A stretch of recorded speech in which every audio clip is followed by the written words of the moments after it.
Every morning, Jill started the same way: wake up at 7 o'clock, wash up and make breakfast at 8:30, and then wake up her dad for work. After tasting the soup she had made today and making sure it was perfect, she continued with her plan.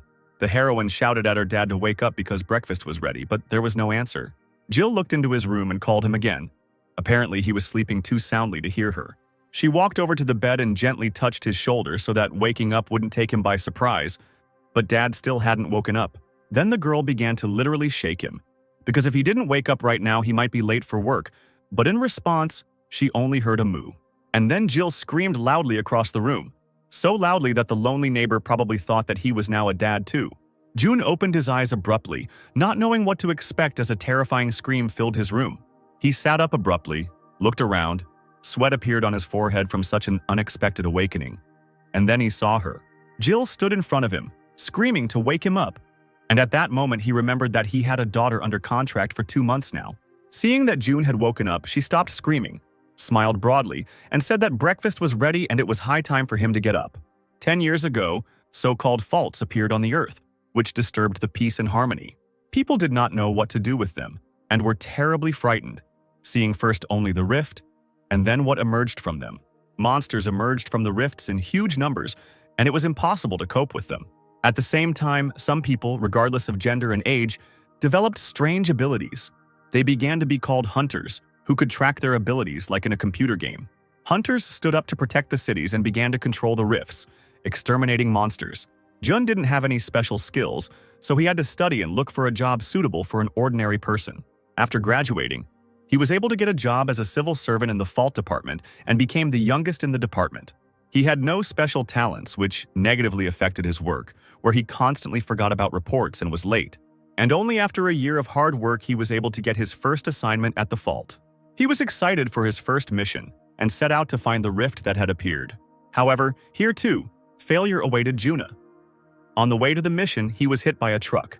A bright light, a blow, the expectation of pain, but it did not follow. He opened his eyes and could not understand where he was. People who also did not expect him to appear here told him that he was in a world called Murim. The world in which he died a huge number of times experienced terrible pain and suffering. But after death, he was reborn again and everything started anew, because after appearing in Murim, he acquired one ability, a pocket watch that, in the event of death, would send him back a day and allow him to repeat the scenario again. June kept coming back to achieve his goal, win and stay alive. He did this so many times that it seemed he no longer remembered who he was or what he was doing. With each rewind, he drew conclusions and became stronger. And finally, he became the strongest warrior in this world. He had no other equal. The inhabitants of the world of Murima nicknamed him Chanma, which meant heavenly devil.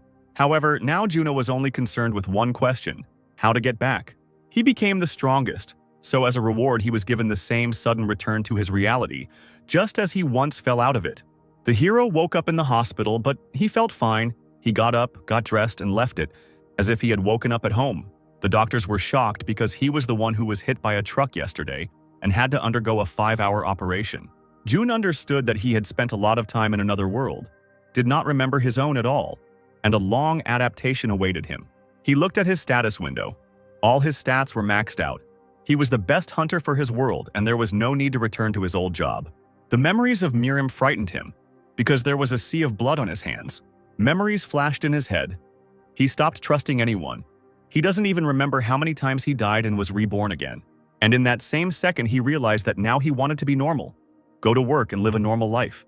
Having decided everything, June went to work at the city hall, went up to the right floor, went into the right room and said hello. Everyone who worked in the department turned around and froze in shock, looking at the door. Greg was the first to speak up, but all he could ask was if June was okay. To which June replied that he was completely fine, and nothing terrible had happened to him. Greg noticed that he, at the very least, spoke differently and became more confident, after which he noted that his body seemed to have become stronger, although before he looked like a fragile guy. It was as if he was assessing him from the bottom up, and when he reached his face, he realized that his height had changed a little. June thanked him for all the compliments Greg had given him, but gave no indication that anything had changed. He assured that even if he had changed in appearance, he was still the same June who had worked with them in the department, after which he asked where his workplace was, since he was in shock after the accident and had memory problems. Greg, however, took the position that everything he was saying now made him even more suspicious. Olivia, who had been smiling at him until now, was sure it was June, only prettier. The boss wasn't satisfied with June and Olivia's words, so he brought out a fingerprint scanner. The moment of truth, June put his thumb to the scanner, put it on, and everyone froze. It didn't take a minute before the scanner reported that it was indeed June, a worker from the Rift department. Greg screamed that another test was needed, grabbed his hand and put his finger on the scanner, which once again confirmed his identity. The test continued over and over until the entire department became tired of listening to the scanner say the same thing over and over again. Greg stood his ground and said that he didn't understand how a person could change so much in just one day. But Olivia couldn't take her eyes off him. She didn't understand at all how height, build, and voice could change, but she really liked the new June. June's head was already starting to split from the endless discussions about his changes, so he asked again where his place was. But there was no answer, and the boss decided to send him home so that he could have a good rest. He didn't hear June's objections and only repeated that he was still on sick leave and that he would only allow him to return to work tomorrow. Greg grabbed him by the shoulders and offered to walk him to the exit, but June refused, since he could do it himself. And so he went home. But it was not so easy, because he had not been here for a long time. It took him a couple of hours to finally find his home. He had to climb up on foot because he didn't remember what floor he lived on, but he remembered what his front door looked like. The door was found, but the hardest part remained, remembering the code to open it. He entered code after code, relying on muscle memory, but all attempts were unsuccessful. I had to stop and think.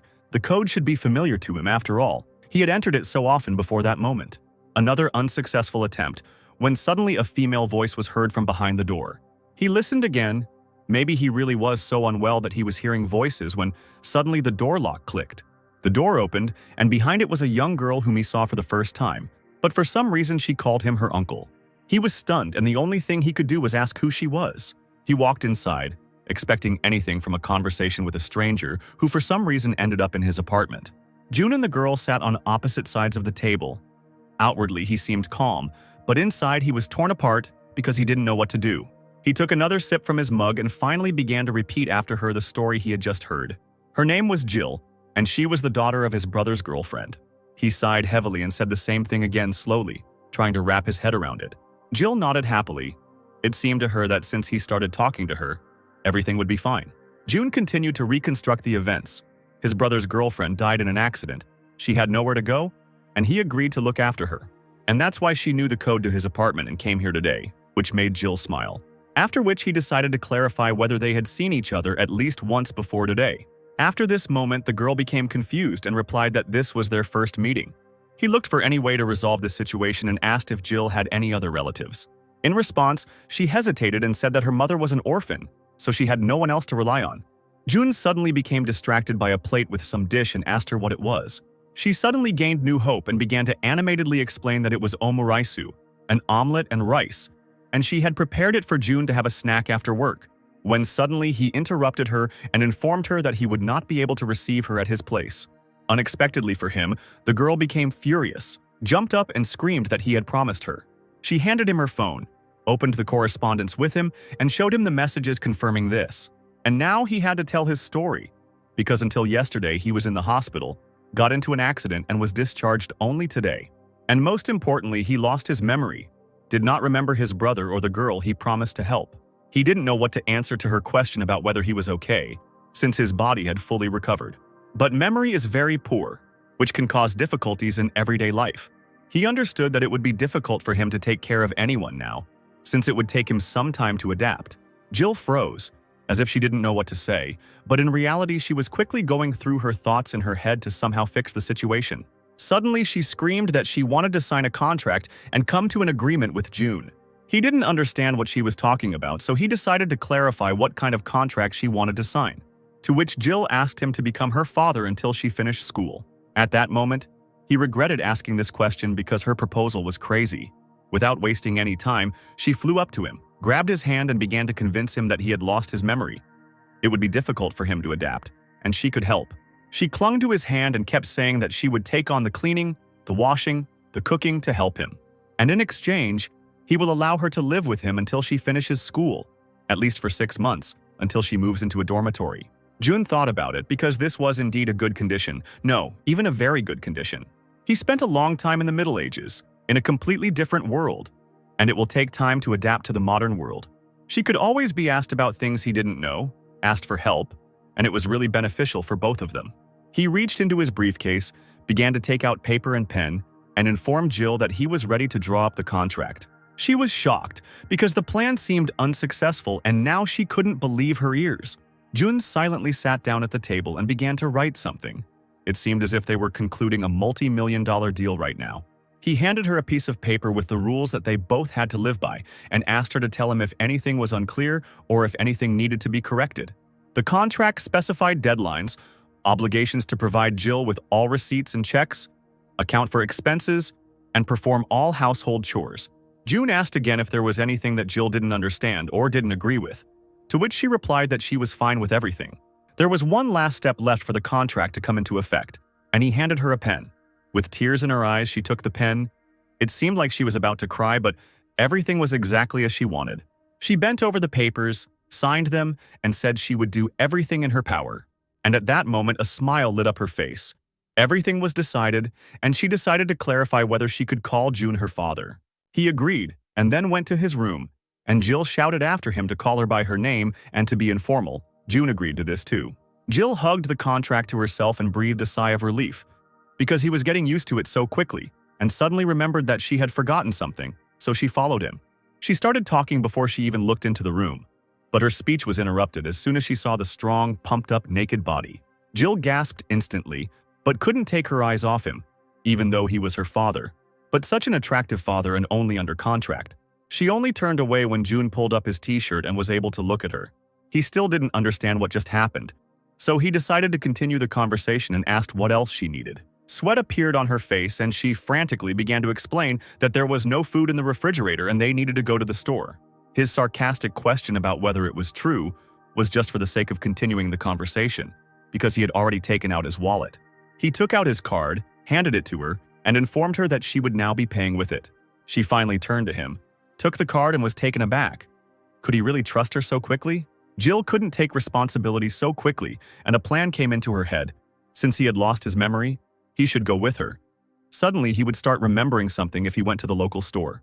It actually seemed like a good idea. The familiar surroundings might help him, so June agreed to go along with her. The store was on the next street. They got there quickly. This time, it seems, was not enough for the main character to remember anything. They stopped at a vegetable stand and she told him that she simply had to cook for him for a while. But June was constantly distracted by an advertisement about a discount on meat and kept repeating that. All he could do was agree. He thanked her and said that he agreed. It seemed that she was again happy that he agreed with her. Suddenly, some noise caught their attention. There was tension in the air, as if something was about to happen. He asked her in bewilderment what was going on, because from her face it seemed that she had already understood everything. At that very second, a portal appeared in the air right in front of them and people began to run away from it in panic. Jill immediately took the gun out of her bag and was ready to meet whoever was about to come out of it. It was a rift. She didn't know what kind of monster would come out of it now, but she knew one thing. She needed to protect Jun, so she asked him to hide. A huge green creature with huge fangs emerged from the portal, and not only did it stink terribly from its mouth, but strange sounds were also escaping, similar to either growling or mooing. Everyone who was in the store began to run out of it in panic, screaming that a goblin had come into the store for milk. Jun stood rooted to the spot and simply watched what was happening. He knew what to do, but he had only promised himself today that he would live a normal life. Jill hadn't promised anyone anything, so she immediately pointed the gun at the goblin and pulled the trigger. A beam of light shot out from the cannon, and a small wind arose from the power of the shot. And so, the bullet reached its target. Jill hit the goblin right in the chest. The goblin felt the blow, looked down, growled questioningly, and saw a huge hole in his body. He fell flat on the floor. It seemed he wouldn't need any more food. The shop's visitors began to surround him. They realized that he had lost consciousness forever, and they exhaled joyfully. Fortunately, there was a hunter in the shop who protected them. Jill leaned against the wall, breathing heavily, and continued to hold the gun tightly in her hands. Noticing Jun, she quickly came to her senses, hid the weapon back in her bag, and began to scold him for simply standing still when he was in danger. Jun apologized and said he would be careful in the future. It seemed that was what she wanted to hear, and she calmed down. The police were already hanging over the goblin. He was alone. There were no casualties, and they headed towards Jill because this was the result of her actions. As he approached them, the policeman asked if they had dealt with the goblin, but his gaze was directed towards June. With a quick movement of his hand, he brought Jill in front of him and informed the policeman that his daughter had dealt with the goblin. He was shocked. Because the girl was only about 14 years old, he couldn't believe that it was really her. But quickly getting his bearings, he asked for identification, phone number, address, and bank account information. There was a reward for killing a goblin. This was the price for destroying the goblin in Mana. The police will pay it for preserving the lives and safety of the residents. The policeman said that the father could also provide a bank account and the money could be transferred to him. And June thought about it.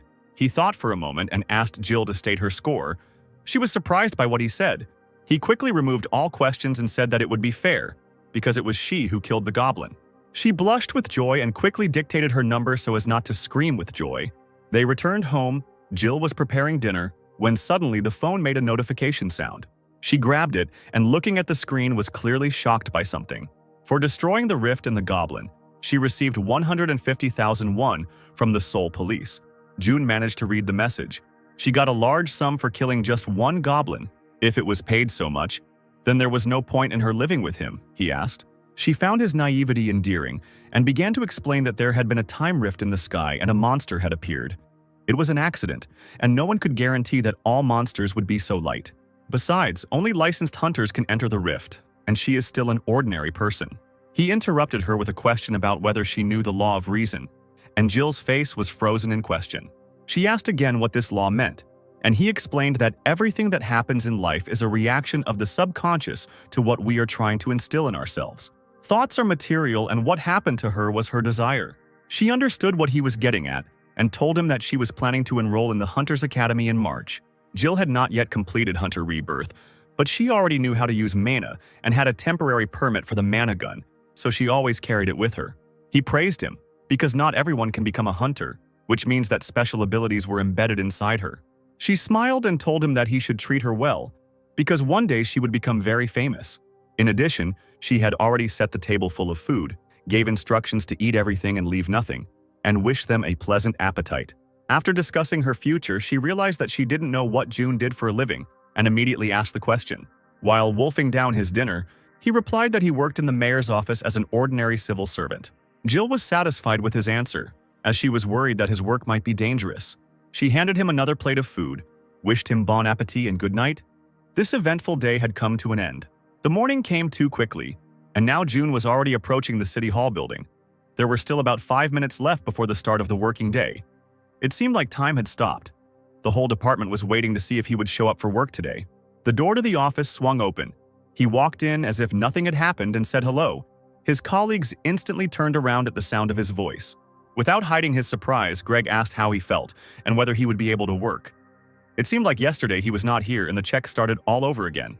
He thanked him for his concern and assured everyone else that he was perfectly fine. The department head tried to remain calm, so he leaned back in his chair and asked June to contact him at any time if he was having trouble. After which he pointed his finger at a free seat and finally answered the question that was asked yesterday. His seat was there. As he sat down on the chair, the guy sitting next to him told him that if June didn't remember something, he could come to him. He hesitated, didn't know what to answer, just as he didn't know who this guy was, what his name was, and why he offered to help him. The stranger understood everything from his facial expression, so he immediately said that his name was Nate, and he was his direct superior, and Greg was in charge above him. He thanked Nate for introducing himself, for offering to help, and for providing clarity on what was going on in the department. Greg glanced at his watch and noted that the workday had already begun. It seemed like everyone was waiting for someone. Nate quickly reassured him and noted that the one they were waiting for was a very valuable hunter, so it was necessary to bring him up to speed, to which Greg sniped, asking if an F rank was valuable. It didn't matter, because they were still waiting for the hunter, and none of them showed up. Suddenly they heard the sound of a door swinging open and heavy breathing and turned around. A beautiful red-haired girl stood in the doorway, her head bowed. It seemed that everyone was waiting for her. She exhaled heavily again, raised her head and asked a question, the answer to which was obvious. Yes, she was late. But when he saw her, Greg started waving his arms and claiming that it was his fault and that he should have met her. Nate pointed at them and suggested that June go say hello, since this was their new hunter. A silent question hung on June's face. It seemed he didn't understand why a hunter had come to their department. The boss took him by the hand and pulled him along, explaining to him along the way what was happening. The department was engaged in searching for faults, and they usually went on missions with a hunter. Miss Kate will have to take charge of June and help him with his work. He said hello and began to study her with his eyes, when suddenly Nate announced that Kate was supposed to be his ward, but she won't be. They were both surprised by this fact and turned to Nate questioningly. Nate hesitated, sweat breaking out on his forehead, but he continued speaking. June is not in a condition to go on a mission right now, so Nate will take over this matter. The main character began to boil, because initially this was his job. Nate continued to stand his ground. It was better for him to complete this task, because no one knew what consequences the accident could have. Suddenly, Greg entered the conversation, stating that he was worried about whether June would be able to work normally. June didn't understand what was going on. Were they pretending that he was a dishonest employee? He stated that this was his job, and he would be the one doing it. Nate began to panic even more and began to try to convince the protagonist that he should not overexert himself. Greg contributed to the general panic and started shouting about how June couldn't even find a job. June tried to remain calm, but there were explosions going on inside that were about to break out and hit the entire department. He took a deep breath and confidently stated once again that he would carry out his duties himself. Nate couldn't resist anymore. He knew that June needed this chance, a chance to prove that he was okay, and gave in. The shouts continued from the office for a while, and then everyone went to lunch. Greg and Nate sat outside and continued to discuss what had happened, one thinking that letting him go on the mission was crazy, the other trying to convince him otherwise. June was an employee of their department, and despite what happened, he had the right to another chance, because he never got to his first assignment. Thoughts were racing through Greg's head. He knew that there would be consequences to this decision, but whether good or bad, he didn't know. So he gave in and agreed. June and Kate set out on their first mission. He was carefully studying the instructions, and the girl seemed to be waiting for him to finish. He folded the papers and decided that there was enough information to do everything right. After several readings, it was clear what needed to be done. It was his duty to study all the information about the rift, and support from the Hunter Academy was allocated to help him. As soon as he looked up from the paperwork, a girl's voice was heard from the back seat. She said that her name was Kate, and she was 21 years old. He apologized for such a long silence and said that he needed to check the documents. He turned around and his attention was drawn to what was lying on her lap. June asked what it was. Kate reported that her uniform and weapons, which were necessary for fighting monsters, were there. Suddenly the car stopped, and the driver announced that they had arrived at the destination. They thanked him and left the car, June's face expressionless, and Kate pressed the button on the case and something clicked. The case opened and now one could see some strange greenish sphere inside it. The girl took it out and put it to her chest. June was perplexed by her actions. Suddenly the sphere changed color and began to glow. At that very moment the sphere completely covered Miss Kate's form, and it turned out that this was her costume. He couldn't take his eyes off either the fact that the little ball had dressed his partner on its own or her curves. She became a little embarrassed and asked if this was the first time he had seen this, to which June nodded affirmatively. Along the way, Kate told him that this suit was the lowest level of protection, but even it cost 3 million won, and her sword was far from the best. She stopped and asked what she should call him, to which he replied that he didn't care. Then she suggested calling him manager, since he was responsible for the faults. The security finished checking and they were finally able to move on. He agreed to her proposal. They walked along the stone path and finally saw the purpose of their visit. A huge glowing portal, a rift, inside of which there were probably a bunch of monsters. Kate's former confidence disappeared somewhere. She hesitated and said that this was the first time she was going into the rift alone. They were distracted by a rough male voice that was familiar to Kate. It was Michael and a couple of other hunters who had worked together before. It seems his main goal was to hook Kate. He stated that he thought she was no longer a hunter. However, this was not the case. He looked at Jun carefully and asked if she had joined any guild, after which he leaned over her and made a sarcastic comment about how she didn't even know how to use mana. Kate lowered her head and her hair covered her face. She seemed to be on edge. Michael thought he had already won, but he couldn't stop and continued to put her down in the eyes of her new colleague. Just in case, June asked if Kate knew this big guy. She said that they once went to courses together to become hunters. Michael's attention was drawn to June's badge, and he began to study it. He burst out laughing when he learned that Kate was now working on a contract at the mayor's office.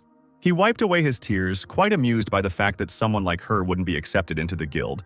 And since she was working under a contract, that meant she was still an F rank. June interrupted this madness by saying that everything he was doing now looked pathetic. Michael began to look to his comrades for support and point his finger at the one who defended the object of his ridicule. He looked down at him with disdain and called him an idiot. He grabbed his shirt collar and lifted it up, and Kate started screaming. Michael quietly hissed that if the civil servant didn't like something, then he should dare to stop him. Michael let out a scream, his face so close that the hair on June's head stood on end. He could no longer control himself. His eyes began to narrow with anger. It seemed as if they were filling with blood. Seeing this, Michael became frightened and widened his eyes, but still did not let go of him. And in his head a terrible voice sounded, which said that if he let him go within 3 seconds, he would be forgiven. June's eyes grew redder and stared at the idiot who was slowly lowering him to the ground. Black smoke swirled around Michael, as if waiting to attack him. He felt that he couldn't breathe and began to gasp for air. But no one saw it except Michael and June. One of his comrades shook him by the shoulder and asked if he was okay. At that very second, Michael fell to the ground and crawled away from something, covering his face with his hands. His friends were in a panic. From the outside, it looked like he had gone crazy. Suddenly, his pants got wet, and he was sitting right in front of the rift in a yellow puddle. Kate watched everything that was happening in surprise. She was glad that her offender was punished, but she did not understand at all what was happening here. June, satisfied with himself, grinned and decided to finish off Michael. He made a surprised face, extended his hand and asked if he was okay and could get up. But this was only a mask for the others. He leaned over to give him another message that only the two of them would hear. The devil's voice sounded in Michael's head again and told him not to interfere anymore if he valued his life. Michael burst into tears, bubbles coming out of his nose, and shouted that he agreed to everything. His team was in a panic. They didn't know what to do, and Kate covered her face with her hands. June flew past her and called her to follow him before something worse happened than what they had just seen. He jumped into the rift they had come to explore, but his partner did not follow him. He had to stick his hand through that hole to get her to finally pay attention to him. She followed him, and now they were on the other side. They looked around. This dimension didn't look like a monster's abode. On the contrary, there were mountains and forests all around, and the air seemed so fresh that they both took a deep breath. In the distance, they noticed a goblin wandering around the fields. June noted that this rift was F rank, which was probably why it looked so simple. He took out his tablet and began to enter data about the place where they had arrived. The computer informed that the F rank of the fault was selected. When setting a higher fault rank, it is worth choosing the exception item, after which the mapping of the area began, which meant that Jun had nothing else to do at the moment. He put the tablet in his bag and slowly walked towards the goblin. Kate overtook him, shouting that she should go first. Even though she was here at the level of a porter, she should be responsible for the safety of ordinary people. Besides, if she shows herself to the manager from a good side, she will certainly be hired for a permanent job at the mayor's office. Their attention was drawn to a noise coming from somewhere to the side, and they stopped. In the clearing not far from them lay at least 6 dead goblins, and next to them were 3 hunters who had cleared the area. Jun was shocked. There were so many hunters who came here before them. Kate fell to her knees and began to wail that she had to show at least something, prove what she was capable of. He tried to reassure her that since the goblins were gone, all they had to do was finish the map and the job would be done. June decided to check his partner's status and opened her card. He was surprised. Weren't her parameters those of an ordinary person? Suddenly, he was attracted by her skill. It was S-rank fencing. She said that at first she was quite pleased because there weren't many such S-rank skills. When she first started taking the courses, she was among the first, she continued. But with every word, her condition changed for the worse. She bit a strand of her fiery hair and told him that everything had gone wrong when she had to demonstrate her skill at the course. But what could she do since she had no mana? The partner screamed that she could only try. Mana should have appeared at the 3rd level, but she didn't even know how to move to the 2nd level. Suddenly, June grabbed her by the elbows and yelled, pulling her back. Right in the place where she had just been crying, something fell loudly. It was a huge mace which, from a strong throw, stuck into the ground. She looked up to see 3 goblins moving towards them. June had to lift her up and encourage her, so that she wouldn't even think about the fact that she might fail. He whispered in her ear that the battle was about to begin, and it was time for her to come to her senses. He pushed her in the back so that she would finally take at least a step. Kate collected her thoughts, pulled herself together, and focused on the goblins. She rushed towards them, drawing her sword and ready to attack. She slipped under one of the clubs the goblin was aiming straight at her head. She pushed off the ground with ease with one hand, and with a precise movement she cut one of them right on the nose. The goblin grabbed his face, and Kate knew that this wound would not be enough. She pushed off the ground and bent her leg, preparing to deliver another blow. The next powerful blow to the goblin's head was delivered by her heel, but the goblin continued to stand on 2 legs, preparing to answer for what had been done to him. His eyes began to glare and he rushed towards her. But Kate was ready for this, jumped towards him, and with one swing of her sword cut off his head. The headless body crashed to the ground next to the other goblin. Breathing heavily, she stopped and then finally realized what she had just done. She turned to the manager and joyfully shouted that she could kill the goblin. However, looking back, she saw that June had his head down on the tablet, and another goblin was rushing straight towards him. With his claws and fangs bared, he growled and prepared to attack. June knew what was happening. It was not for nothing that he was the best warrior. He stood and simply waited for the moment. And as soon as the goblin approached him at full speed, he took a step to the side. Kate's eyes widened as the goblin ran towards the manager. She didn't know what to expect, but she certainly didn't expect this turn of events. The goblin fell to the ground and rolled, because he had expected to pounce on the guy, but he did not expect that he would have time to move away. After a couple of rolls, he was faced with a fall into an abyss, on the edge of which June was waiting for him. Kate was shocked as she looked at him, but June continued to stand calmly in place and look at the tablet. He had to remind her that the battle was still ongoing and that she should focus on the enemy, not him. But neither she nor the enemy cared about each other at that moment. They looked at him, fascinated.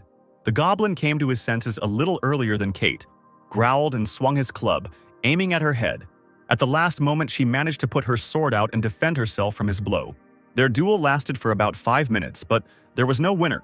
They swung again and again, but the opponent managed to parry the blows. Hope began to fade in her partner's eyes. She was exhausted and ready to give up.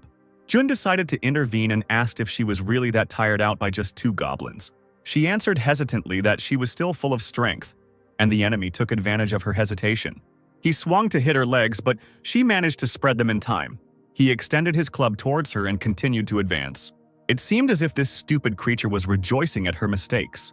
She was starting to get angry. Sweat was running down her face. She was tired of this endless struggle. She picked up speed and rushed towards the goblin, swinging her sword. But he managed to calculate her actions and met her with a blow from his stick. June got tired of watching this endless and fruitless carnage, so he decided to intervene. He sighed heavily and asked if fencing was really her main skill. It seemed to him that the basis was blocking the attack and delivering blows with the least expenditure of force. He suggested that she step back a little and catch her breath, since her sword was shaking due to breathing problems. She followed his instructions and began to put her condition in order. He continued his instructions. She should focus on the enemy, because he was also already at his limit. She looked at the goblin. He was breathing heavily, steam coming out of his mouth. He was truly at the limit of his strength. All she had to do was watch her opponent carefully and concentrate on attacking until she had a good chance. The best solution would be to gather all your strength and use a fast and powerful attack. While the goblin was gaining momentum, June clarified that the most important thing was the ability to seize an extra move from the enemy. Kate humbly waited for his instructions, and now the moment had come. It was time to show the essence of fencing. It seemed as if nothing existed around except her and the goblin. She was staring at him. The goblin swung his club, seeming to put all his strength into the blow, hoping it would be his last. His club was flying straight at her, when suddenly something went wrong. He froze, watching as his weapon plunged straight into the ground. The moment Kate put her sword to his throat, it became clear that she had found the goblin's mistake. With a quick, sharp movement, she cut off his head.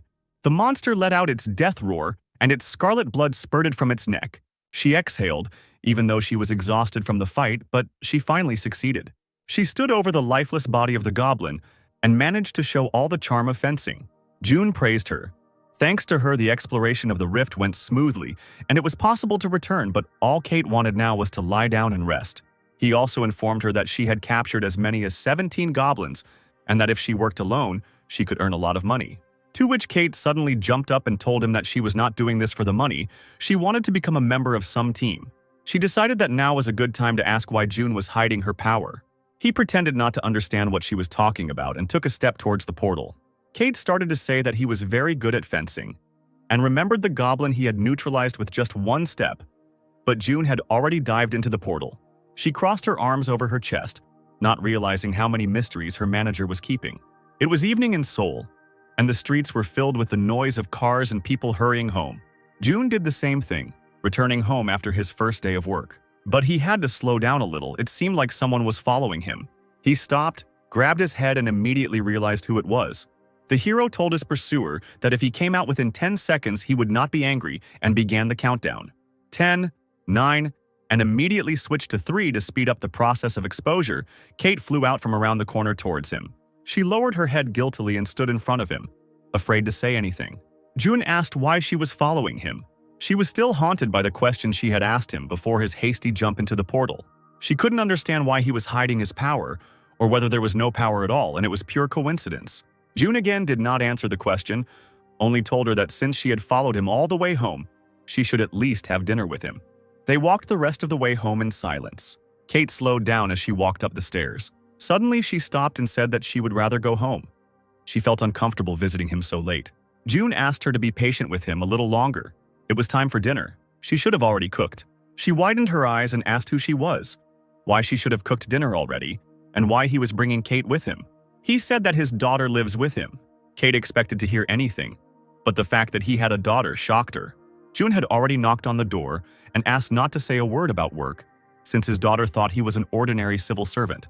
Thoughts were racing through Kate's head. Maybe he got married early, maybe he just looked young, but most importantly, she felt uncomfortable showing up like that with him. The door swung open and a young girl flew out of it with a smile on her face. But the smile instantly disappeared from her face as soon as she saw that her father did not return home alone. Kate's world collapsed, and she was surprised by his daughter's appearance. Why was it so big? He was only 26 years old? Maybe it was his wife and she just called him father. All this simply could not happen. Jill asked June who he had brought with him, to which he coldly replied that it was his colleague. Kate confirmed this information stammeringly and trying to be as friendly as possible. But this information was not enough for the girl to let them in. Jun seemed to be amused by this awkward scene, but he still decided to check if they could go inside yet. Jill opened the doors and finally invited them inside.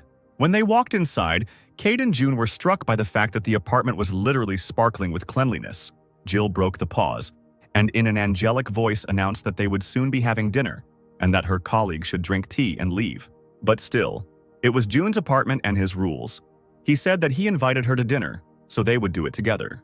The daughter made the most displeased face possible, crossed her arms over her chest, but was forced to agree. Then June commented on her behavior, not understanding whether she was going through puberty, to which Jill gave a loud negative answer. It seemed to dawn on Kate at that moment that she was not his daughter, but who she was to him remained a mystery. Jill pouted and went off to prepare dinner with a disgruntled expression. Kate continued to stare at her, trying to find an answer. The long silence dragged on, so after dinner, Kate decided to break it and thanked him for the very tasty soup, to which Jill replied with displeasure that she had bought it. Then the colleague began to look for at least something to thank the girl with, but she quickly rebuffed his compliments. Jill got tired of playing this game, so she decided to turn away, when suddenly something caught her attention. It was the glittering huntress's case that stood in their hallway. Kate gained hope and began to explain that it was made for transportation, but was made in Schwartz's workshop. Suddenly, she realized her mistake and quickly covered her mouth with her hands. With horror in her eyes, she turned to June, who was clearing the table. In his head, he quickly calculated options that would be plausible enough for Jill to believe in them. But Jill had already begun to build a logical chain, and if Kate was a hunter, was her father an ordinary civil servant? June quickly got his bearings and said that his colleague was working part-time, and if she was caught, she would face a fine. So there was no point in telling anyone else this information. Jill slammed her hand on the table and towered over Kate.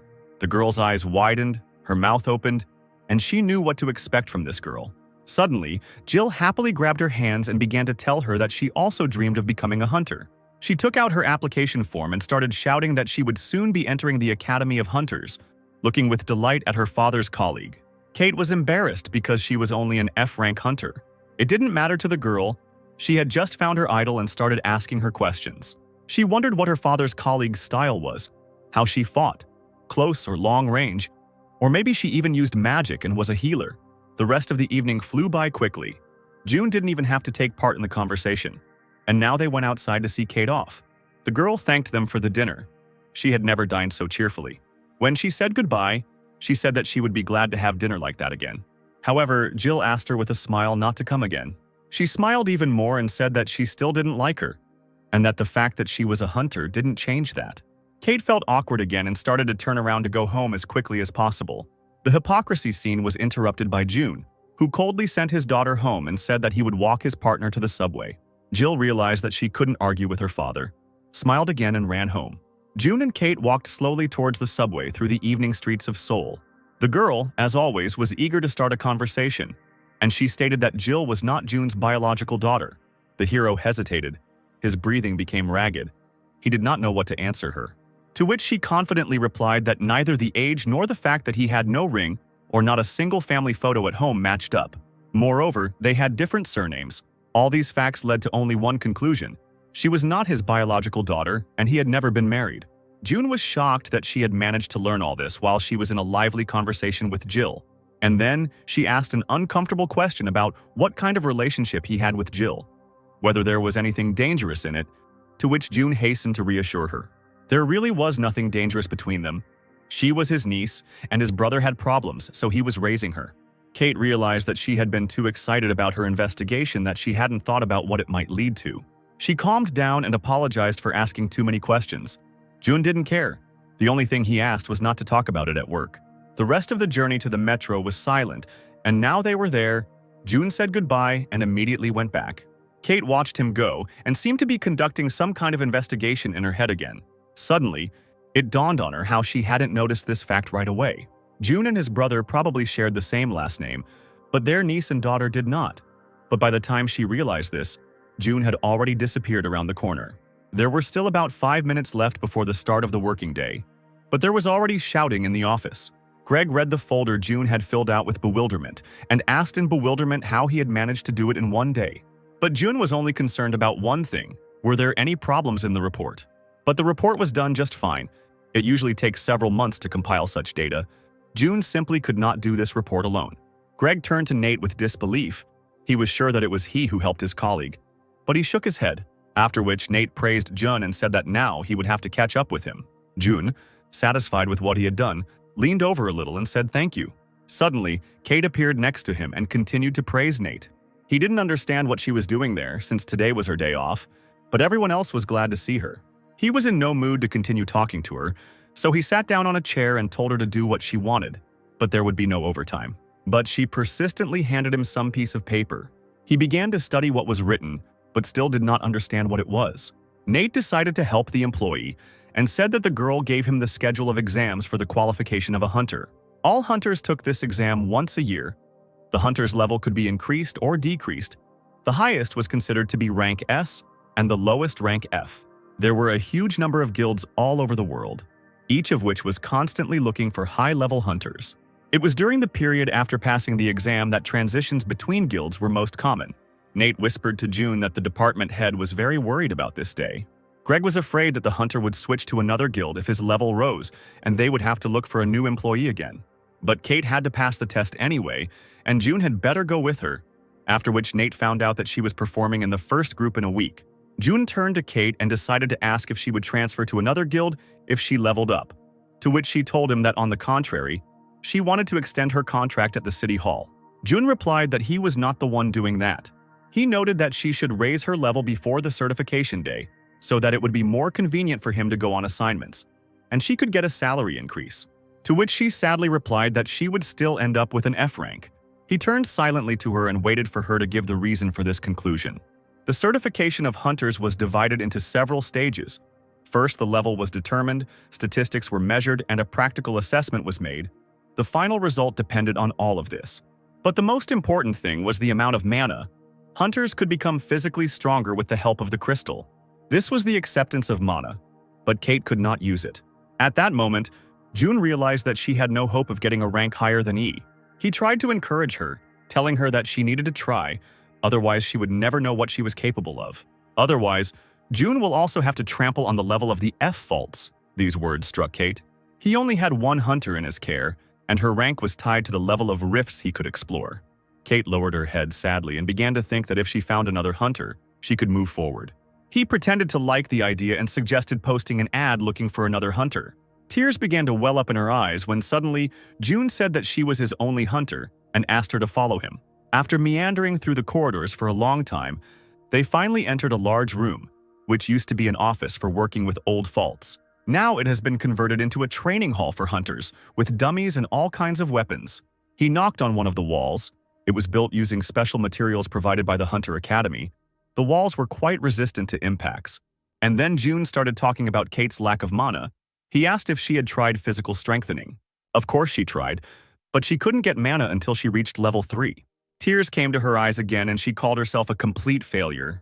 Then he asked to show him the fencing skill, and Kate took out some notes from her bag. She handed him a thick notebook in which she wrote down all her observations about the fight. There were indeed a lot of notes. She noted various combat techniques, sources of the universe that gave energy, and how to use these sources. Kate told him that there were sketches of techniques at the end. He opened the last pages, thought about it, and tried to make out at least something among her drawings. She apologized for her drawing skills, but it didn't matter, he realized. What she was drawing was similar to the three-way method. Kate was puzzled. All this time she thought she was studying fencing. June interrupted her thoughts and said that fencing was developed based on the three-way method. Long ago, there lived a swordsman named Jin, a scholar of the Imperial Palace, who suddenly appeared and just as suddenly disappeared after conquering the world of Murim. He was a genius among geniuses who reinterpreted Samya's three-pronged method. Jin called his method the fencing method, and, leaving his advice and teaching on technique, disappeared. Jun was very pleased with something. It seemed like there was a sincere smile on his face. A fire sparkled in his eyes as he turned his gaze to her. He grabbed her by the shoulders and shook her violently. Kate did not understand what was happening. Suddenly, he declared that it was hard to find someone as lucky as she. She was very pleased with the words he was saying, but she did not understand why he was saying them. It was almost 6 o'clock on the clock. Only a couple of seconds left before the end of the working day. Greg watched the clock patiently, counting down in his head. Time seemed to stand still. There was no longer any patience to wait for their slow progress. And then 3 more. 2, 1. A characteristic sound was heard in the office, and a smile stretched across the boss's face. He opened his mouth and wanted to invite Jun somewhere, but he had already stood up, said goodbye, and headed for the exit. His example was followed by Kate, who jumped up from her seat and flew out after him like a bullet. Greg didn't understand what was going on. For several days in a row, these two had been disappearing as soon as the clock struck 6 o'clock. Maybe there was something between them. Nate expressed his doubts that perhaps there really was something on Kate's part. They discussed how only a fool would not have guessed that she had feelings for her boss. Greg chuckled because June didn't seem to suspect anything. June and Kate continued their training downstairs at this time. She raised the sword over her shoulder, masterfully wielding it. Jump, hit, change position, stop for a moment to catch your breath and start all over again.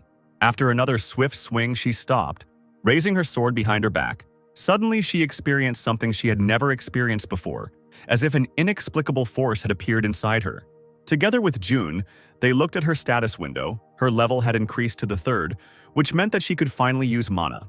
He applauded her because she achieved this result in just a week, while Kate said that their meeting was the greatest success for her. The manager replied with a sly smile that he would take this into account when he renewed her contract. Her face was filled with happiness at that moment. It seemed as if she had achieved everything she wanted in an instant. Suddenly, she hesitated and said out loud that everything was as she thought. June didn't understand where she was going with this, and she immediately stated that she understood that he was hiding his power. He sighed heavily again. He was tired of these hints. He led an ordinary life, but she tried again and again to find out something new about him. He turned around on the spot and said that he was going home and they would only see each other tomorrow at the Hunter's Academy. But she seemed satisfied with his answer. The next morning, they went to the Hunter's Academy, a tall silver building that could be seen from every corner of the city. There were crowds of hunters standing around the building, who, like Kate, were participating in the testing today. Kate was in this place for the 2nd time. She took the hunter exam here, but after that she didn't even try her hand. June encouraged her, because she had trained so hard and could expect a good result. Suddenly, someone from the crowd began to shout that Gale had entered the hall. Another one supported his cry because Emily was there too. 2 stately hunters entered the hall. The crowd in front of them froze. The girl hunter asked permission to pass with a sweet smile. The male hunter was not talkative and looked menacingly at those around him. Jun looked after them in bewilderment. He didn't understand who it was and why everyone was looking at them like that. Kate explained that these were hunters from the Icarus Guild, some of the strongest hunters in the entire world. He looked at them and thought, they looked like ordinary hunters who were simply showing off their fame. June said that there was nothing special about them, and that if they tried hard enough, in a year, Kate would be in their place. The crowd around him burst into laughter at what he had just said, and his partner's eyes widened in fear. She covered her face with her hands, blushed, and asked him not to say that again. Gale was clearly nervous, unnerved by the fact that they had to make a business out of a routine check of hunters. He had to constantly watch his face because there were a lot of cameras around. Emily tried to cheer him up and noted that it was still more interesting than going on missions and getting dirty in the blood of monsters. Besides, they say that some genius will surely appear this year. He didn't believe her words. Year after year he heard this tale, and not once did it become true. Emily jumped up and ran forward. She couldn't let another guild get a good hunter. Gale followed her slowly. They really couldn't afford it. Kate's old friends were watching them. Michael rubbed his chin and confidently stated that they should only wait for his performance. A fire shone in his eyes. He was eagerly awaiting this in order to receive the coveted invitation to the guild. However, his partners were not so confident in him due to recent events and, just in case, checked whether he had taken a spare pair of pants with him. A pleasant young man in a blue suit entered the common room above and announced that the statistics would be counted right now and asked the hunters to enter in order. June finally suggested that Kate go ahead. He was starting to get tired of waiting. The hunters lined up in a queue, from which conversations could be heard every now and then, that someone would definitely get into Icarus. Ahead, all that was visible were countless people and the golden light from the huge gates. The next hunter approached the evaluation device and began testing. The computer displayed his statistics on the screen and showed a C rank, and those around him began to rejoice. And at that very moment, the hunter was surrounded by guild managers who began offering him work. Some offered free weapons, others a free suit, and some offered double the deposit. It took some effort for Kate to push through the crowd to get to the appraiser. 30 minutes later, she finally returned to the manager. Her head down and breathing heavily, breaking through the hunters was already a difficult task. Suddenly, she looked at him happily and announced that she had received D rank. Strength 6, Agility 11, Power 8, Mana 10. The last stat pleased her the most because she raised it from 0 in just a week. Inside, he shared her joy, but outwardly he seemed calm and quietly congratulated her. It was time for them to move on to the battlefield where they would have to show their skills. From the top floor of the arena, they watched the C-rank hunter who was in the same rank rift. June told Kate to get ready because she was going to go next. She hesitated and decided to ask again if she really should try her hand at a C-rank rift since she had only just reached D. He once again answered affirmatively that he was able to cope with the rift of this level. The girl was nervous and did not understand where he got such confidence from. Jun just asked me to trust him and try. The speakers announced that access to the rift would now be opened for the third group of rank C. Kate shook before leaving, trying to leave all her excitement behind, and she confidently took a step forward. But as soon as she stepped into the arena, she saw how many people were looking at her right now, and she started to get nervous again. A familiar voice called her name from behind her, and horror froze on her face. It was Michael, and he asked her in bewilderment what she was doing there. She hesitated and only moaned in response, and he mocked her sarcastically. He came closer and closer and hung over her, repeating his question over and over again. When suddenly he started yelling at her, he didn't understand that she really believed in her own strength. He screamed furiously that she was crazy. Tears welled up in her eyes. She cringed and began to apologize to him. Michael grabbed his head. It was the first time he had seen a hunter of the lowest rank attempt to pass the sea rift. The hunters who were undergoing the test with them turned around and couldn't believe their ears. An F-rank hunter was in the arena with them. They noticed that she was wearing a low-level suit. She began to doubt herself. It seemed as if she had become an ant in this huge arena. Michael was at a loss for words. He did not understand what she was hoping for here, and he hypnotized her with contempt. Suddenly, his eyes filled with horror. He started spinning around and looking around to see if that creepy guy who had made him wet his pants last time was with her. June watched this picture. He hated Michael, who was really nothing. Suddenly, someone entered the room from which he was watching her. It was Gale, the same hunter from the Icarus Guild that all the hunters wanted to join. He slowly began to talk about how June worked at the mayor's office and that he had a young hunter, Kate, under his care. June wasn't surprised that he was so well informed, but he didn't understand where he was going with his speech. Gale moved slowly towards him and decided to get straight to the point. He said that the Icarus Guild wanted to invite Kate to join them.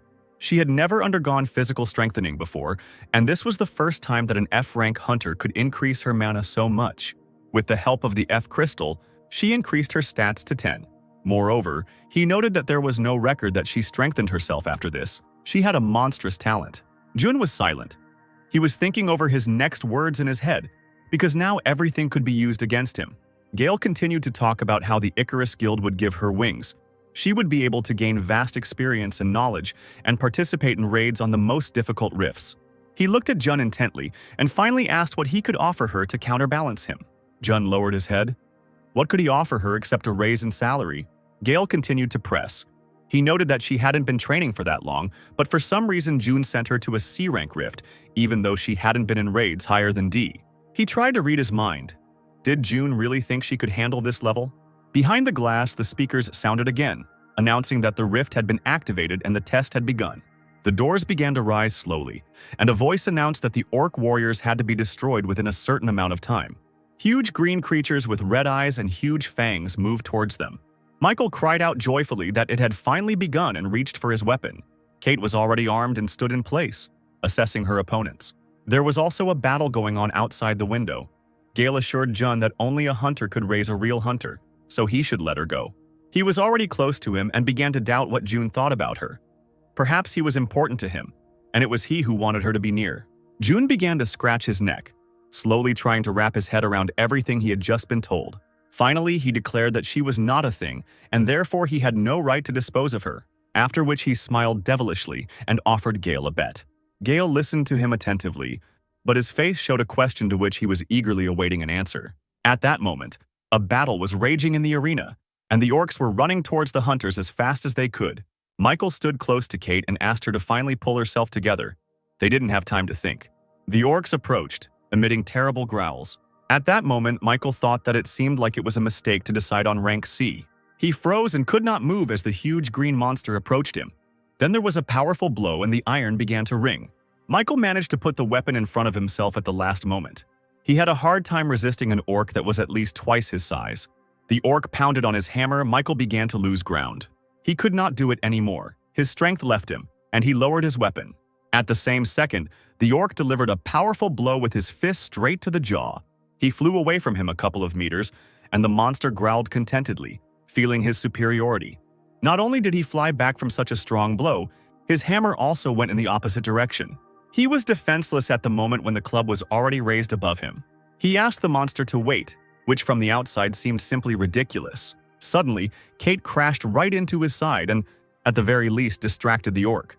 She miscalculated his power, so she fell down next to him while he was still standing confidently on two legs. Michael watched in shock as it all happened. It seemed like he had just been saved by the girl he had been making fun of for a long time. She decided to finish off Michael's self-esteem and ordered him to step back and deal with the orc himself. He didn't understand what she was even talking about, how she could deal with an orc. But the enemy didn't care who he was fighting with. He let out a powerful roar and swung his club. He struck a precise blow, but Kate managed to jump back. This was the moment when she had the opportunity to figure out where he might go wrong. She watched his movements closely and finally understood his line of attack. Her eyes filled with confidence, and she knew what she needed to do next. As the orc prepared to strike, she quickly moved behind him. A couple of precise blows and the monster finally began to understand who he was dealing with. He had just started to turn around to look for her when she suddenly struck again. The orc's eyes widened in confusion. He didn't know how to deal with her, and Kate was already preparing for the next blow, doing a somersault right above him. She gripped her sword tightly and measured every movement. Her last blow hit the monster right in the back. It seemed to be fatal. Satisfied that she had not only defeated the orc, but had also used her swordsmanship skills, she stood in a victory pose. Everyone who watched this carnage behind the glass of the arena was in shock. The same thing was happening inside the arena. Those who just didn't understand what she was doing here realized that they were very wrong about her. The worst was for Michael, who constantly bullied her, and now it seems she saved him. June nodded in satisfaction. He knew she could handle this rift. Gale shouted that it was impossible, because just a week ago she was a hunter of the lowest rank. Jun turned to him with a grin and asked what he was so surprised about. He began to slowly say that there were only 3 ways to use mana. The first was to put mana into a weapon.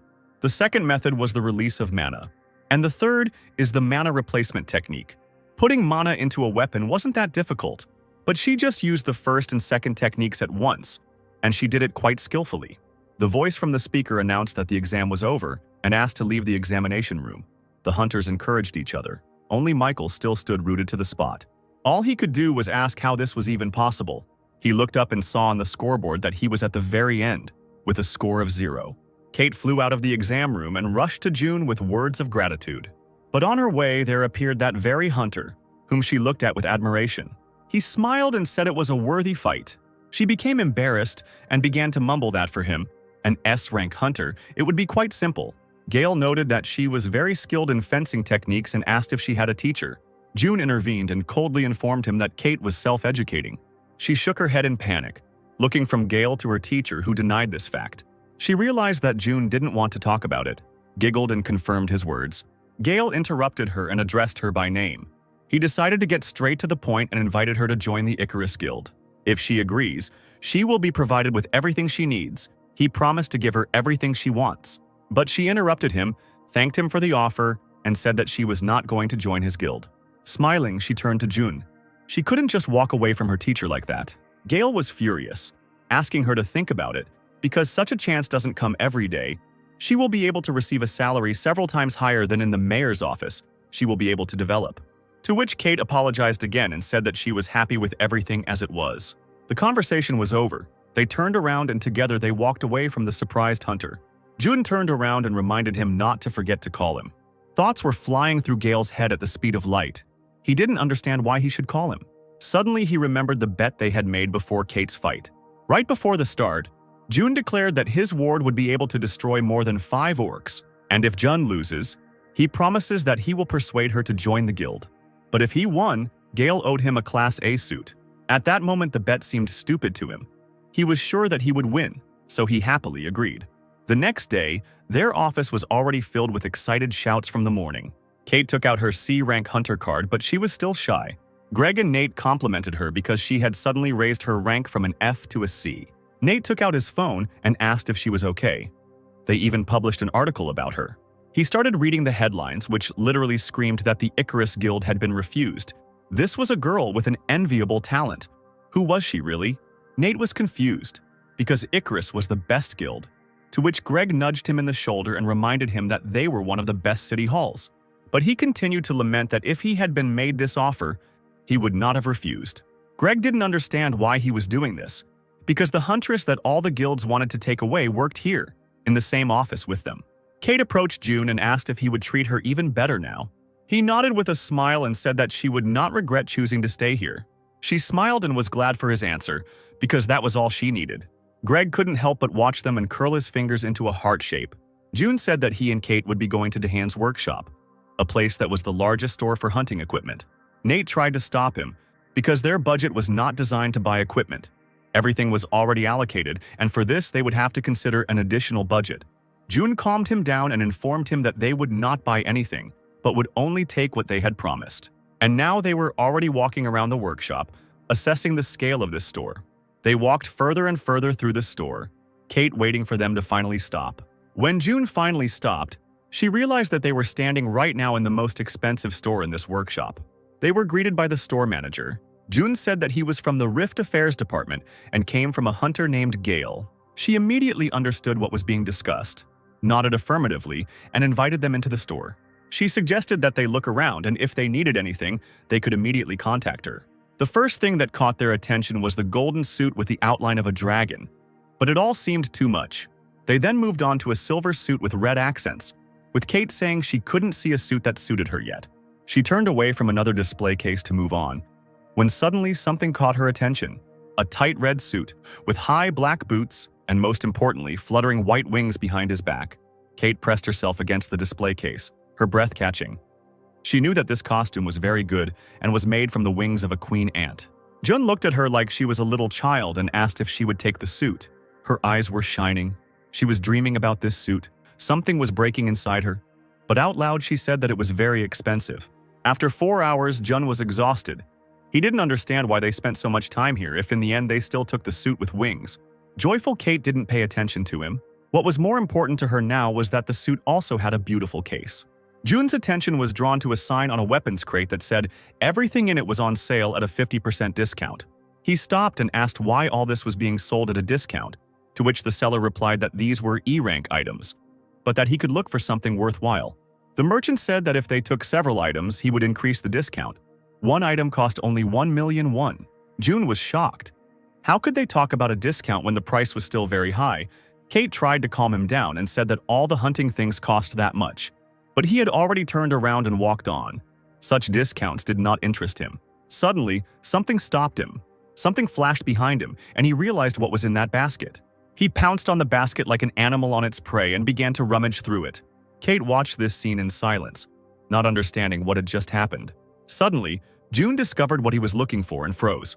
In the basket lay a carved sword hilt that shimmered and emitted a red light. How could this thing end up here? The sword of Chanma, his sword, the ruler of the world of Murim. He looked at the price tag, which said 50,000 won. The seller began to apologize. He didn't know how this stump got there and reached out to take it. June hugged it close to him, not intending to give it away. He asked if it was really only worth 50,000 won. The older man continued to apologize and said that this did not usually happen. June said rudely that he would buy this sword. The seller was perplexed. It was an old piece of iron. Only the handle was left, but the hero didn't care. He had already handed over the money. After the store, he went to Mount Wumian, where he watched the evening soul away from prying eyes. He clutched the handle he had just acquired. He was upset by the fact that the sword of the strongest warrior only cost 50,000 won. He swung it. The sword changed its glow to purple, and instead of a blade, black matter burst out of it. A wind rose around him, and the sword seemed to begin to fill the space around it. He made another swing, hid the blade, and remembered that his daughter was waiting for him at home, who had definitely already prepared dinner. The hero took out his phone and looked at the time. If he took the metro, it would be too late. He pushed off the ground. Running was clearly faster. And now he was home. He opened the door and apologized for being so late, but no one was in a hurry to meet him. The TV was on, and the news reported that just recently, not far from Mount Wumian, a large-sized fault had appeared and immediately disappeared, but June wasn't listening to it. He looked into Jill's room, trying to understand why she hadn't met him. Jill leaned over the pile of documents, studying them carefully. Due to the move, she completely forgot about paying for equipment rental, lectures, maintenance costs, and several other items. She didn't understand why it was so expensive. It was a public university after all. And all the bills together came to more than 50 million won. Jill thought about telling her father about this, but it wasn't part of their contract. She should be grateful for the fact that he allowed her to live with him, but she was ashamed to ask for money for tuition. At that moment, her thoughts were interrupted by June, who entered the room. She was scared, because she missed him when he returned home. Frightened, she began to hide the papers from the table, but they didn't interest him. He came in to suggest having dinner together.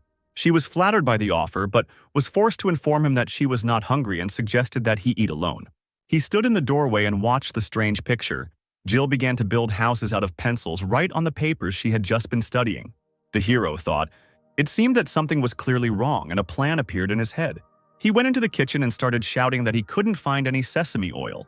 Jill didn't understand why he needed sesame oil at all, since she had already cooked dinner. She hurried to his kitchen to help him set the table without incident. The girl was distracted, and he quietly crept into her room. He took the papers, quickly realized that these were bills, and began to add up the amounts. 50 million won. He didn't have that kind of money. He was in a panic and didn't know what to do. After dinner, he could not fall asleep for a long time and lay in bed thinking. Suddenly, another thought flew into my head. If the entrance fee was such a huge sum, then how much would it cost for 3 years of study? He picked up his phone, opened the bank app, and there was a little more than 800,000 won in his account. June dialed Kate's number and decided to consult with her. But suddenly he realized that it was too late to call. Kate's voice came from the receiver and she began asking him what had happened. He decided to go on the offensive and said that what had happened was that she was still not sleeping. In fact, Kate was already asleep. But when she saw that June was calling her, she simply couldn't ignore the call. He got down to business and asked how much an A-rank mana crystal that could be obtained by killing a monster cost. His eyes began to widen when the person on the other end of the line told him that one such crystal could fetch between 100 and 200 million. Kate thanked him for his concern, but reminded him that she had only recently achieved C rank and was still far from A rank. He didn't understand what she was talking about, so he simply thanked her for her answer and said goodbye.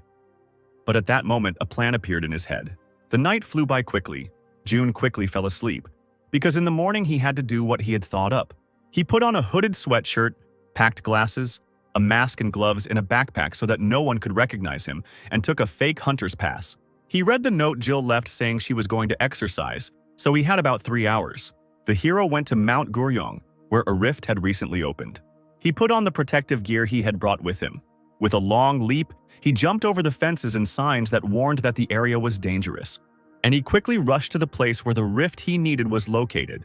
June looked at the rift and put the fake card on the rift entry machine. It was an A-rank rift. A voice from the machine warned that the rift was much higher than the hunter's rank. He didn't care that the rift was higher than the hunter's rank on the card, since he was a top-ranked hunter.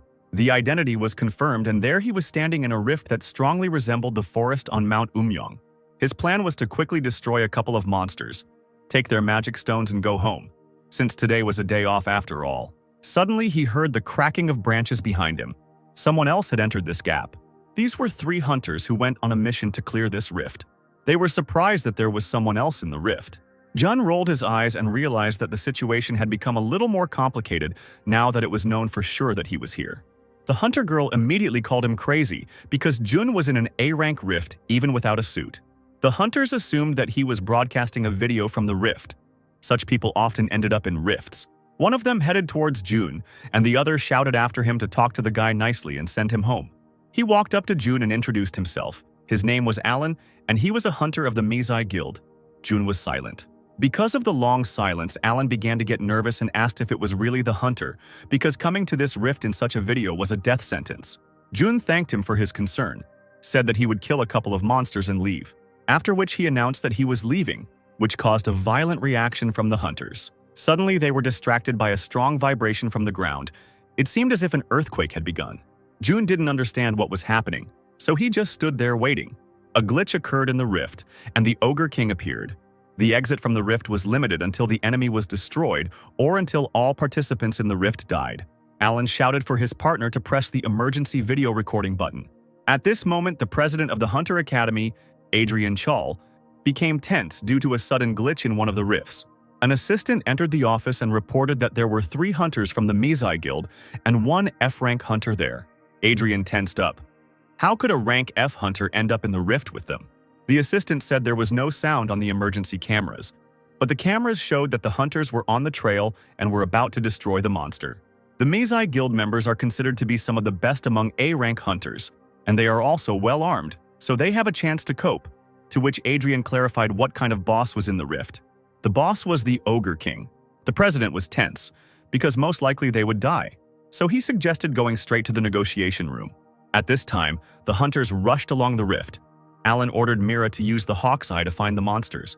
Mira was a great long-range fighter. William was the most powerful healer he knew, and Alan himself had never lost. Having assessed the forces, he realized that there was a chance to win, especially if luck smiled on them, a little more than usual. His thoughts were interrupted by Jun, who said that they were not going the same way and that he would probably go. Alan suggested that he shut his mouth and stay close, and if he continued to talk nonsense, he would kill him himself. William caught up with Juna and apologized because Alan is generally a kind person, but right now he is very worried. Mira was worried about whether they would be able to survive, because the Ogre King was not an easy target even for S-rank hunters. Suddenly, Alan made a gesture for everyone to stop and stop their idiotic conversations. There was one dark ogre in front of them. They had to destroy it and move on. The captain turned to Mira and asked her to check if there were any other monsters nearby. Her eyes glowed a bright yellow, as if she had a computer in her head that was currently analyzing the area. Alan ordered Mira and William to cover him from behind, and he would take on those who were in front. After which he turned to Jun and told him not to act weird and to stand there. They had already taken a step towards the ogres when Mira suddenly stopped them. The boys turned with questioning looks in their eyes, to which she responded that something was wrong. For some reason, all the ogres were moving in the same direction, and she couldn't understand why. Suddenly, it dawned on her why several monsters, like robots, were moving along a given trajectory. They were heading towards the Ogre King, who was apparently nearby. At this moment, Jun realized that even though there were 3 S-rank hunters next to him, the fight would not be easy. There were already more than 20 monsters gathered around the king, and they continued to accumulate. Jun assessed the team that was suddenly acting with him today and realized that with their abilities they wouldn't get very far. So he decided to take action, headed towards the ogres and sighed heavily. Alan grabbed him by the jacket and hurried to stop the suicide bomber. He asked him to stand there and not stick his head out, to which Jun mumbled something. Alan kept shouting that if everything failed because of him, he would personally strangle him before the ogre did it. But Jun begged him to listen to him. The hunter was seething.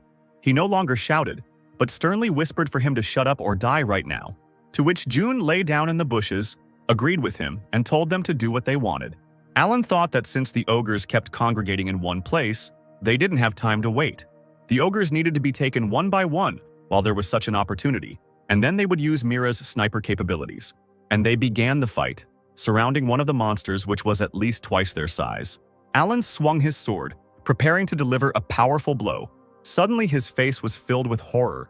He certainly didn't expect the fight to start like this. The dark ogre intercepted the sword in flight and calmly held it in his huge hand. At that moment, Mira decided to distract the ogre and fired a barrage of arrows straight into his back. She stood confidently with her bow a little further away, while William shook next to her. The monster showered him with explosive arrows and he turned towards them. William finally entered the fight and began firing his laser pistol, continuing to attract the ogre's attention. The huge machine was already moving towards them, so he asked Alan to speed up. Alan asked him not to show off and raised his huge sword, preparing to strike. With a swing, he struck the ogre just below the knees, cutting off his legs. The monster howled in pain, his eyes becoming bloodshot with anger. This was the perfect moment for Alan to deliver the finishing blow, and he wasn't going to let this opportunity pass. He plunged his sword into his back, black blood gushed from the wound. The ogre was dead. They dealt with this giant quickly. He took a couple of deep breaths to catch his breath and asked Mira where the next target was. She said that it was not far away, to which Alan suggested going right now so as not to waste time. Suddenly, their conversation was interrupted by William. He was looking towards the bushes where June should be waiting for them. But Jun wasn't there. He went somewhere, which means the hunters will have to look for this idiot. Not far from them, some kind of light show was taking place. Rays of light were darting in different directions. The culprit of the disco was June. After everything died down, he stood in the field with several dead ogres. He took the first twig he came across and began poking around in the ogres to get their crystals. June took another blue stone from the ogre and was pleased with his work. He put it in his briefcase and decided that this amount would be enough for him. But there was no way to go back. The exit from the rift was limited. It was necessary to catch the Ogre King as quickly as possible. He immediately remembered that Alan had promised to kill him if June did not obey. Therefore, I decided to lie down, rest, and give the hunters a chance to sweat. This is exactly what happened on the battlefield. Alan, having climbed onto the ogre, tried to cut his throat with his sword. Mira fired a dozen arrows straight into his face. And finally, the ogre fell to the ground with a crash, pulling Alan down with him. Willia sat on the ground, his strength waning. Alan lay on top of the limp body, and the huntress said that these opponents were really tough. But the question still hung in my head as to why the monsters kept gathering together. They had only killed 11 monsters. Their strength was gone. They needed the Ogre King's mistake to win. While Alan was thinking, William called him from behind, his voice frightened. The hunter turned around and understood the reason for this fear. Right behind them stood a huge army of monsters led by the Ogre King. There was fear and indignation on his face. He did not understand when they all managed to gather. There was no time to prepare. We would have to fight in these conditions. Alan ordered to pull himself together. We had to be extremely careful, he suggested, slowly retreating back and catching them one by one. He began to outline his further plan, but hesitated. It seemed like this was the end. They had nothing more to do. They would die here, and suddenly there was an explosion. The ogres started the fight and struck, the force of which sent Willie flying into a tree. The Ogre King let out a loud cry, more like a growl, as if sending his fighters. Ogres were approaching Mira and Alan, and Mira thought that perhaps this morning was her most delicious and last breakfast. The team captain stepped in front of her, ordering her to run while he distracted the enemy and take William with her. But she didn't have the strength to do so. He decided to command even louder so that she would understand that at this moment, he was not joking and was really ordering them to leave. After which he quickly rushed into battle, holding his long sword in front of him. It seemed that the ogres were even a little surprised by his courage, because he was going to fight alone against an entire army. Suddenly, beams of light began flying around, cutting off the ogres' limbs. Alan couldn't understand what was happening, because none of them had such skills. Mira, who had already lifted William onto her shoulder, was also in shock. It was the first time in their lives that they had seen something like this. June landed in front of Alan, blocking him from the battle. The captain asked what all this meant. June remained silent, assessing the situation. Suddenly, he created a greenish matter, creating a dome around the hunters, and suggested that they not come out of there. It was a protective film. But was there anyone among them who could make protection of such huge dimensions? One of the ogres was already looming over Jun, aiming its blade straight at his head.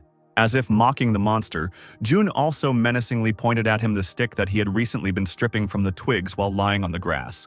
He threw his improvised weapon at it, when suddenly the ogre's body was torn into small pieces. William finally woke up and tried to comprehend where he was and what was happening, while Mira was shocked by the fact that the ogre exploded. The Ogre King wasn't going to give up so easily. Jun only defeated one monster, but his army was huge. Jun took out his sword and decided that since he was here, he had to do everything to win. He continued to look at the army calmly and tossed the hilt of his sword as if playing with them, after which he powerfully threw the handle into the air, and he finally sheathed the blade. At that very moment, in the place where the sword had just been, thunder began to rumble and lightning began to flash. The earth began to shake. Alan could not understand what kind of thunder it was and where it came from. William began to vomit, either from weakness or from injuries. Mira reported that this was not an ordinary thunder. His head began to split from pain. Alan closed his eyes. The thunder was getting louder. His eyes started to hurt. Vibrations were going through the ground, making it hard to stand on his feet. But this didn't bother Jun. He stood firmly in place and continued to control his abilities with a wave of his hand. The beams flew across the field again, cutting off limbs and making holes in the monsters. With each new action, this F-rank hunter was more and more amazing. Where he got his sword technique from was unclear, and so the rays caught up with the king of the ogres. All the power fell on him alone, as his army was completely destroyed. A pitiful cry escaped from his mouth. Blood flowed from everywhere. This was his defeat. Jun pulled the sword hilt back and caught it deftly. He covered the entire field with ogres and their king, without taking a step from the spot. When suddenly a message came that the rift was returning to its normal state, it was finally possible to go home. Alan was finally able to get up, but he still couldn't figure out if the fight was really over or if he was seriously injured and dreaming it. He ran up to June and asked how he did all this, to which June suggested thinking that they killed the Ogre King. While putting the crystals into his backpack, he continued to talk about how it would be beneficial to their reputation and would also increase their value as hunters. It just didn't fit in his head. He had just destroyed a bunch of monsters, a boss, and was voluntarily giving them the laurels. June suggested doing it the way they wanted, but they still owed him for saving them, and these crystals would be enough for him. He quickly said goodbye, and a second later he was no longer visible. The hunters stared into space and couldn't understand why he just up and left. Alan said that they should have at least asked for a business card, to which Mira replied that he wouldn't come again anyway, since he was always swearing. The hunters in the academy watched the monitors in silence, as if the world around them had stopped. The two employees stared at the screen in amazement, not understanding how or what had happened there. President Adrian asked to play the recording again from the moment the ogres appeared. They reviewed the recording again, the appearance of the army, Alan ordering his partners to run, and June's phrase, with the instruction not to leave the dome. Adrian asked to stop at this point to understand something. He looked at June, who was throwing something that looked like a sword up and down over and over again. After zooming in on the screen, it became clear that it was not a sword, but just a hilt. This was followed by screams about some kind of thunder and pain in the head. One of the employees reported that the recordings from all cameras cut off at this point. To which Adrian asked his name, the employee replied that his name was Kim. The president grew nervous as he continued to extract information about this hunter. His colleagues told him that they had been unable to obtain any further information about the mysterious guy. The registration number, the address, and everything else was fake. Even the date of birth. The 99th day, the 99th month, the year 9909. He asked if there were any witnesses to how this guy came out of the rift, since several more hunters were sent there. He put 2 fingers to his temple, as if that would help him think better, but no answers came. In terms of skills, he is no less than S rank. He has the technique of transferring mana into a sword, and the protective film was the use of special skill. And as far as the president knew, there was no one among the hunters with such a style of techniques. He was sure that he would soon come out into the light. June was already home. He managed to return literally 10 minutes before Jill arrived and the door lock clicked. As if nothing had happened, he asked her where she went. She went into the kitchen, put her heavy bags on the table, and said that after sports she stopped by the store for groceries. She turned to him and asked if he had had lunch. June said that he didn't want to have lunch, but while he had time, he would clean up his room. Entering the bedroom, he fell onto the bed, exhaled heavily, and decided that the room was already pretty clean. He had been on his feet since early morning, so he didn't want to do anything else. Suddenly, he sat down on the bed and reached for the bedside table. He opened the box where the magic stones he had obtained today lay. Jun thought that the workshop where he sold one of the magic stones might suspect something. Memories came to mind of how the girl who appraised the crystal said that after removing the commission, it would be 250 million. But he only sold 1 small stone. Maybe everything will work out. He thought he would get much less for selling one, so now he simply had no idea what to do with the remaining 9. But his head hurt terribly. He didn't have the strength to think of anything now. He threw the crystals up. The pebbles scattered across the bed, He lay down with his arms and legs spread out in different directions. He clearly needed rest. The day flew by quickly. He slept through it all, restoring his strength. It was time for dinner. Unsuspectingly, Jill said that she had prepared a lot of different snacks, but if there was not enough, she would prepare more. June handed her the documents and invoices that had recently been worrying her. She looked down in disappointment and decided to ask the obvious question. Did he really look at them? But he was only interested in one thing. Why didn't she tell him anything? Jill thought he would hate her.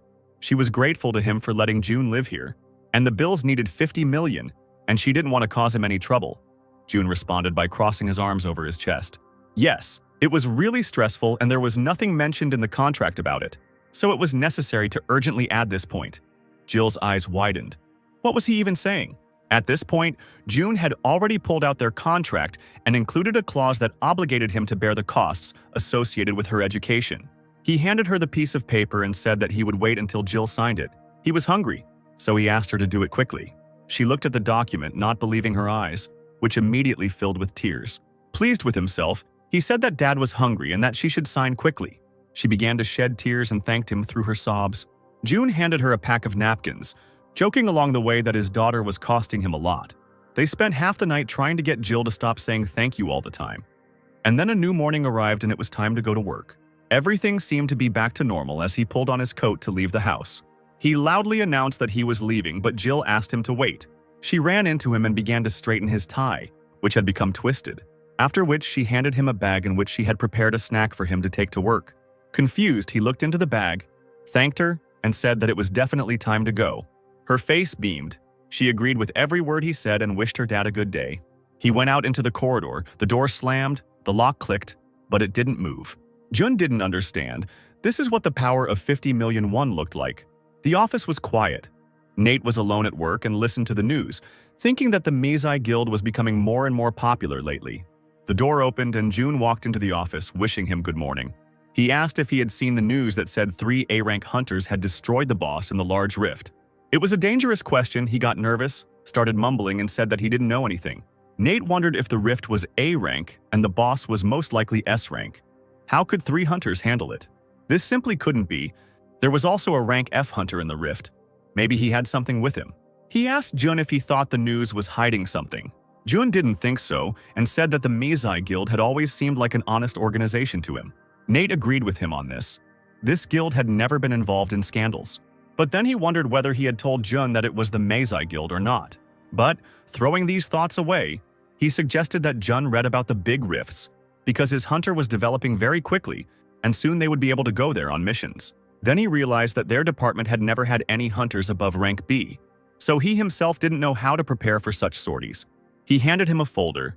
It was a file about a new fault that had appeared in a small province. On his last trip there, Nate dropped in briefly, and there were orcs there. It was supposedly a C-rank rift, and since Kate had also been rated C, it would be a good idea for them to go there. After which he said that this was an order from the head of the department, so he asked not to be offended. But June was not offended and, on the contrary, was pleased, because this was a sign of trust. Nate praised him because June had been doing very well at work lately, and he offered him his help if he didn't understand something. June was grateful to him. At that moment, the red-haired fury, Kate, flew into the office apologizing for being late. Nate began to calm her down, because on normal days she could just stay at home. That was the rule in the department. Out of nowhere, Greg appeared next to Kate and began to scold him for not even being able to properly greet a valuable employee, as if she had no right to come here. He obediently greeted Kate and told her to come to the office at any time of the day or night. Realizing the comical nature of the situation, Kate laughed and thanked him. While the chaos was going on around them, June put on his coat, grabbed the folder Nate had given him, and asked him if he and Kate could go into the rift today. Nate started talking about how he only had to warn his superiors, and Greg immediately ordered them to leave immediately, and Kate jumped with joy behind his back. They had almost left the office when the boss's menacing voice came from behind them, demanding that they stop. He handed him 150,000 won and told June to make sure to treat the huntress so that she would be satisfied. The weather was just perfect. June and Kate had lunch together right in the area of the fault. Leaving the cafe, Kate thanked him for the lunch, and he said that it was all thanks to her. June noted that after she received C rank, the attitude of the mayor's office towards her changed. Kate didn't even notice it.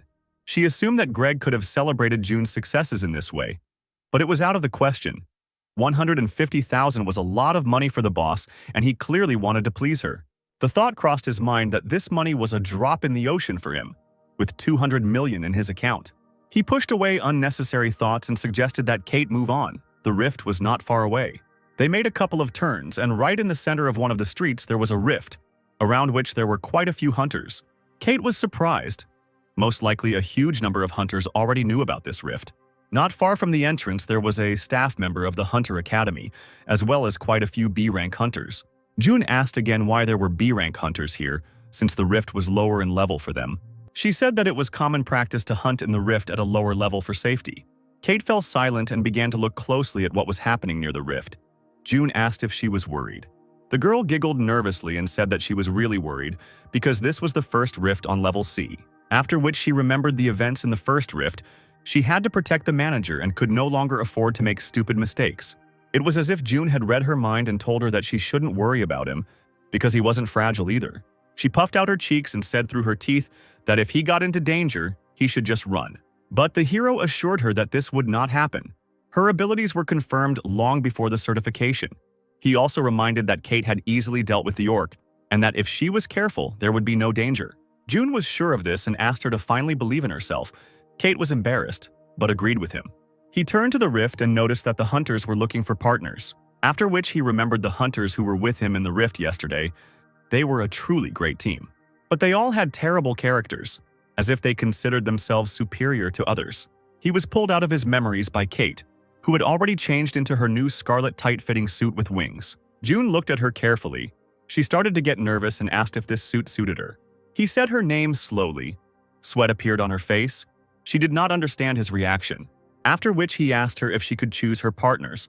What type would she prefer? He began listing the types of warriors, for example, a tank that distracts monsters or those who provide cover at long distances. Her lips began to twist into a displeased grimace. Was he ignoring her so openly? When he finally stopped thinking and looked at her, he was surprised and asked what was going on. She started screaming that he himself said that he had no one but her. Or maybe it was a lie. She narrowed her eyes suspiciously and asked the most important question. Did the manager want to sign a contract with any other hunter? Jun stopped her. Because even if he made a contract with another hunter, it didn't mean that the contract with her would be terminated. After this comment, her eyebrows hung heavily over her eyes, and she said that she did not need anyone else. She turned around on the spot and walked importantly towards the fault, recommending that he follow her, because they needed to work. Near the rift, there was a trainee from the rift control department from the Hunter Academy who stuck one of his fingers deep into his nose. He threw aside what he had found during the excavations and noticed that something strange was happening here. 2 days have passed since the discovery of the rift, but the hunters who entered it still have not returned. The team that went there on the first day returned 8 hours later. After them, 32 hunters entered, but for some reason they did not return. Usually the hunt took exactly 8 hours, especially since there was no food or place to rest in this rift. He thought that this was definitely something to report to the Hunter Academy and began typing a message. But he immediately rejected this idea because there would soon be a change of post. Let someone else in charge deal with it. He was just an intern. A male voice addressed him, remarked on his good work and introduced itself. The man said his name was June and his partner was Kate, and they worked in the fault department at the mayor's office. The intern scratched his head and assumed that they had come to investigate the rift and handed him a tablet. While June was confirming his identity, the guy kept his eyes on Kate and finally realized something. This was the same huntress who refused the Icarus Guild. She looked down in embarrassment and confirmed his guess. She didn't like such popularity. June interrupted the awkward conversation and asked if they could come in, while already taking a step towards the rift. The intern extended his hands towards the rift, as if inviting them to come in, after which he told Kate that she was really popular, to which she asked him to stop. She was already ashamed. They stepped into the rift, and only then did the intern remember that he should have warned them about the peculiarities of this place. He watched their figures disappear into the portal and hoped that nothing bad would happen to them. June turned around and asked Kate if she had heard what he said, but she didn't seem to have heard even the manager's question. The hero decided not to repeat the question and launched the program to scan the rift. The program reported that the fault had been registered and work could begin. June turned his gaze to the endless desert fields and suggested that they begin mapping the area. But Kate's attention was drawn to some people who were sitting not far from them. It looked like a hunter's camp, but they all looked tired. Several of them were writhing in pain. Some were sitting by the rocks, and some were already lying helplessly. Kate asked the manager what could have happened here. He suggested not to speculate and go ask them themselves. As they moved towards the hunters, one of them said that there were more sacrificial lambs in this place. Looking at Jun, the man noticed that he wasn't even a hunter and asked what business they had come here for. He introduced himself and said that they had come from the city hall, after which he asked the hunter to tell him about the situation inside the rift. There were a lot of wounded people around, but it was unclear why none of them came out. The man replied that the hunters were not just sitting there, they had no way to get out and suggested that they turn around. The partners followed his suggestion, looking around them. When they suddenly noticed the rift, it seemed to have stopped. At first, Jun assumed it was a glitch, but then realized that if it were him, it would be impossible to enter here. Then suddenly, Kate gave the answer to the riddle he couldn't solve. The rift was in a state of inhibition. She explained that glitches only occur in rifts above B rank, and slowdowns can occur in absolutely any rift. Fault stalling was a strange phenomenon that sometimes occurred as a feature of the fault. Kate approached the hunter and asked him to share all the information he knew about this place. He opened the information tablet, which spoke about the features of the rift, which was activated when more than 25 people were in it. And in order for the exit to open, it was necessary to destroy all the ordinary monsters. Kate carefully studied the information. In order to get out of here, you need to destroy 280 monsters.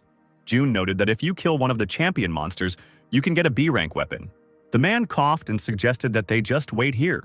They had been here for several days already, and soon they would surely send skilled hunters from the academy here. June objected, because if we combine our efforts, we can still destroy 280 monsters. The hunter chuckled with displeasure and asked if they even knew what kind of monsters were living here. Just like June, the wounded hunters thought that there were orcs here. His face filled with horror, and some memories surfaced in his head. June and Kate waited silently for him to continue. The hunter said that if they went a little further along the rift, they would meet B-rank trolls. Kate started to panic. She could still handle the orcs, but the trolls were already a new level. The man nodded. The trolls were indeed several times stronger than the orcs, which was why they were sitting here waiting for help. Kate thought, it was impossible to kill the trolls with a few minor wounds. They could regenerate.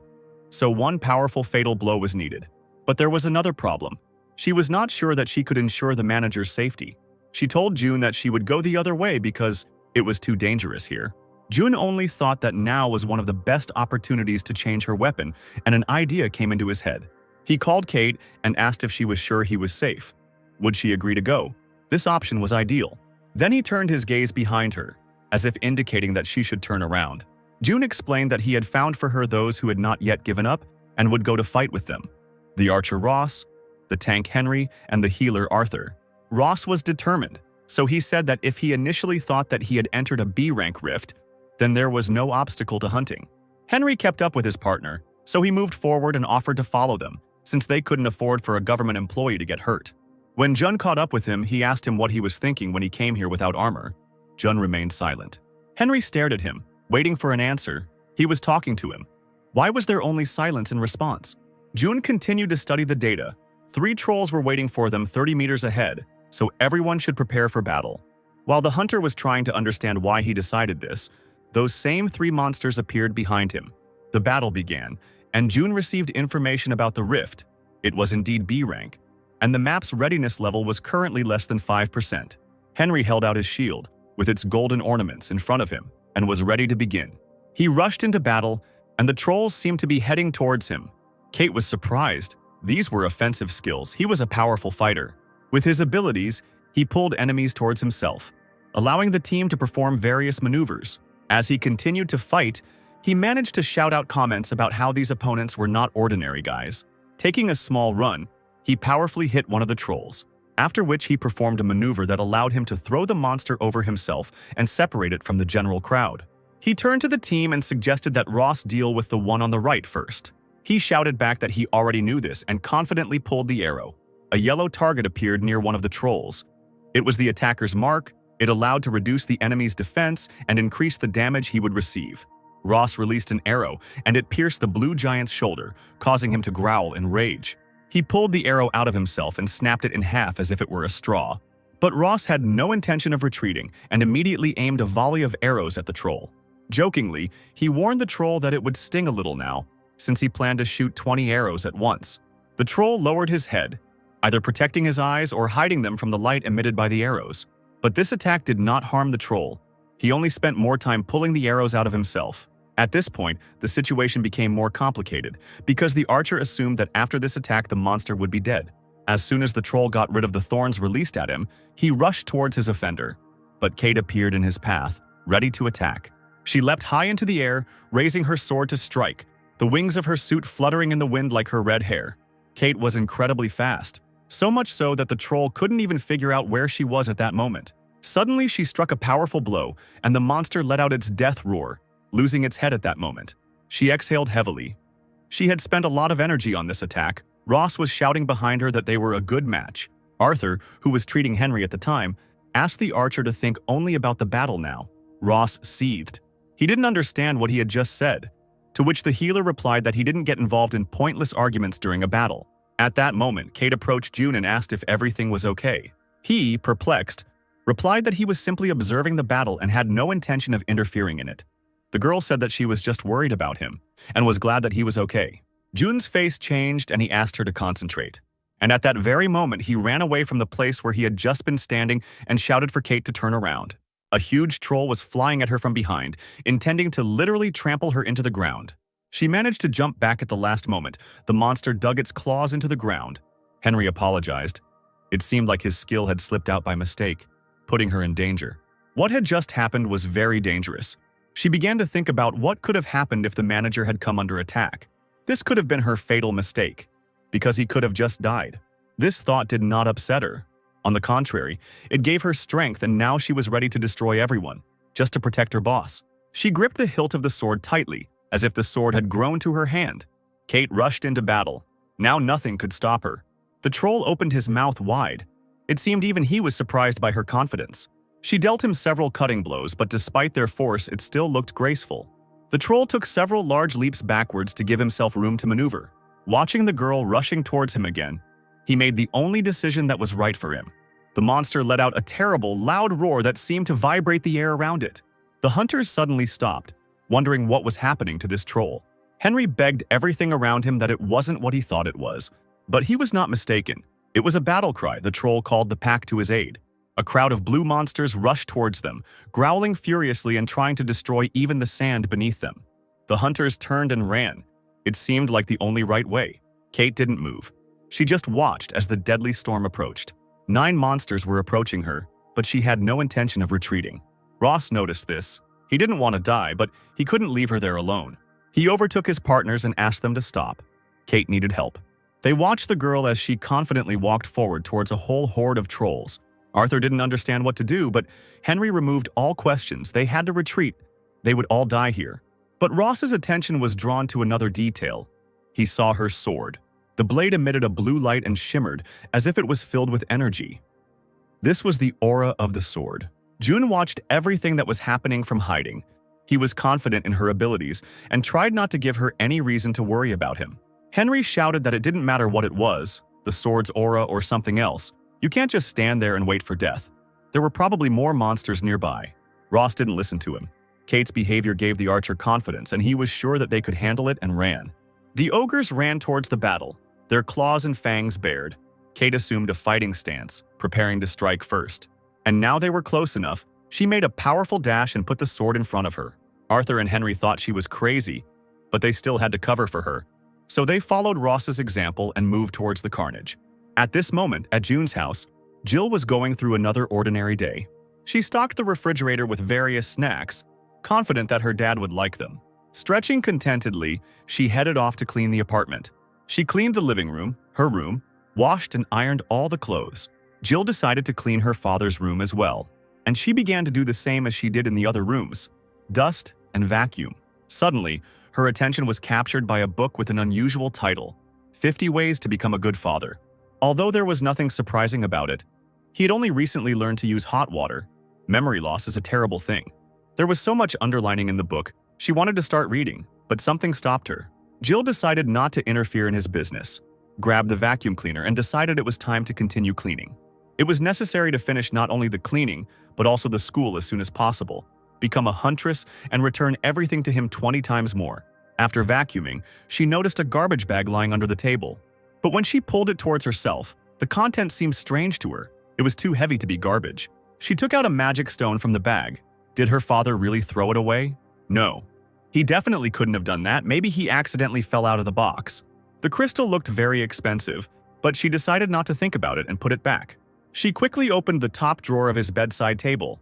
The girl certainly didn't expect to see what was inside him, so she screamed in surprise. She lay on Jun's bed surrounded by magic stones. There were 9 of them. She wondered how much it all cost. No less interesting was the strange purple thing lying with them in the box. Maybe they should throw it away. And in the drawer there was a document. A hunter's pass for a man whose name was unfamiliar to her. At this point, Kate continued to fight in the rift, swinging her sword again and again. The next powerful blow was right on target, and she cut off the troll's arm. 2 more monsters were flying towards her, trying to attack her from above. But she was too fast for them, so when they struck, it hit the ground. She literally rolled on the ground and was ready to attack again.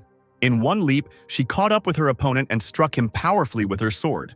There were already several troll corpses around her, but she continued to hit again and again. Things weren't going so smoothly for Ross. A huge blue hand was pinning him to the ground.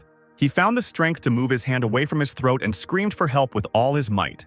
Henry called him an idiot, but there was nothing he could do but help his comrade. He grabbed the troll from behind, muttering under his breath that he didn't understand why they were so strong at all. While the 3 guys were picking at one monster, she single-handedly killed another one. There was too little strength left. There were still 2 trolls ahead.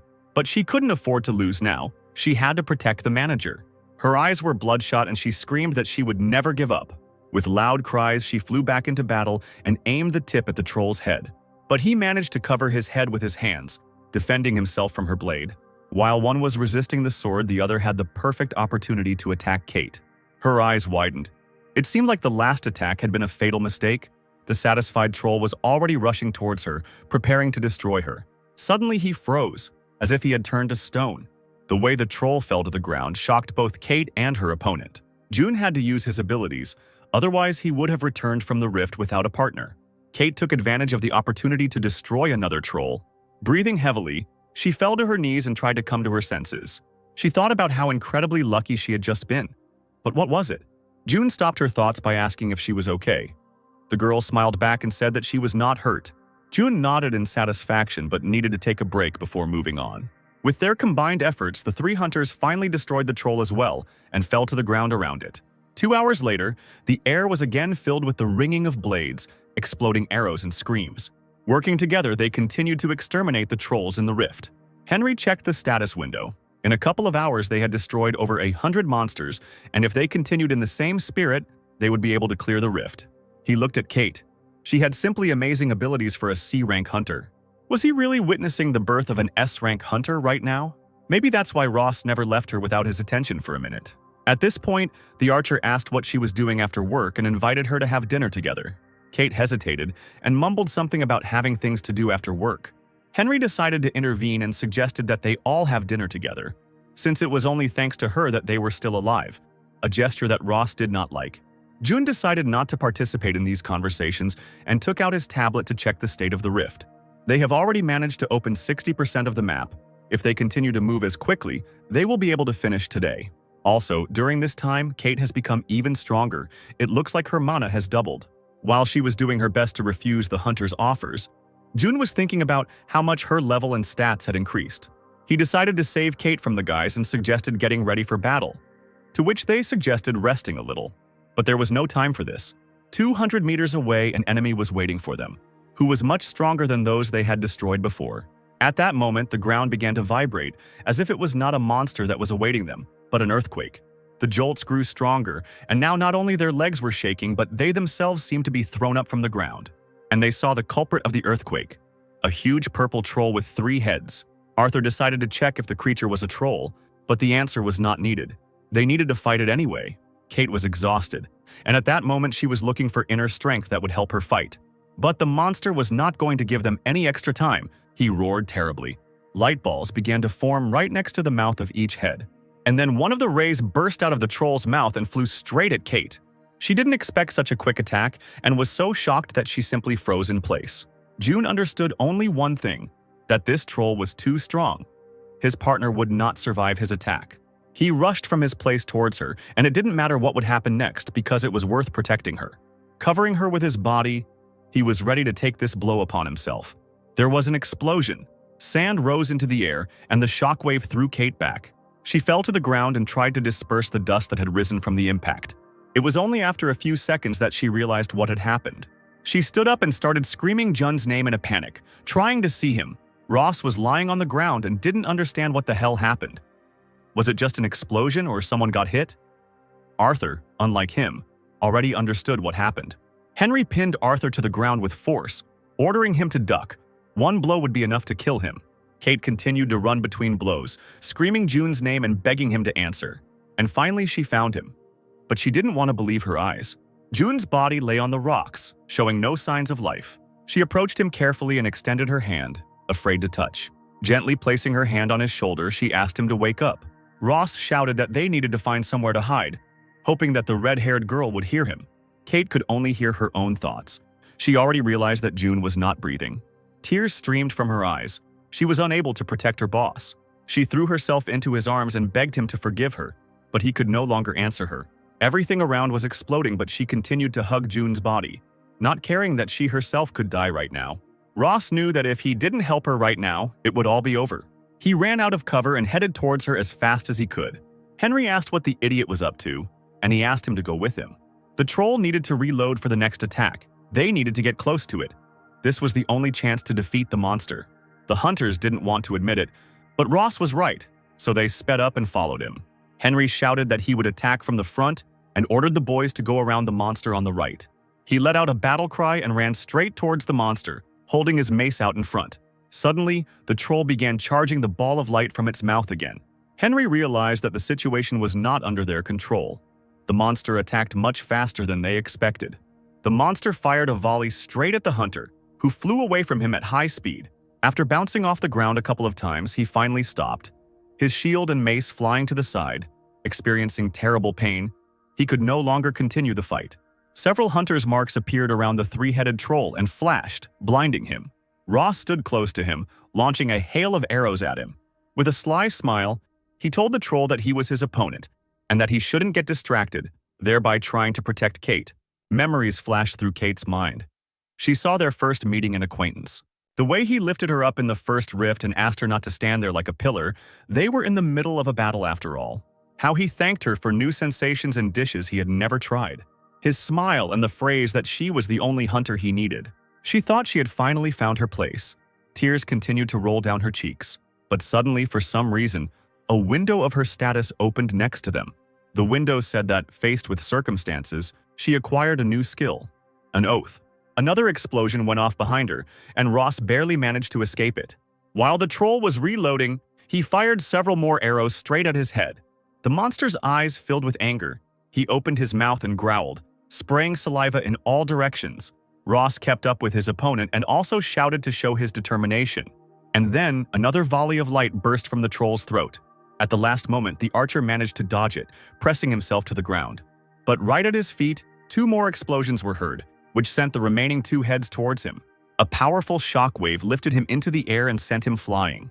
He fell flat on his back, raising a heap of sandy dust.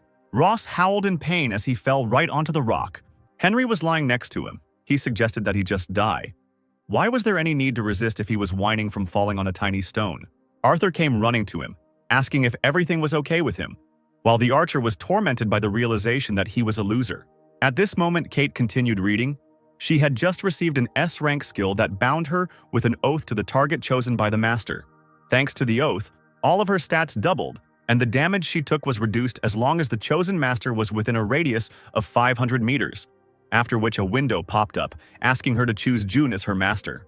Hope lit up her eyes, but she couldn't quite tell if that meant Jun was still alive. She wrapped her arms around him and prayed that it would work out. Suddenly, holographic bracelets appeared around their hands. The computer said that the gentleman had been selected and was within a radius of 500 meters. The oath's blessing was activated and her stats rose, ready to continue the fight. Henry also found the strength to get up, but it was difficult for him to attack alone, so he simply ran away from the explosions. The last one caught him. He fell and screamed at Ross to stop suffering and finally get up. The archer continued to lie there and asked to cover him a little longer. Arthur concluded that his partner had no conscience at all. Suddenly, Kate ran past them. She asked Arthur to look after him because he was still alive. Seeing her, Ross jumped up and shouted that he would cover her in battle. Henry looked at him with wide eyes. Literally a second ago, this idiot was lying there without strength. Because he reveled in his pain, he almost died several times. The next explosion landed right next to Henry, and he was sent flying again. He fell right next to Arthur, who said that if they were to take damage immediately after he healed them, then there was simply no point in it. After which he asked me to wait here for a while he went and checked on Jun. Henry grabbed his hand and asked him to heal him first. Arthur had no choice but to agree. Jun finally came to his senses and was able to open his eyes. He saw that Kate had chosen him as her master. She has definitely become stronger, it seems, at least twice as strong. After which he thought that if he went out right now, it would be strange, because he almost died. So he decided to sit in place for a little while longer.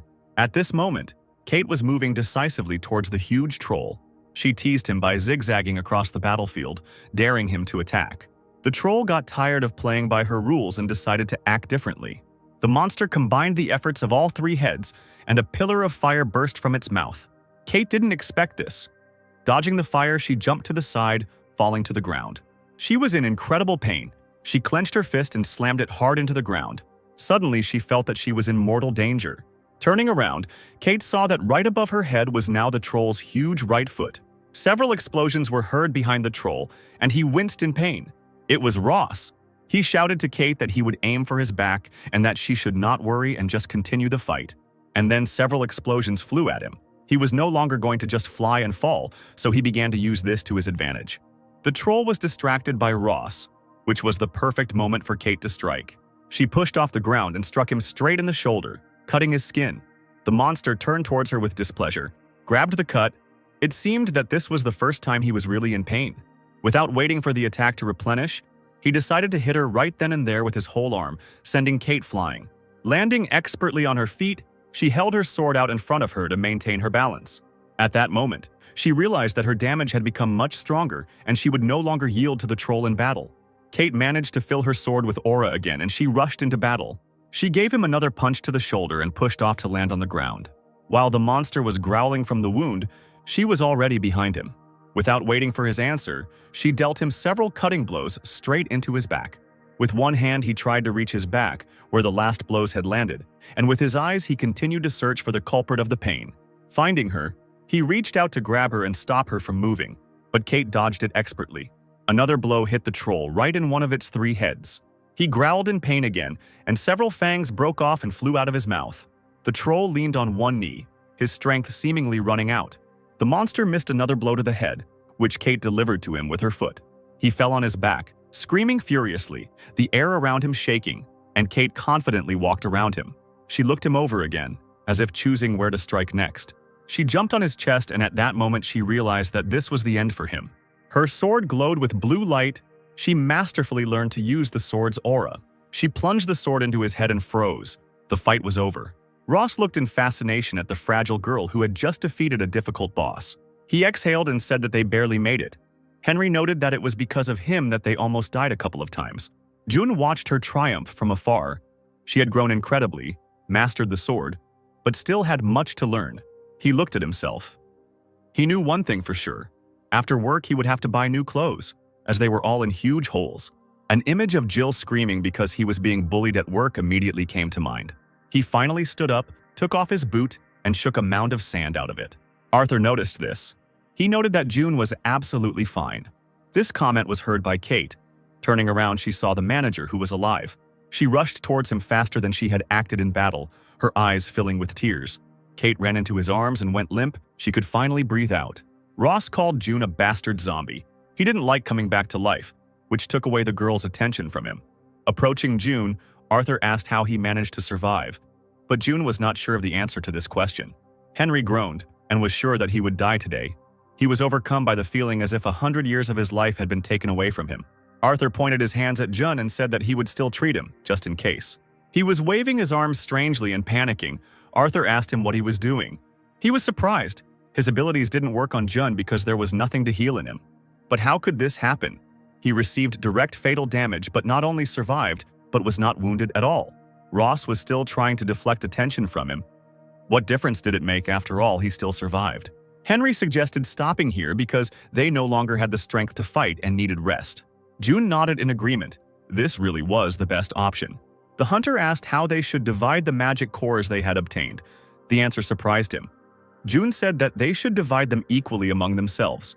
The law prevented him from making money from hunting, which Henry was glad of, but he was quick to point out that he had a pretty handy app for working with the Rift.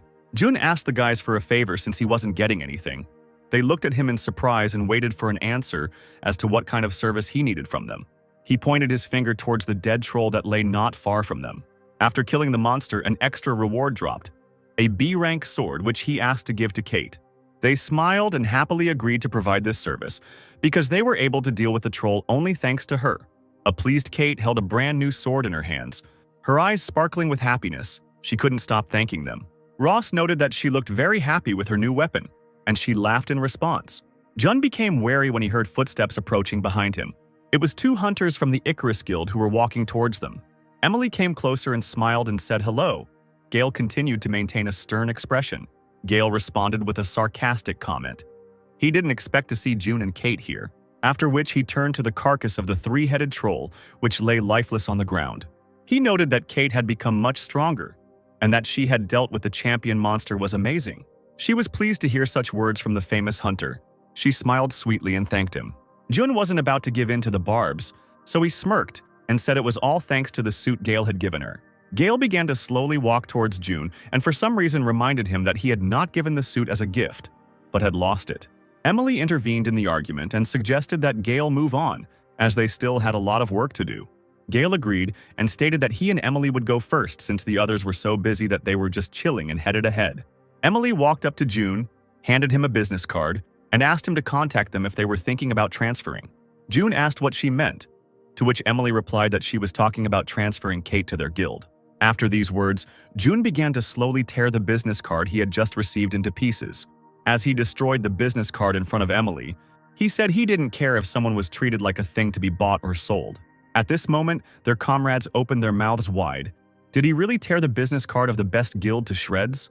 Jun continued that he didn't care about other people, unless that someone was his person. Then he wasn't going to hold back his comments. Emily froze. Cold sweat appeared on her face. It seemed like something went wrong, but she didn't mean anything bad. The hero clenched his teeth and hissed that this was the last warning and that he should not mention the word transfer in relation to Kate anymore.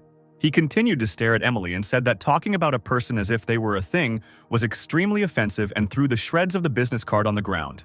They returned from the Rift late in the evening. The boss decided to organize a small corporate party in honor of today's outing. June decided not to go to it because Jill was waiting for him at home and he had already spent time buying new clothes. On the other end of the line were cheerful drunk colleagues. He heard that right at that moment Kate was talking about the incident with the Icarus Guild. At that moment, Kate jumped up, waving her fists and trying to accurately convey June's words about how he would protect his man. Greg thanked June for his work and the right approach to their employee, while Nate jumped around in surprise in the background. Suddenly, Nate snatched the phone from his boss's hand and began to conduct his own dialogue with June. He noted that he thought tearing up the company's business card was too much. June asked for forgiveness for this act, when suddenly he heard approving notes from the end of the receiver. He decided to ask again what he meant, because so far the opinions were changing from phrase to phrase. Nate said he believes there are times to bow your head and times to let your anger out. The Icarus Guild was a huge and famous company, but that didn't mean they had to always lose to them and yelled that June did the right thing. He kept shouting that it would be one thing if Kate left voluntarily, but treating her like a thing was disgusting. Greg joined the conversation, seeing nothing wrong with angering a couple of boastful S-rank hunters. Nate pulled the phone closer to himself and lowered his voice to a whisper, as if he wanted to ask something personal. He asked June if he could become his man too, so that he could be under the same confident protection. June didn't know what to say to this comment, and in the background there were shouts for another shot. He was sure that no one was listening to him on the other end of the line anymore, but just in case he said that they would meet tomorrow. He hung up and smiled, pleased with the day, Kate's growth as a hunter, and how warmly she was welcomed into their company. After which he slowly trudged home. No matter how well everything went, it was still a difficult day. He walked home to find Jill in a spotless apartment waiting for him. Jill said hello, when suddenly something else caught her attention. She noticed his new clothes. June remained silent, because he expected to dodge this question. He began his story by saying that he came across a sale on his way home, and it was already getting colder outside, and he also felt sorry for the old lady who was selling the suits. Jill asked where he found the old lady who sells costumes, and that's where June was wrong. He urgently needed a plan to distract her. He quickly figured out what could be done and said that he would not refuse some tea. At that very second, Jill ran into the kitchen. While she was pouring water into the kettle, she thought about today's finds. The handle, the magic stones, and the hunter's pass. Suddenly, she thought about how her father worked as an office worker during the day and as a hunter at night. The image of my father in a superhero costume and how he receives signals for help immediately came to mind. She was sure she was right, because his colleague at work, who came to visit them, was also a hunter. And now she saw two partners in stylish suits who were about to set off on a mission. The next image was of Kate deftly flipping over on his back, and both of them deftly dodging bullets. She continued to imagine various scenes and began to boil with anger. The same thing happened with the kettle she put on the stove. June walked into the kitchen and pointed out the fact that the kettle seemed to be boiling. She got scared, and while she was turning towards June in panic, she touched the teapot with her hand, which immediately went flying. Without a second thought, June darted towards the kettle and caught it with both hands. While the daughter watched this picture in surprise, the hero asked her to be careful, because she could burn herself with boiling water. She couldn't hold back her emotions any longer. She screamed and asked what he was holding in his hands right now. Jun didn't know what to answer because it was obvious that he was holding a teapot in his hands. But he didn't take into account the fact that he was holding a hot teapot. He did not immediately notice his mistake and stared at his hands and the hot iron in them. Jun quickly moved the kettle to the table and began to justify himself by saying that it wasn't that hot. Apparently, the water hadn't boiled after all. But the kettle's whistle claimed otherwise. She grabbed his hands, turned on the water, and lowered them into it. Her hands needed to cool down. Jill apologized for her carelessness because she could have gotten hurt. Wiping his hands on a towel, he asked what she was thinking about so hard. She screamed as if she remembered something. June continued to look at her questioningly. She ran into the room, an action that left him even more confused. But a second later, she was already returning to him, with some kind of bundle in her hands, which she handed to him. He started reading. It was an informational entrance flyer for initiation into hunters. Jill hesitated and started to say that there would be nothing important there and she just wanted him to know. After which she noted that it was a weekday, and she knew perfectly well that he was busy, so there was no need to come. June rubbed his chin thoughtfully. It would be next Monday. How could he ask for time off from work? But the most important thing is that he understood that this was incredibly important for her, so he said that he could come.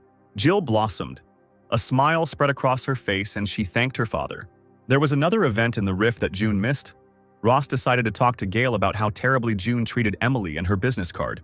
But Gail didn't understand why he had come all this way just to report this. He stopped jumping and waving his arms and froze, looking at him. After which she asked to punish June because the way he behaved irritated him terribly, and Gail had a reason to do it. It was already lunchtime on the next working day. Everyone had left the office, and June had an excellent opportunity to ask his boss for time off. He glared at him from his desk, not knowing what excuse he could come up with to leave next Monday. The hero finally made up his mind and approached the boss's desk, apologizing in advance. He asked if he would mind if he worked only half a day after lunch next Monday. Greg asked why he was going to do that, to which June replied that it was personal. The boss nodded at his answer and asked if it was something that couldn't be discussed. June had no intention of revealing the real reason for his request, so he simply confirmed his suspicions. Greg thought about it. He didn't know what to do, because next Monday Nate was going on a business trip. June didn't understand what kind of business trip this was, to which the boss reminded him that the following Monday there would be an initiation of new hunters. They had received an official note in their office asking for the participation of all nearby organizations, so they could not ignore it. June's eyes widened. That was where he needed to go, but the boss said Nate would be going there. He added that they wanted June to concentrate on working with Kate, so they didn't ask him to attend the ceremony. However, Greg advised that if it was really urgent, he should pass on the approval notice, as their department could tolerate 2 employees being absent for 1 day. June assured him that there was no need to worry and said that he would rather go and have lunch. He immediately found the place where Nate had lunch, because he spent every day in the same cafe. June sat down next to him and immediately started a conversation about how he heard him planning to attend the entrance ceremony at the Hunter Academy. Nate nodded and said that he would spend time there from 8 in the morning until 2 in the afternoon and would return to the office after lunch. The hero asked if he could go to the ceremony in his place. Nate was taken aback by the question. Why would someone suddenly have to go instead of him? June hesitated for a second and realized that he couldn't hide the truth in a conversation with Nate. He started telling him that he had a daughter and that she was being initiated the following Monday, so June wanted to be there. The soda went straight back into the glass from Nate's mouth, which is where June got his daughter in the first place. He asked how old June was, and when he found out he was only 26, Things became even more complicated. If his daughter was being initiated into the hunters, then she was 17 years old. He continued, and with the next question he clarified whether June had a wife. June lowered his head and continued his story, having to reveal that Jill was not his biological daughter. This left Nate even more confused as to how all of these facts could possibly fit into one story. As they crossed the road, Nate asked if he knew about Kate's daughter. The boss breathed a sigh of relief after June told him that Kate had been to their home and even knew his daughter, after which he decided to clarify how Kate reacted to this. June said that her reaction was normal, but did not understand why he was asking these questions. After assessing the whole situation, Nate said that Jun really should go and talk to the boss. He also assured his colleague that he would keep everything he had just learned a secret. The week flew by quickly, and now it was Monday. June stood near the academy and watched the crowd that continued to gather nearby. It was really crowded here. I wonder if it was because the school was expensive or there were other reasons. He turned around and his attention was drawn to a particularly dense crowd of people. Listening closely, he realized what was going on there. People were shouting Emily's name. In the center of the crowd stood the huntress from Icarus. Everyone was trying to get her autograph, but Emily politely refused, explaining that she was in a hurry. People continued to run past him, and he just smirked at the fact that such people were forced to attend schools. He hoped that he would remain unnoticed, because this meeting would not bring anything good. But Emily had already called his name and was heading towards him, pleased. June clicked his tongue in displeasure. This was the last thing he wanted at that moment. It seemed as if she was deliberately speaking louder than usual to attract attention. Suddenly, she bowed down before him and began to apologize for what happened during their last meeting. She was so excited by what she saw that she rushed and did not think at all about the feelings of his colleague. Emily continued to stand submissively, her head bowed, and a crowd began to gather around them, whispering that this man was even more important than the huntress, since she bowed before him. June asked her to get up because everyone was looking at them, but Emily continued to say that she didn't want to cause him a negative reaction. He admitted that he had been cruel to her too, and began to ask for forgiveness, when suddenly she said okay and straightened up. People looked at him with displeasure, and he felt as if he had been fooled. Emily handed him her business card again, and she asked him to make it a reminder of her peaceful intentions. With a smile on her face, she said that this business card had nothing to do with his colleague Kate. Jun asked if it didn't concern her in any way, then why did he need the business card at all? She asked to take a business card and remember that June could contact her if she needed help. He looked at her and then at the business card in surprise, after which he leaned over and sincerely thanked her for this gesture. Emily suggested they go inside. The event was about to start and then they parted ways. A voice came from the speakers in the corridor that the ceremony was beginning and invited everyone to enter the hall, and the future students were asked to remain in a designated area. Among them was Jill, the color of her uniform perfectly matching her brown eyes. Emily continued to watch June. She felt his aura and understood that he was an unusual person. She knew she was not mistaken. She felt the same from him in the rift. Emily knew that June was hiding his true power, but she didn't understand what it was. All that was left was to wait and see what would happen next. One day, this force would enter their world. Unsuspecting, June continued to search for Jill in the crowd of students. Suddenly, he noticed her, but he couldn't understand how he managed to find her so quickly in the huge crowd. Outwardly, he did not show any emotion, but inside he was very excited about this fact. Suddenly, he blushed, covered his face with his hand and wondered if perhaps he really did have paternal feelings. The host introduced the dear guest who honored them with his presence today, and the president of the Academy of Hunters, Adrian Chall, came onto the stage and bowed to the audience. While the ceremony's guests were being introduced, June decided to find a good restaurant nearby to have lunch with Jill. A message came from his phone saying that the oath ceremony had begun. A girl with dark blue hair stood on the stage and, raising her hand, named the points of the oath one by one. The two women standing next to him were discussing the fact that this girl was the younger sister of the Sword Emperor, who was considered the best hunter of all, and she herself was already an A-rank hunter. He looked again at the little girl who was standing on the stage and couldn't understand how she could be A-rank. He remembered Jill's words about how he should treat her well because one day she would become very famous, and he decided that now was the time to show that attention. All the future hunters said their vows, there was loud applause, and the master of ceremonies announced the end of the ceremony. June managed to quickly get outside and continued to fiddle with his phone while he waited for his daughter. And finally, he heard her joyful voice and delighted cries. She was jumping for joy and couldn't believe that she had finally passed the initiation into the hunters, while June tried unsuccessfully to get her attention. He decided to stop trying, handed her the bouquet and congratulated Jill. She was speechless. Her face lit up even more. Suddenly, she lowered her head, thanked him for the bouquet, and her voice began to tremble. Tears streamed down her cheeks. She said that he shouldn't have given her flowers. June calmed her down and said that she deserved this bouquet and finally suggested that they move on. They walked through the academy square. Jill told them that training would begin in 2 days and they were assigned to classes. June asked what class she was assigned to which she became embarrassed and said that she was assigned to Class D. Jill hesitated and promised to do everything possible to ensure that she would be transferred to Class A in the near future, since her future rank depended on it. He pretended that he had not understood what she was talking about until that moment, and thanked her for the explanation. After which he ruffled her hair and said that he was sure that very soon she would end up in Class A. She laughed and asked if June was hungry, suggesting they get lunch somewhere. He pointed to the right and mentioned spare ribs, but Jill was already flying to the left, shouting about a delicious spicy sausage stew nearby. Suddenly, she had to slow down, because a huge crowd of people blocked the street ahead. She opened her mouth in surprise and started screaming as soon as she realized who was in the center of this crowd. It was the president of the Hunter Academy and Emily from the Icarus Guild, surrounded by guards, after which another male figure appeared from the car. A handsome guy with dark hair and a languid look was also heading in their direction. Jill literally screamed because it was the Emperor of the Sword himself, Jonathan. The entire famous retinue had just passed a couple of meters away from them when Emily suddenly turned around to look at them. She stopped and asked if they had already had lunch. June said that they were leaving right now. Jill couldn't get over what she saw. She had just seen her idols in person, and one of them was also acquainted with her father. Emily suggested that we all have lunch together. Then Jill turned around and asked how she felt about it. Jill couldn't help but agree. At that moment, President Chal approached them and asked Emily who she was talking to. She explained that it was June, the Rift manager from the mayor's office, whom she had already told him about. Adrian immediately understood who they were talking about, the very manager responsible for the Huntress with outstanding data. He kindly handed June the ore and greeted him. June bowed and reciprocated. Emily hugged the girl who was with June and decided to clarify whether she was his younger sister. June hesitated to answer. He did not understand what to do. Lie or tell the truth, after which he finally decided to say that this was his daughter. Emily stood there in surprise for a few seconds, then leaned over to the girl and asked her name.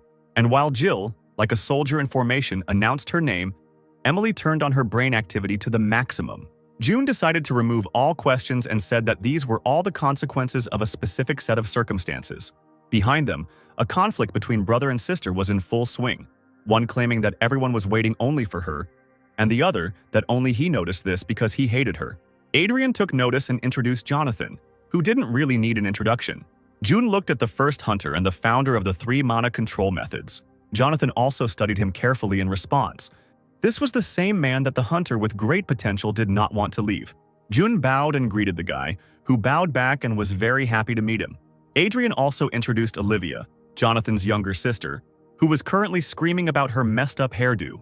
Looking at everything that was happening, Jill covered her mouth with her hands. She couldn't believe it. Right now, a hunter has met her personally, who developed and evolved the style, school, and techniques that hunters use to this day. From all the thoughts that were rushing around in her head, she could only open her mouth in surprise, which really touched Emily. Jonathan noted that June was quite well built and asked if he was a hunter, to which he replied in the negative. The hunter expressed his regrets. He was sure that he would have made an excellent hunter. June thanked him for the flattering words, but he was perfectly happy with who he was at the moment. Jonathan turned to his sister and invited her to say hello to everyone. Olivia clicked her tongue in displeasure and said that she was not interested in people weaker than her. Jonathan pronounced her name with particular severity, and with his eyes advised her to come up and say hello. She took a couple of steps forward and began to mock greet their new company, after which she raised her nose in displeasure and said that this did not mean that she recognized them. The greetings were over, and the president finally suggested going to lunch. They went to a VIP restaurant located in the Hunter's Academy. The food there was simply delicious. Adrian noted that he had the pleasure of having breakfast here this morning. Emily at this point decided to start a conversation with June and reminded him that they first met in this very building. That day, she saw them talking with Gale before the Hunter rankings were assessed. June asked how her partner was doing, to which Emily joked that he was as gloomy as ever. As Jill lifted the spoon to her mouth, she began to think about her father's position. He was a manager of the Rifts. Did that mean he went into them? And then the spoon ended up in her mouth, and she screamed that she had never eaten anything tastier than this in her life. Olivia sighed heavily, rolled her eyes and said only one word, plebeians. At that very moment, Jonathan hissed at her, looked angrily, and asked her to be silent. The girl responded by crossing her arms, pouting, and saying that Jonathan was always rude only to her, without understanding why. He was very upset about this situation. Jonathan wanted his sister to behave like Jill at least sometimes. Jill waved her hands and said that she was really grateful to be able to eat such delicious food. After which she noticed that Jun also liked to dine here. He had already eaten 3 plates. She leaned towards him and said that she would try to cook just as well at home. Emily approached Jill and suggested that they take a preliminary assessment since they were already there. The girl beamed, because right now she could find out her level and potential. Olivia said, with an air of importance, that the assessment was carried out using special equipment. A sparkle flashed in her eyes, and she added that the procedure was expensive, so not everyone could afford it. And again, her brother's angry gaze was directed at her. Olivia threw up her hands and again did not understand what she had done wrong. Jill thanked them for the offer, but knew she couldn't ask her father for money. Adrian understood why she doubted and said that the academy would cover all the costs, and Jill immediately agreed. Jonathan suggested testing June's abilities at the same time. The hero lowered his eyes and said that he would still refuse this offer. Emily was surprised because if the results were good, he could become a hunter. The president literally begged him to try it. It was a rare opportunity, and Jonathan was also excited and wanted to know the results. He looked at the persuaders once more and was forced to agree. They clearly wouldn't leave him alone. Jill was the first to be tested and was placed in a machine that emitted a pinkish-white light. The measurement lasted about 5 minutes, and finally the computer announced that the results of the study would be printed out. Emily took the results sheet out of the printer and was surprised. Jill was expected to awaken an A-rank skill, and the final expected rank was also A. Jonathan made her happy because only 5% of hunters could boast of such results. Emily encouraged June because if this girl develops her skills, then a cloudless future awaits him. Jill approached Olivia, who informed her that perhaps she was not as hopeless as she thought. Jill beamed and thanked her, ignoring her snideness. Emily walked up to June. Now it was his turn to take the test. Olivia muttered that it was a waste of time and suggested that they go and have a cup of coffee or something else instead. And again, angry glances were directed at her, which she still did not understand.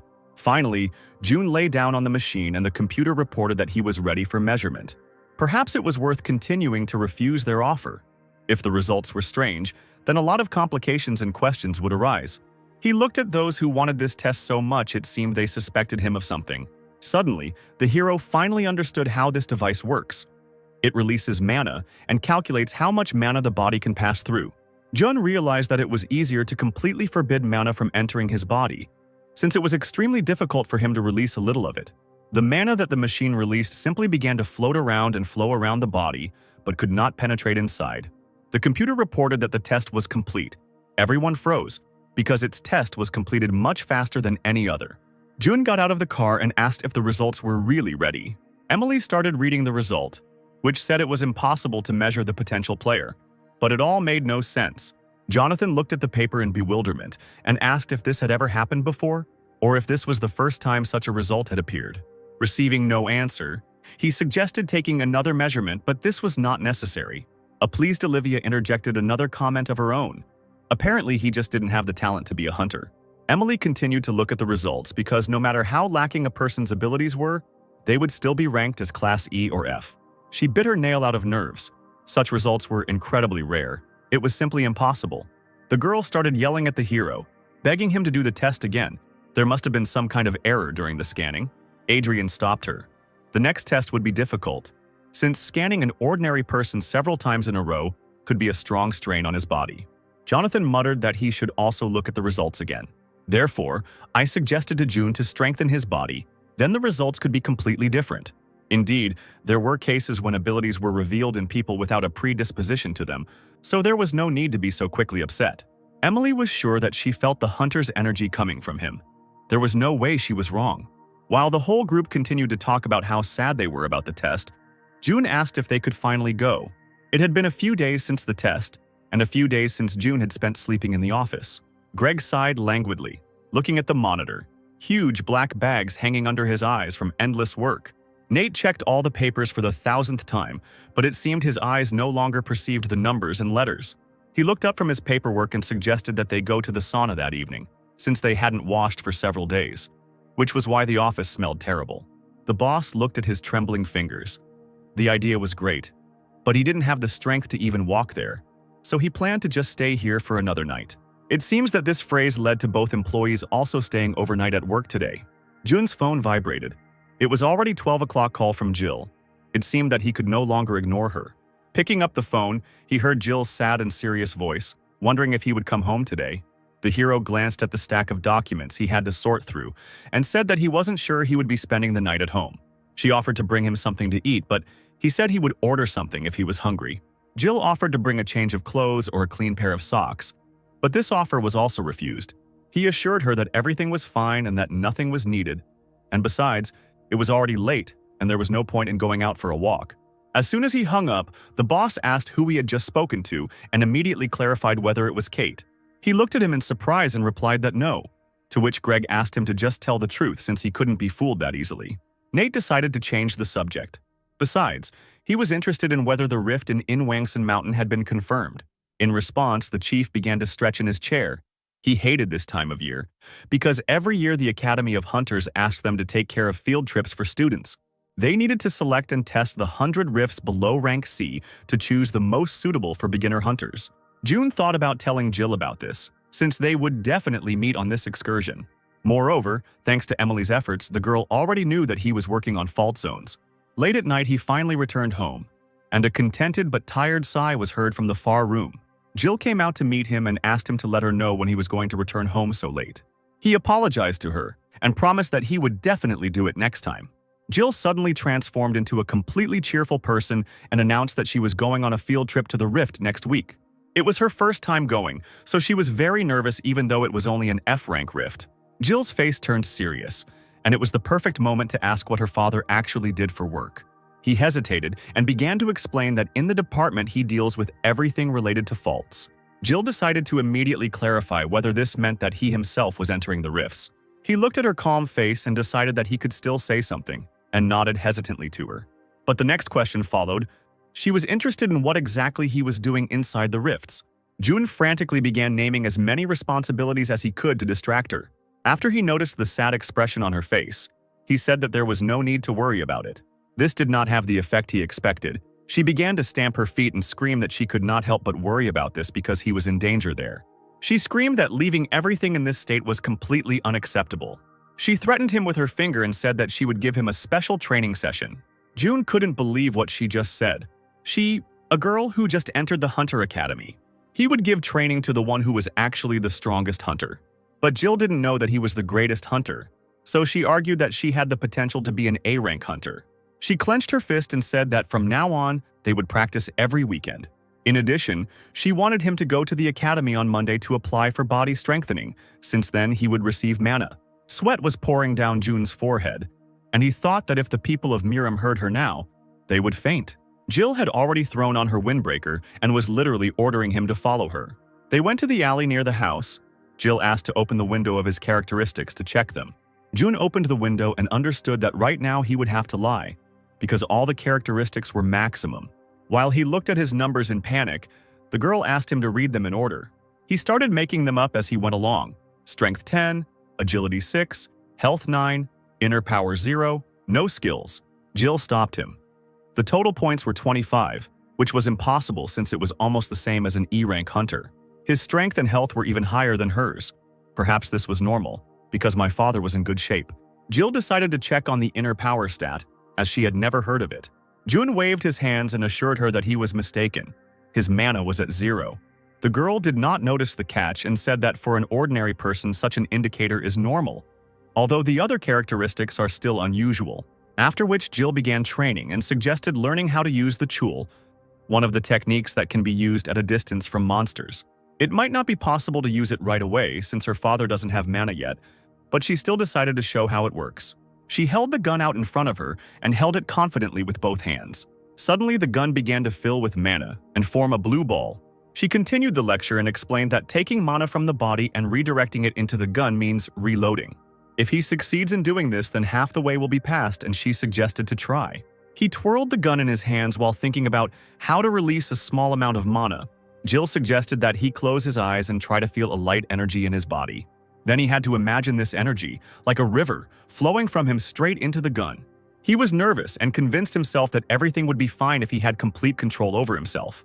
The gun filled with a blue glow and Jill began to scream in shock. She didn't understand how he managed to do it the first time. Jun was frightened by her screech and immediately stopped the reloading process. The girl looked at him, fascinated. It seemed that her father was incredibly talented. He tried to calm her down and said that it was most likely a coincidence because when he tried to do it again, nothing worked. Still, Jill was upset because she had trained for a month to be able to reload the weapon. Despite his obvious talent, she was still against her father becoming a hunter, as it was very dangerous. Jun reassured her that he was not going to become a hunter and suggested that they go home. It was quite late and also boring. The next working day began. Today was the last day of preparation before the excursion. All the data was checked, the fault was selected, so the office was calm. As Nate passed by Jun, he noticed that his colleague was currently forging documents stating that he had completed the Hunter Academy fortification and had accumulated 1 unit of mana. Nate screamed that he would definitely be put in jail for this, because he was an official who was forging documents right now. Jun assured him that he would definitely not be put in jail because he would only show this document to one person. The hero had to tell the long chain of events that led him to such actions. They went to lunch where he explained that it was all to reassure his daughter, who was worried about his work. Nate noted that his life is both complex and interesting, after which he remembered that his daughter would be on an excursion the next day, which the 3 of them would conduct, and asked if he would have to hide from her. Jun shook his head and said that there was no longer any reason to hide since Jill knew where he worked and that he went into the rifts. The colleague exhaled, because this meant that he had worried in vain. Plus, Nate reminded them that they had an important event coming up next week. The Hunter Academy will undergo a full inspection, and they will have a chance to receive a B-rank split from them into their management. Let's hope that everything goes smoothly and the grade will be good. A thought popped into his head of a boss who had put in a lot of effort into this, and if they got a good rating, he would get promoted. If the assessment is not enough to get a rift, then they will have to lie low for a while to avoid his wrath. And so the day of the excursion came. Together with the new students, they went to the prepared rift. The academy coach gathered everyone together and asked for a moment of attention. He introduced his colleagues from the fault department who would be accompanying them today. Greg waved his hands in greeting and put on his sweetest smile possible. He told the students that they were currently in an F-rank rift, where they would most likely encounter goblins that would pose no threat to them. However, anything can happen in the rift, so all students should remember that safety comes first. After finishing his endless lecture on safety, he asked if anyone had any questions. Looking at the disgruntled first years and hearing the silence, Greg suggested going to explore the rift. The students rushed along the fault as if it were a morning jog. And finally they found the goblins, who seemed to be already regretting the excursion. Rage burned in the eyes of the young hunters. They kicked, pushed, trampled the unfortunate monsters. Greg noted that he had seen all this countless times, but each time the young hunters scared him. Continuing to watch them, he asked Nate if there was a chance that any of the graduates would work with them on a contract basis. He did not upset his boss and encouraged him that the most important thing was to continue to hope for it. Olivia was standing next to June, and he asked if she wanted to join in. The girl noted that hunting the weakest goblins seemed pointless to her, and then asked if he was responsible for the safety of the students. He replied that he was just an assistant, to which Olivia clicked her tongue in displeasure and asked if he could do anything in this life. June asked him to keep his comments to himself, and Greg's face was already poking out over his shoulder. He told her that she shouldn't be afraid of her first training session, and if anything went wrong, they would cover for her. Olivia rolled her eyes, wondering who would be protecting whom. It was unlikely they would have the stamina to simply run away from the goblins. Greg called her a hooligan, asked her to immediately go to training with everyone else and not interfere with the adults' work. Nate rushed at him and quickly whispered that this was the sister of Jonathan, the Emperor of the Sword himself. At that very second, Greg rushed to catch up with the girl and offer her some fruit tea. Nate returned to June and laughed. It seemed like the boss was in for a tough day today. After which he leaned towards June. He was eager to find out which of these girls was his daughter. He pointed his finger at one of the students standing nearby. Nate noted that she was very cute and would probably be very popular among her peers. Jill noticed her father and his colleague looking at her and waved to them. The school coach said that now they would have exactly 1 hour to hunt on their own, and at the end of it, they should return here. Hearing this, Nate suggested that June finally approach his daughter. June literally jumped up and headed towards her. It seemed like his colleague had never seen him run so fast in his life. The two of them retreated to a remote clearing, where June watched her training and gave advice. After another shot, he noted that she had a talent for shooting. She thanked him, but was quick to point out that, unlike many, she trained alone, so that he would be even more proud of her. Suddenly, June heard some kind of whistle and became alert. The weather began to change abruptly. The sky darkened, a strong wind arose, and peals of thunder could be heard. A goblin appeared not far from them, who was different from those they had seen before. The goblin had a strange purple tattoo on his forehead. He looked like a boss monster. But there shouldn't be bosses in this rift, because June, Nate, and Greg checked this information several times. Looking at him, Jill noticed not only the strange tattoo, but also his dark skin color. The girl put out her hand, as if protecting Jun, and asked him to move away. After which, without thinking, she filled the gun with mana and sent a bullet into the goblin. The bullet hit the goblin right in the forehead and he fell to the ground. Killing him turned out to be easier than she thought. She turned to Jun to tell him that everything was okay now, but something lit up behind her. Jun started screaming furiously because everything was definitely not good. His working device reported that the Rift Guardian had just been successfully defeated, and a red and black crack began to spread behind Jill. Another rift has just opened, the difficulty of which will be set randomly. June continues to scream for her to run to it quickly. She finally saw what was behind her. A wind rose around the new rift and began to pull her inward. June ran to help, but the girl was already completely drawn into the unknown. Without thinking, he pushed off the ground and jumped after her. At that very moment, the rift that had swallowed Jun and Jill disappeared. The students who were doing their independent training at the time also did not understand what was happening with the weather and were very scared. Greg, who was lying on the ground covered in fruit tea, also watched as the weather changed frighteningly. June and Jill found themselves in a scary rocky area that seemed to be illuminated with a red light. Jill, exhausted, collapsed to the ground. June looked around. This place looked a lot like Murim's world. The computer reported that they had entered the Izaas cave. The main goal was to survive for 30 minutes, and then Izaas himself appeared before him. A huge dragon with burning eyes and huge fangs. Jill began to shake. Only one word flashed through her head now: death. June walked up to her and looked down at her. She seemed to be in a state of shock. He exhaled heavily. Why did the strangest things happen to him exactly when he had to hide his abilities? The hero picked up a mana pistol from the ground that belonged to his daughter. Jill asked him what he was going to do. He asked her to stay here and assured her that he would quickly finish off this dragon and headed towards it. The girl tried to get up to stop him, but her strength completely left her. The dragon watched what the guy was doing for a short time and was already ready to attack. Suddenly, the dragon roared for them to disappear and released a fiery flame from its mouth. Jill started screaming and asking her father to come back, because one such volley would kill any hunter. However, Jun had no intention of stopping. He was sure that the dragon would not be able to harm them. He put his hand forward and the flames began to spread out around on both sides. Jill doubted what her eyes were seeing because it simply couldn't be. The thought flashed through her mind that it was the dragon who had spared them. But the dragon's equally shocked face said otherwise. So it was all my father. The same father who a couple of days ago didn't even know how to use a mana gun. At that moment, June said that since she had shot today, then if he shot, nothing bad would happen either. The dragon continued to look questioningly at the guy who had just escaped death from his strongest attack. The gun filled with June's mana and began to glow blue. The charge continued to grow, and the air around them began to tremble. The dragon screamed and asked him to stop. He assured him that time was up and they had won. June asked him to hurry up with his speech because he didn't want to break the mana gun while continuing to hold back the power. The dragon begged him to let him ask just one question, and June agreed. After which, the huge winged monster asked the most idiotic question. Is there any option not to kill him? June asked why he asked that, to which the dragon stated that his life was now in the boy's hands.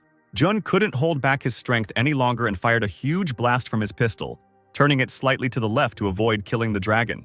The creature squealed in fear, as if he were a 5-year-old child.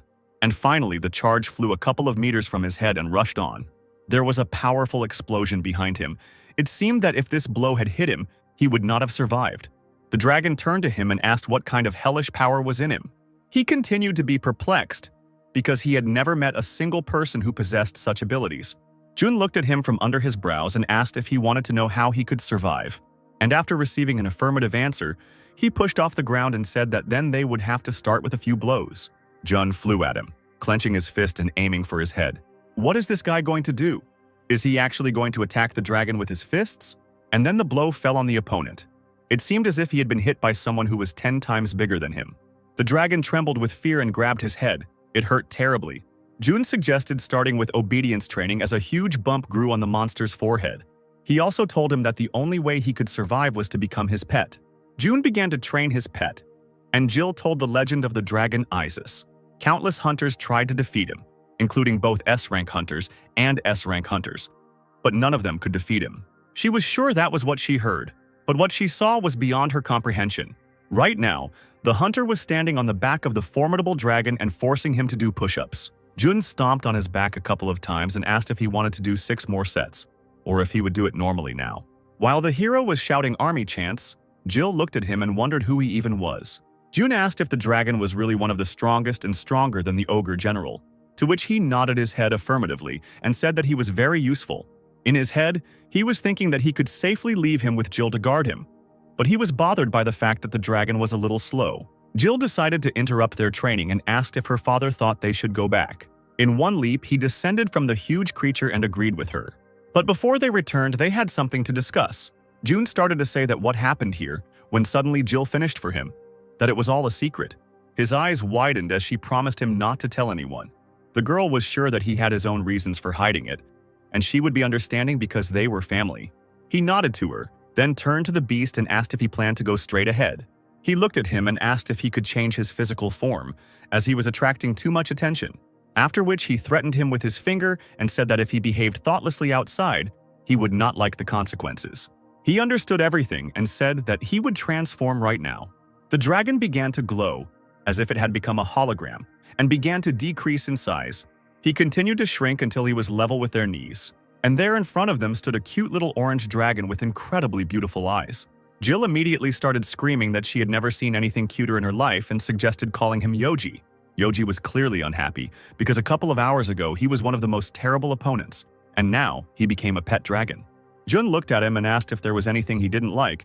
The dragon apologized and said that everything was fine. The hero offered his daughter to pet him and explained that he was much softer than he seemed. Yoji obediently lay down on his back and stuck out his belly for Jill to scratch. The weather inside the rift began to improve. The sky cleared of clouds and the sun began to shine. Greg and Nate also noted the change in the weather and were glad that nothing happened to the students. The boss thought about it. It seemed that during all this time he had never seen Jun. And suddenly, Jun appeared out of nowhere and apologized for his absence. Greg clicked his tongue in displeasure and said that it was time for them to go back. But he didn't finish his sentence and looked at his subordinate's companions. He pointed his finger at Jill and asked if he knew this student. Jun immediately replied that she was his daughter. And while Greg's face was distorted into a surprised grimace, Jun said that there were circumstances that he could not delve into now and apologized.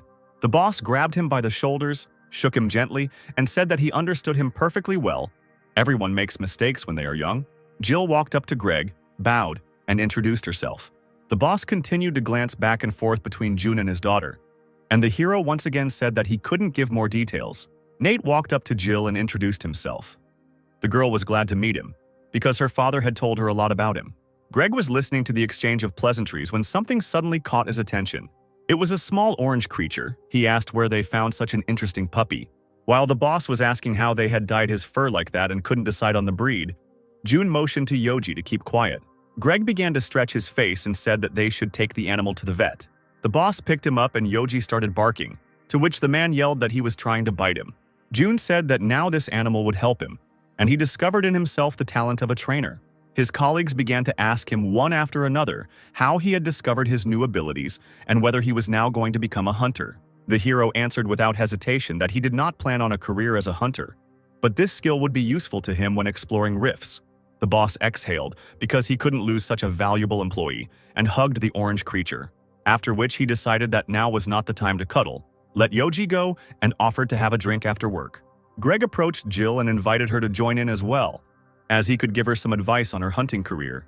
Jill refused the offer until the man said that he would order meat for everyone, and she could no longer resist. Their sweet conversation was interrupted by a woman's voice coming from the side.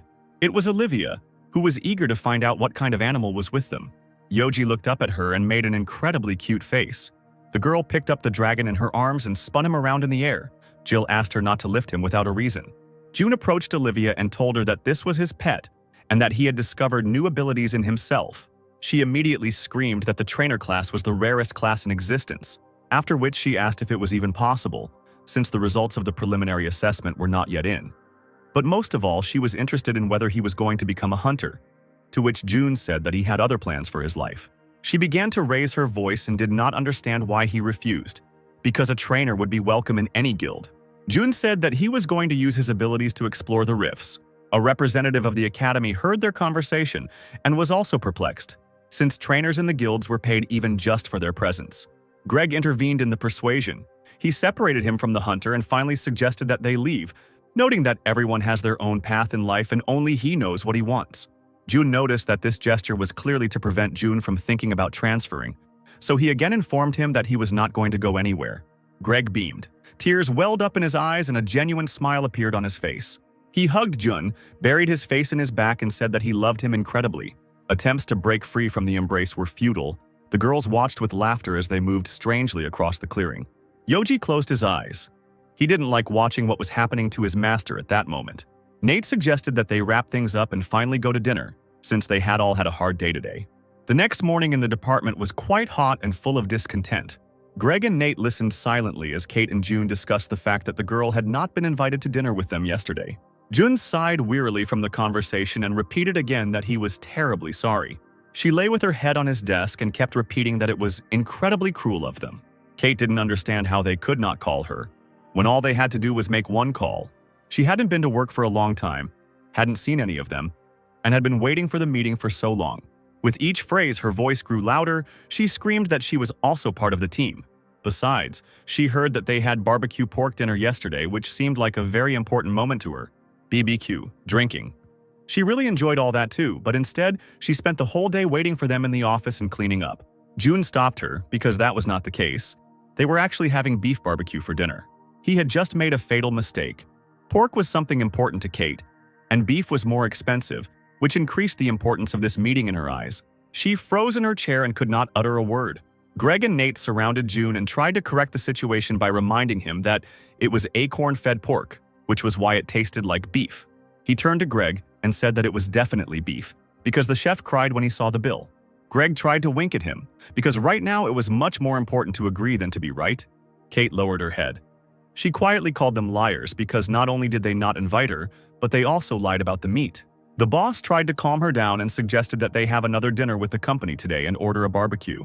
But Kate was already heading for the exit and announced that she would eat the barbecue herself. Nate grabbed the candy and ran after her, continuing to apologize as he caught up with her. Kate had an incredible love for sweets.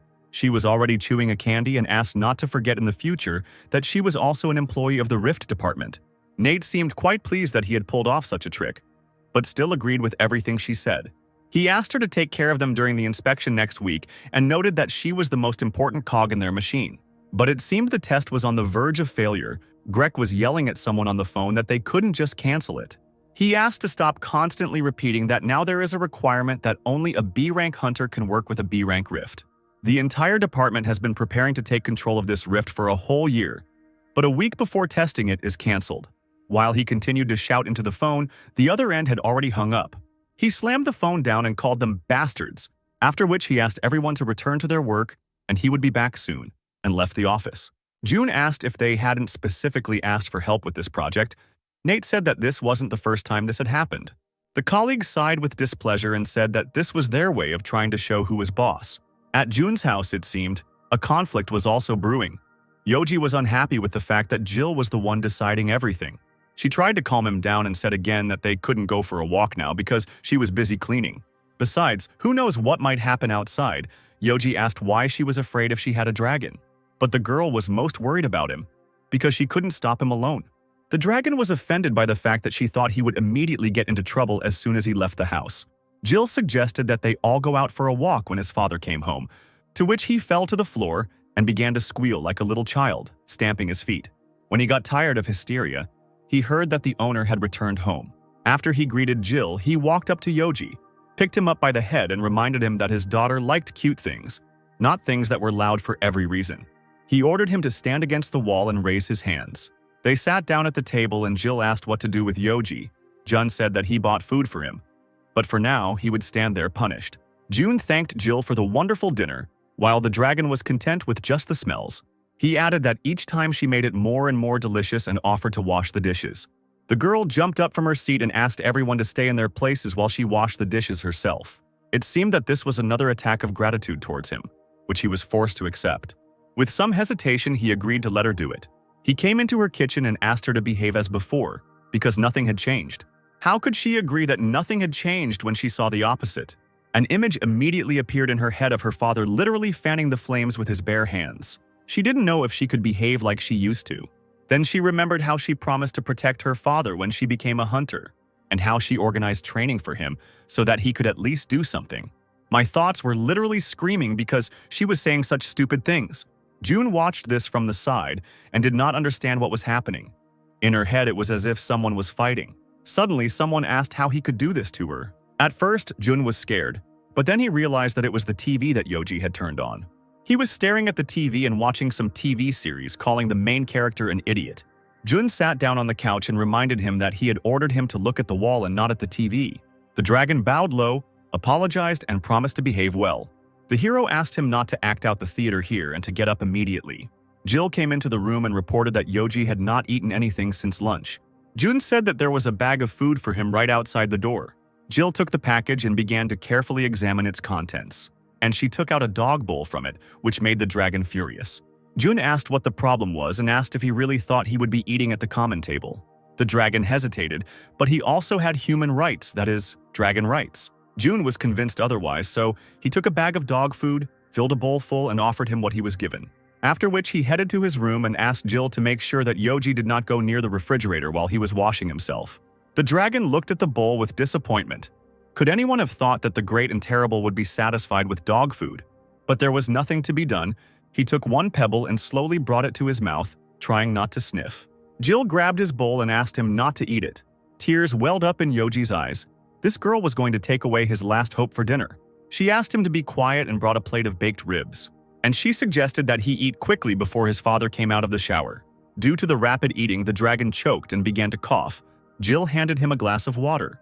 He took a sip and froze, looking at the glass. He stared at her with wide-eyed devotion and said that he would protect her for the rest of his life. Jun was happy that the day was over as drops of water slowly trickled down his body. The next day, the office was again filled with excitement, but this time the occasion was joyful. Everyone surrounded Nate, who announced that he had found a B-rank hunter who would sign a contract with them. He went to school with this guy. He was always quite strong and goal-oriented. And after Nate shared with him the troubles at work, he said that he had already earned enough money working as a hunter and would help out his old friend. His colleagues congratulated him and noted that now their boss would finally breathe a sigh of relief. At that very second, a joyful Greg flew into the office, shouting that he loved Nate. He hugged him and looked at him, missing everything he said to him because it didn't matter now. Nate said that they would meet at some expensive establishment today, and if the boss wanted. But before he could finish speaking, June appeared in front of him and said that he would go with him. He clarified that it would be better if he went with the curator, and the chief stayed here. Greg was upset but agreed with his words, and now the colleagues were already going up in the elevator higher and higher. June could not believe that they were going to the bar so early. Nate suggested thinking positively, because you never know when regular people like them will be able to come to such an expensive place like this. Besides, they won't get anything supernatural. His friend will just buy them a drink out of the kindness of his heart.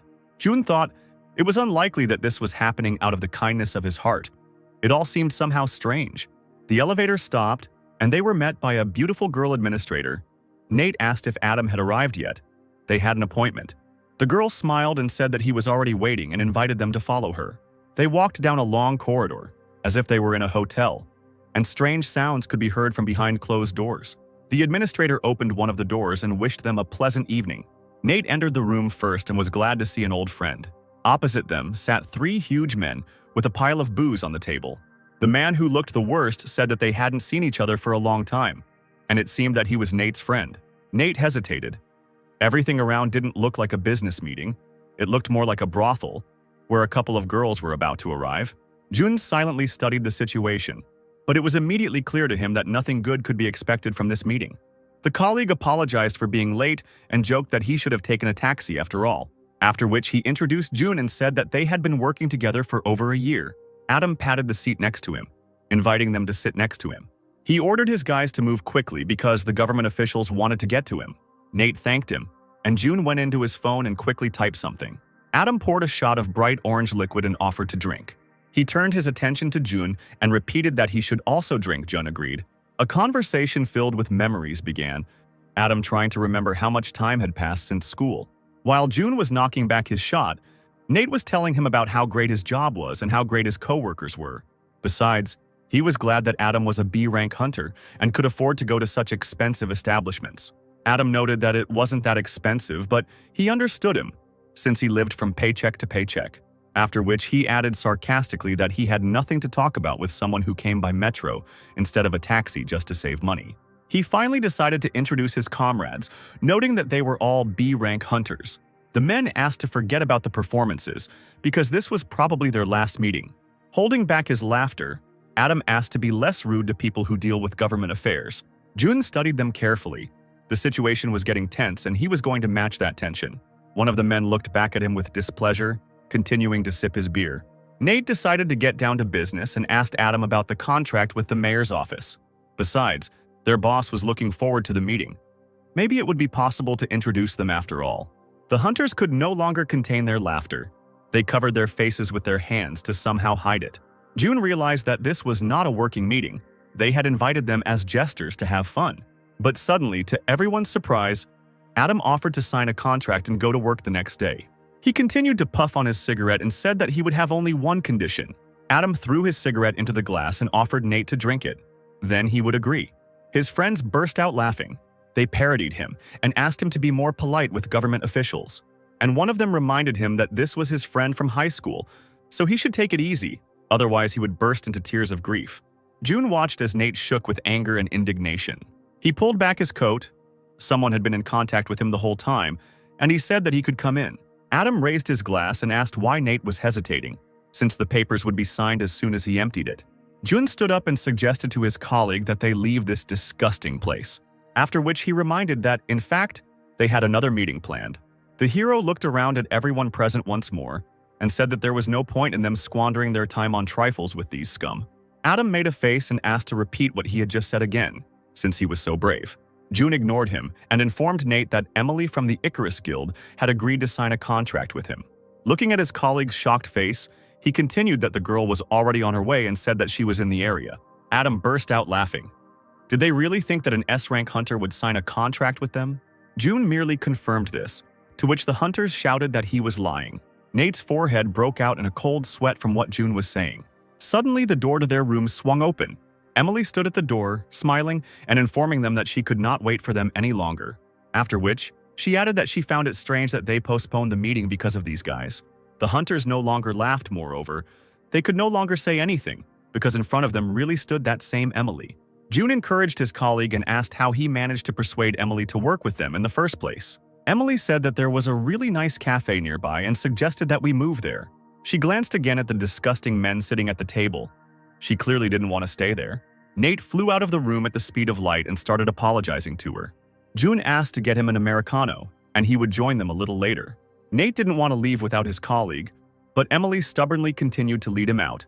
The door finally slammed shut and June sighed heavily.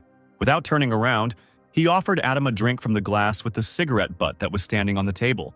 A moment later, it was clear that it would have been better if he hadn't turned around, because when he did, his eyes were already bloodshot. Not far from this expensive but disgusting establishment, there was a really nice cafe. Nate and Emily ordered and sat tensely at the table. The guy was shaking violently. He held his legs with his hands to calm them down, but nothing worked. This was the same hunter whose business card June had torn up. She probably came for revenge. The girl continued to look at him attentively. He was very scared, although his pride had just been seriously hurt. She didn't understand what she should do. Console him? Pretend that she didn't notice anything, or just remain silent? Suddenly, the device rang, signaling that their order was ready. Nate stood up abruptly and announced that he would take their order, but Emily was already racing to the counter. The girl behind the counter handed her the 3 Americanos they had ordered. The guy looked after her. It was as if she was flying and he liked it. She brought coffee and finally started the conversation. Emily asked not to worry about June. He would definitely be fine. Nate replied that those guys were B-rank hunters, and if something happened to him, he would not be able to forgive himself. Emily just laughed, because she sympathizes more with the guys who stayed with his colleague. He looked at her in surprise and reminded her that June was not a hunter. The girl took a sip of coffee and asked to just wait a little. Her intuition never deceived her. At this point, June stood his ground and offered Adam to drink this most delicious drink, after which he said that he would let him live if he did this. Adam stood up and moved closer to his face, wondering what would happen to him if he didn't drink. The man gritted his teeth and asked again what this puppy could do to him. June had no intention of continuing the conversation and waved his hand. This blow sent Adam flying into the wall with force, and his entire body was instantly paralyzed. He started screaming that he couldn't even move his fingers. June came closer to him, put his arm around his neck and whispered in his ear that he needed to drink his own cocktail. But realizing that Adam wasn't going to do that, he used his mana and his hand sparkled with red lightning. As soon as the lightning reached Adam's neck, he began to scream in pain. The fair-haired hunter watched this and did not understand why his friend did not resist at all. He decided to throw his fist at Jun to distract his attention. Jun didn't leave this unnoticed and literally felt with his back that someone was flying towards him. He put out one hand, the hunter crashed into it and flew into the wall. The third hunter chose the observation tactic, since he clearly did not want to get hurt.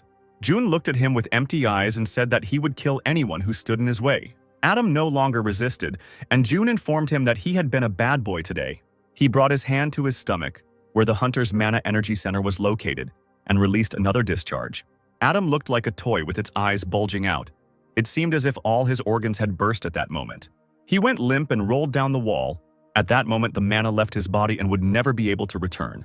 Jun looked at him one last time and informed him that he would now have to find a new job, since he would no longer be a hunter. From today on, he promised to keep an eye on what the three of them did and said. And if he finds out that they have caused such an annoying situation, he will find them, rip out their tongues and force them to eat them. The door slammed shut, and it seemed that this evening was over for them, just as their careers were over. Jun walked confidently down the corridor without turning around. All he needed now was a glass of Americano. The awkward conversation continued in the cafe.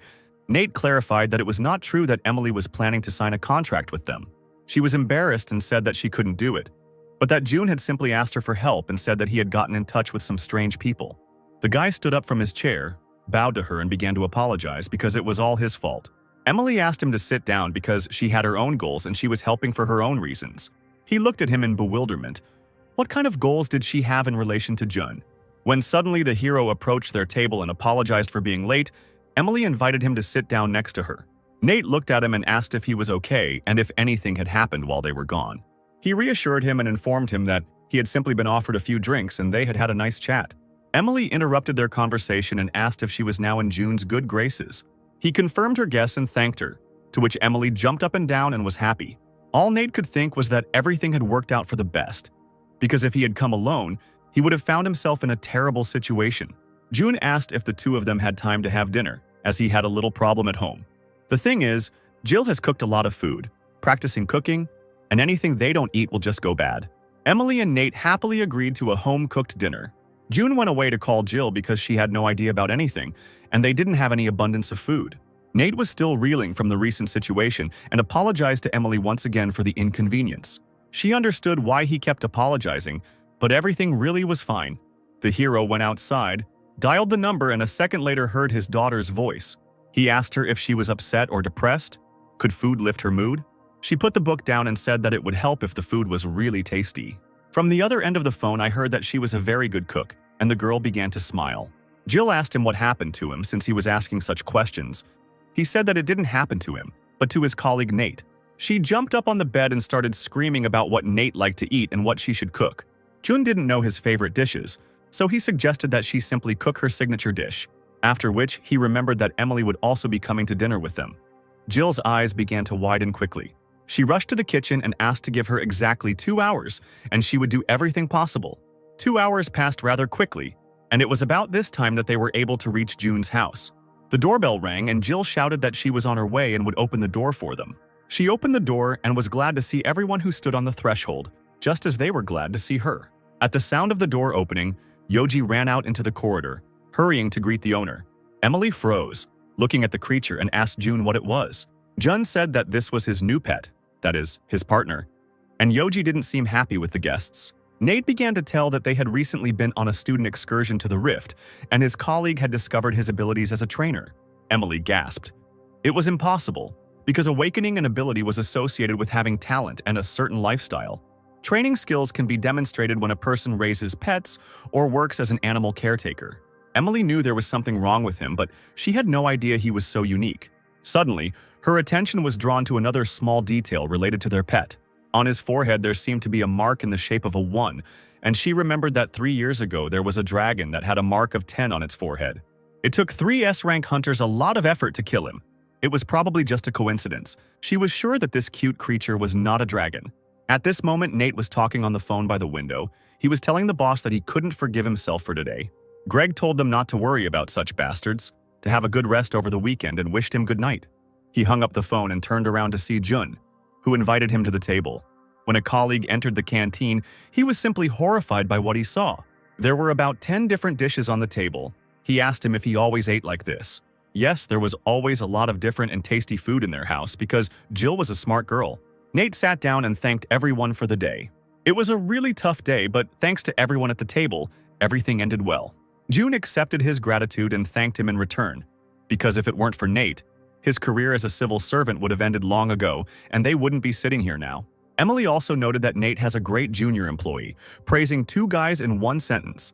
And finally, Nate beamed. The evening ended in the best possible way, and he thanked everyone again. June suggested that they finally start eating before it got cold. Since Jill had been trying so hard, the dinner flew by with endless conversations and laughter, but the time came to say goodbye. The guests once again thanked Jill for the delicious food and went home. June sat down at the computer and began reading the feed, when suddenly he came across an advert for an attacker-class hunter to help investigate a B-rank rift. The ad also stated that this would be a great opportunity to work in a team with strong hunters. Currently, the team has 2 healers and a tank. And at the end of the announcement, it said that they would welcome newcomers, but did that mean that they were accepting C-rank hunters? He read it again carefully. The ad talked about merfolk, monsters that hunters usually avoided. He decided not to think too much and just called to clear up all his questions. June apologized for calling late, but he had just seen the ad and wanted to check if they were accepting C-rank hunters. A male voice informed him that all newcomers were accepted since their tank was rank A, so it would be easy to handle. After which he clarified that there were also 2 healers in the group. Everything would be completely safe and he had nothing to worry about. Jun thought about it. It was strange that A and B rank hunters would accept a C rank attacker, but there was nothing to do. He needed to help raise Kate's rank to B, so he said he agreed and asked about the meeting place. The man told him about the meeting place, said that it was not far from the fault, and they would wait for him there at 10 in the morning. June tapped his finger nervously on the table. It was all too easy. No interview or meeting like there usually is when a band is looking for a new member. Hunting in the rifts was very dangerous, so it was very important to know well how strong your partners were. It was necessary to give a correct assessment during the interview, so why didn't they ask him anything? The hero continued to think about this again and again, while all the inhabitants of the house snored peacefully in their places. He flipped through the ad again. It was 3 hunters from Solomon's Guild. It seemed that the ad's reread count had already exceeded 100, but he still couldn't figure out what the catch was. He picked up the phone and dialed Kate. The girl answered literally within a couple of seconds. June apologized for calling so late on a Friday and asked if she had a few minutes to talk. Kate assured him that everything was fine. She was just going through her things, so she could talk. He asked if she was free tomorrow at 9:30 to meet him. She beamed with happiness and shouted into the phone that she could, and even in the event of a disaster, she would be in the right place at that time. June thanked her, apologized again for the late call, and said that he would wait for her tomorrow. After hanging up the phone, he thought he wouldn't be able to get rid of his thoughts all night. I threw on a jacket, glasses, mask, and bag, and decided to check this fault in advance just in case. Kate couldn't control herself at this moment and was glad that they finally had a date tomorrow. It took June about half an hour to get to the place. He jumped over the fence. He needed to get in and out quickly before he was noticed. Finally, the location of the new fault was found. The hero didn't think for a minute before going inside, because he knew that he was definitely not in danger. He found himself in a rocky cave, the tunnel of which went far ahead.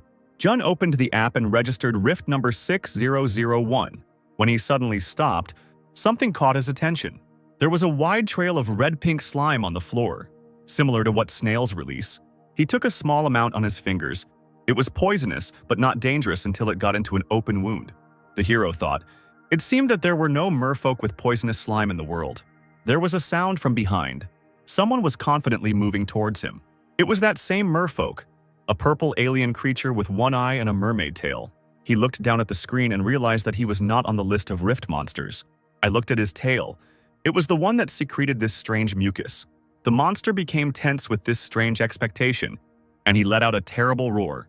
Jun's eyes showed that if he moved now, he would be dead. The monster stepped back in fear and raised his hands, as if surrendering. The hero confidently moved towards him, feeling no fear at all. He grabbed the merfolk by the head and began to study him carefully. He twisted and turned it as if he had brought a dog to the vet for a checkup. June ordered the creature to open its mouth to examine its mouth. There was some kind of poison on his little fangs, but it was different from the mucus. The most important thing was to remove the mucus from the skin, but it would be difficult for a hunter below B rank to do this. He turned on the flashlight on his phone and began to look for the organ that secretes the poisonous mucus.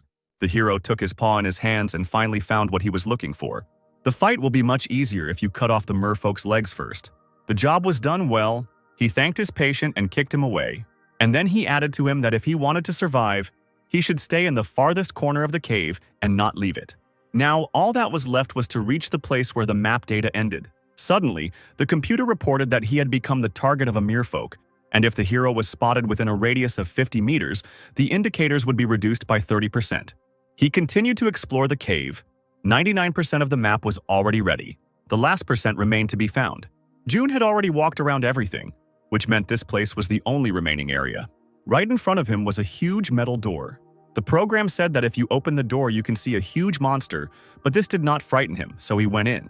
The air trembled as the boss monster of this rift was right in front of them, a 15-meter shark that swam around the arena, even though it was not filled with water.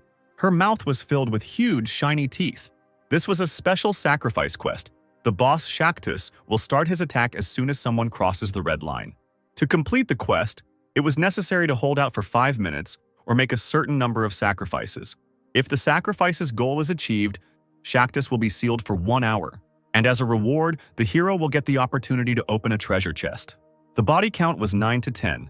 June doubted that there was a hunter who could hold out, which meant that 9 people had already died here. This was the reason why the hunters were not interested in rank, skills, or his name. They just needed a victim. He thought that such terrible people could be found everywhere and took a step beyond the red line. At that very second, Shaktus opened his mouth and swam towards June at high speed. But as soon as he swam up to him, he felt the terrible power that June possessed and became frightened. In a panic, the shark tried to swim beyond the red line itself, just to avoid being here with this man. The hero sat down on the chest and began to wait for the quest timer to end. He was amused by his boss's behavior, so he took out his tablet and took a photo, which he added to the rift data. He carefully studied this room and entered data into himself in order to have complete information. And then the computer reported that the special quest was completed, the lid of the chest clicked and opened. The Sharkus will be sealed for 1 hour, and the red line will disappear forever. June reached into the chest and pulled out the A-rank Shaktus bone sword. He raised it up, the specs were great. He was sure Kate would like it. He continued to swing his sword like a little child and went home. Arriving home, June quietly opened the front door so as not to wake anyone. He glanced at Yoji, snoring near the bowl, who was actually taken as a protector. He gave him a gentle kick and told him to go to sleep in the corner and not lie on the road. Yoji muttered sleepily that Jill had covered the meat with dog food and that if he got caught, he would have a terrible headache. June knew that his daughter was feeding him, but he was happy that the two had become friends. Entering the room, he looked at it again. Maybe he should get rid of it after all, since for now it remains useless.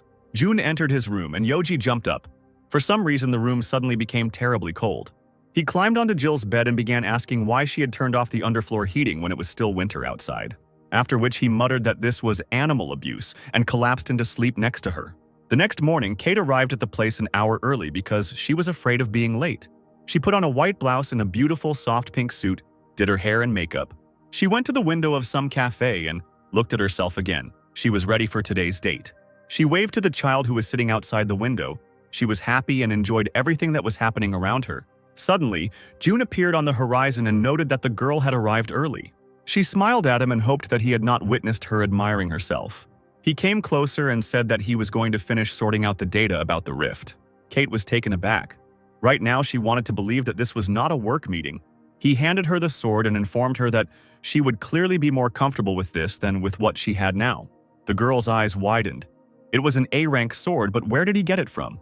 June replied that it was a secret, but in any case, it would help her become stronger. After which he suggested finding a place where they could sit down, and he would let her in on the details of the rift they would soon find themselves in. She looked at her with disappointment. It seemed as if right now the colors were leaving the world and everything was turning gray. Kate hung her head and said that she thought so, that they weren't here for fun. Only now did June notice that she was wearing some very expensive earrings, which he had not seen on her before. An incredibly beautiful necklace that emphasized her thin neck, clothes that were not suitable for combat, and a lunch basket that no one would take into the rift. He felt like a complete idiot for not telling her yesterday that they were going into the rift. The girl addressed him by name. He tensed up and expected only a bad outcome. She said that it was all his fault. It seemed as if she was hanging over him and became several times larger. Kate continued that, as a hired hunter, she should have been informed about the overtime in advance. But they didn't tell her anything, which meant it was an obvious blunder on his part. She started screaming that he had to take responsibility for his actions. June began to apologize and assured her that he would make sure she got paid for the overtime. Kate squeezed the basket handle tightly and said that she didn't need any money. She added that everything could be fixed by having dinner together, for which he would pay. After which she added menacingly that dinner should be for two only, and he shouldn't invite anyone else. He agreed. The girl clarified that he had made a promise and was obliged to fulfill it, and suggested that he follow her. They stopped nearby in the park to have a snack. June enjoyed eating the sandwiches she made and noted that they were incredibly tasty. The girl was happy to hear this, but reminded him that they probably shouldn't be late. The hero reported that he had already contacted those hunters and said that he would wait for them at the rift. She began to talk about how in the rift they would encounter a merfolk that secreted toxic mucus. Merfolk could neutralize hunters with paralytic venom from their fangs. He continued, when he suddenly asked if she was even listening. Of course, she listened to him, but it was still nice to watch him eat her food. He continued and said that the hunters, paralyzed by the mermaid's venom, would not be able to move for a long time. Kate nodded, took another sandwich from their baskets and handed it to him, but he was already full. The girl recalled that she put a lot of effort into preparing them, not knowing that she would have to work on the weekend.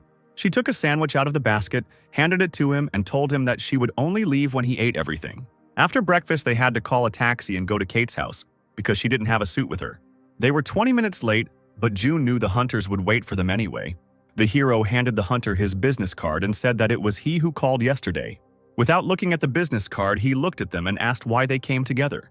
The team was counting on only one person, and one of them was clearly not a hunter. June said that Kate was a hunter and he was her manager, so he came with her. The department they work in was formed 5 years ago, and they currently deal with C rank and lower faults.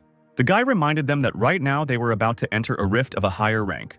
June reassured him and told him that there was nothing to worry about since Kate was a B rank hunter. Besides, he will go with them. This phrase surprised the hunters quite a lot. The guy knew that civilians couldn't enter the rift, but June explained that managers and employees had the ability to do so. The guy with the short haircut asked to give them time to think, while his partner was ready to go together. He pulled him along and invited everyone to finally enter the rift, after which he whispered to not complicate things and to kill them both in the rift. Having entered the rift, everyone began to look around and study the area in which they found themselves. The bracelet around Kate's wrist lit up, and a message came that the oath blessing had been activated since the master was within a radius of 500 meters. Kate turned to him and smiled. Even though this rift was not under their control, he still held a working tablet in his hands. June asked if everything was okay, and the girl replied that everything was just fine. He came closer to her and behaved strangely, as if he was uncomfortable. The thing was, it seemed to him that the girl was not listening to him attentively when he was talking about the merfolk.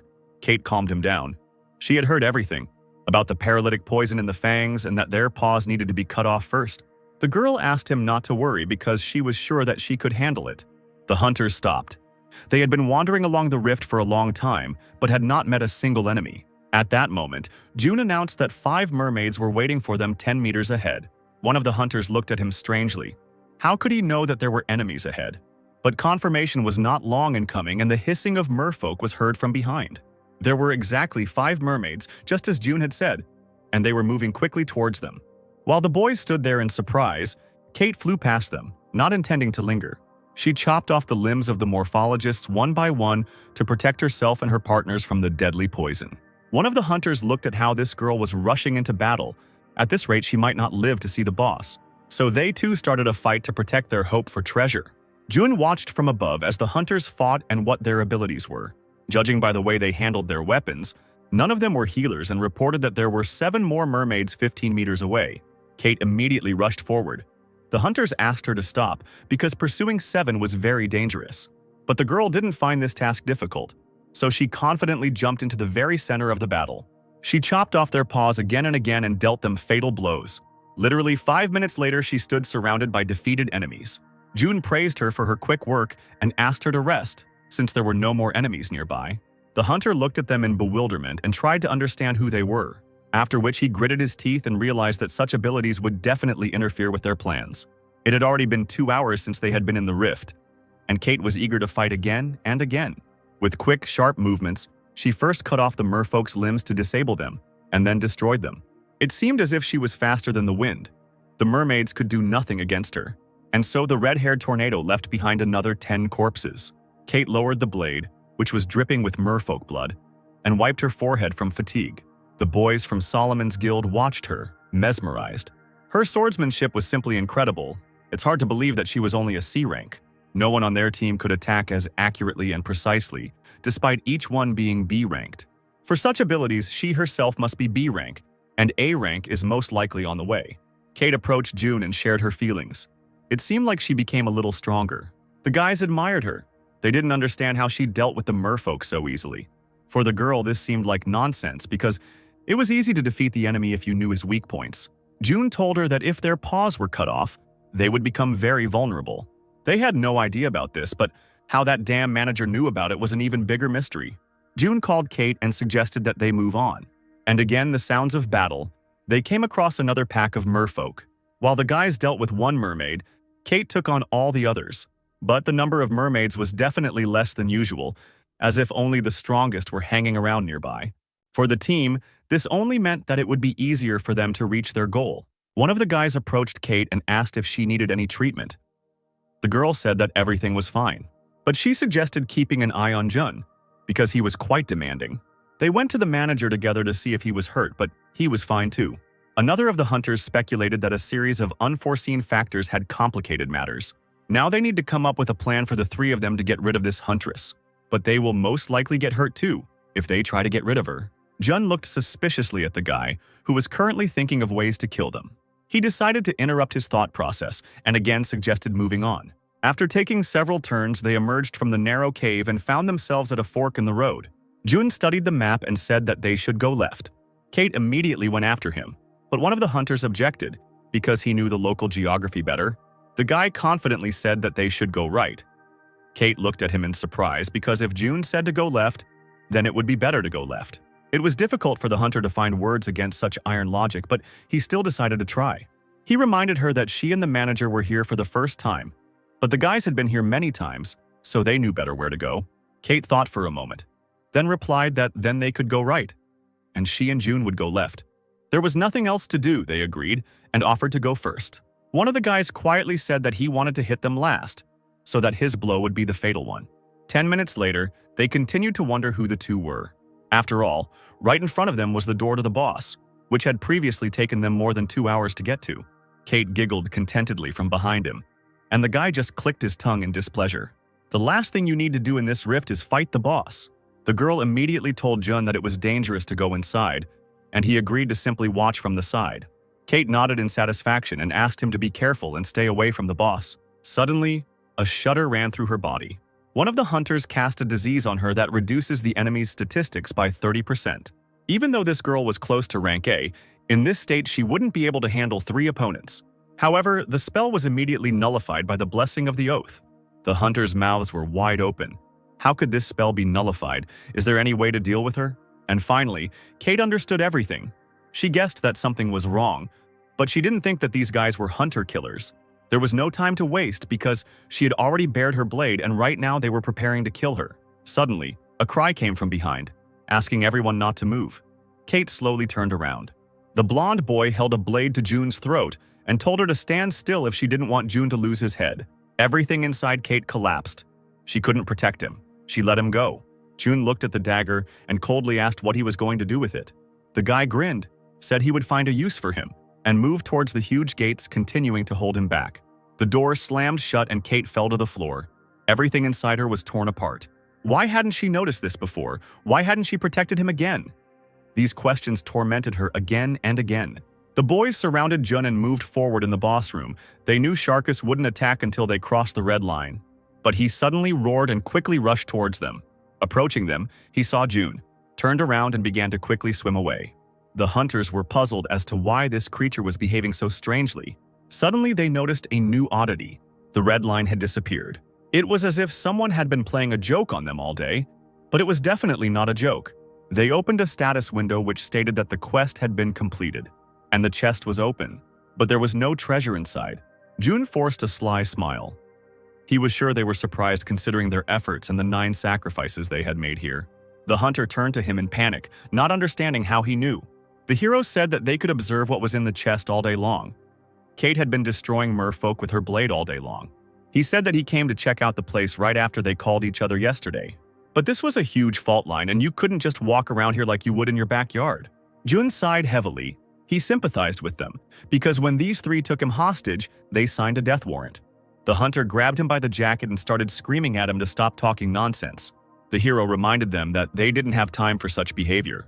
All that had disappeared from the room was the red line and the award, but Sharkus was still there. The shark was already very close.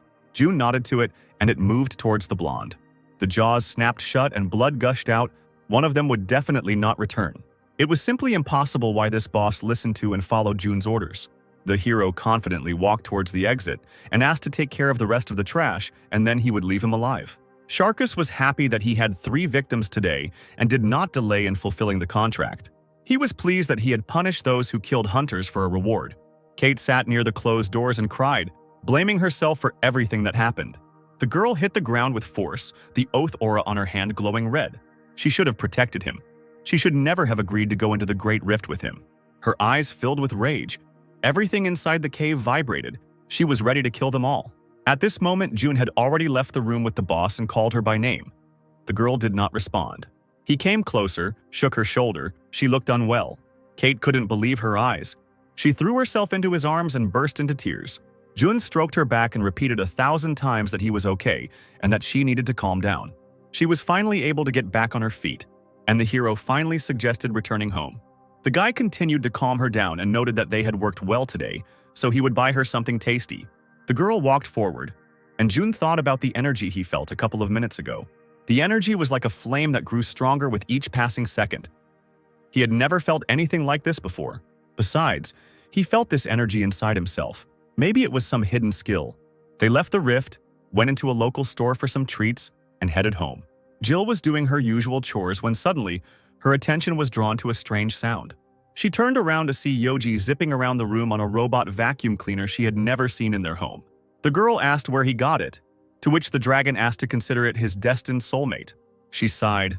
Perhaps its owner had been looking for it all over and was going crazy, and offered to return it. Yoji claimed that this thing had already decided to stay with him, and he would not allow their strong union to be destroyed.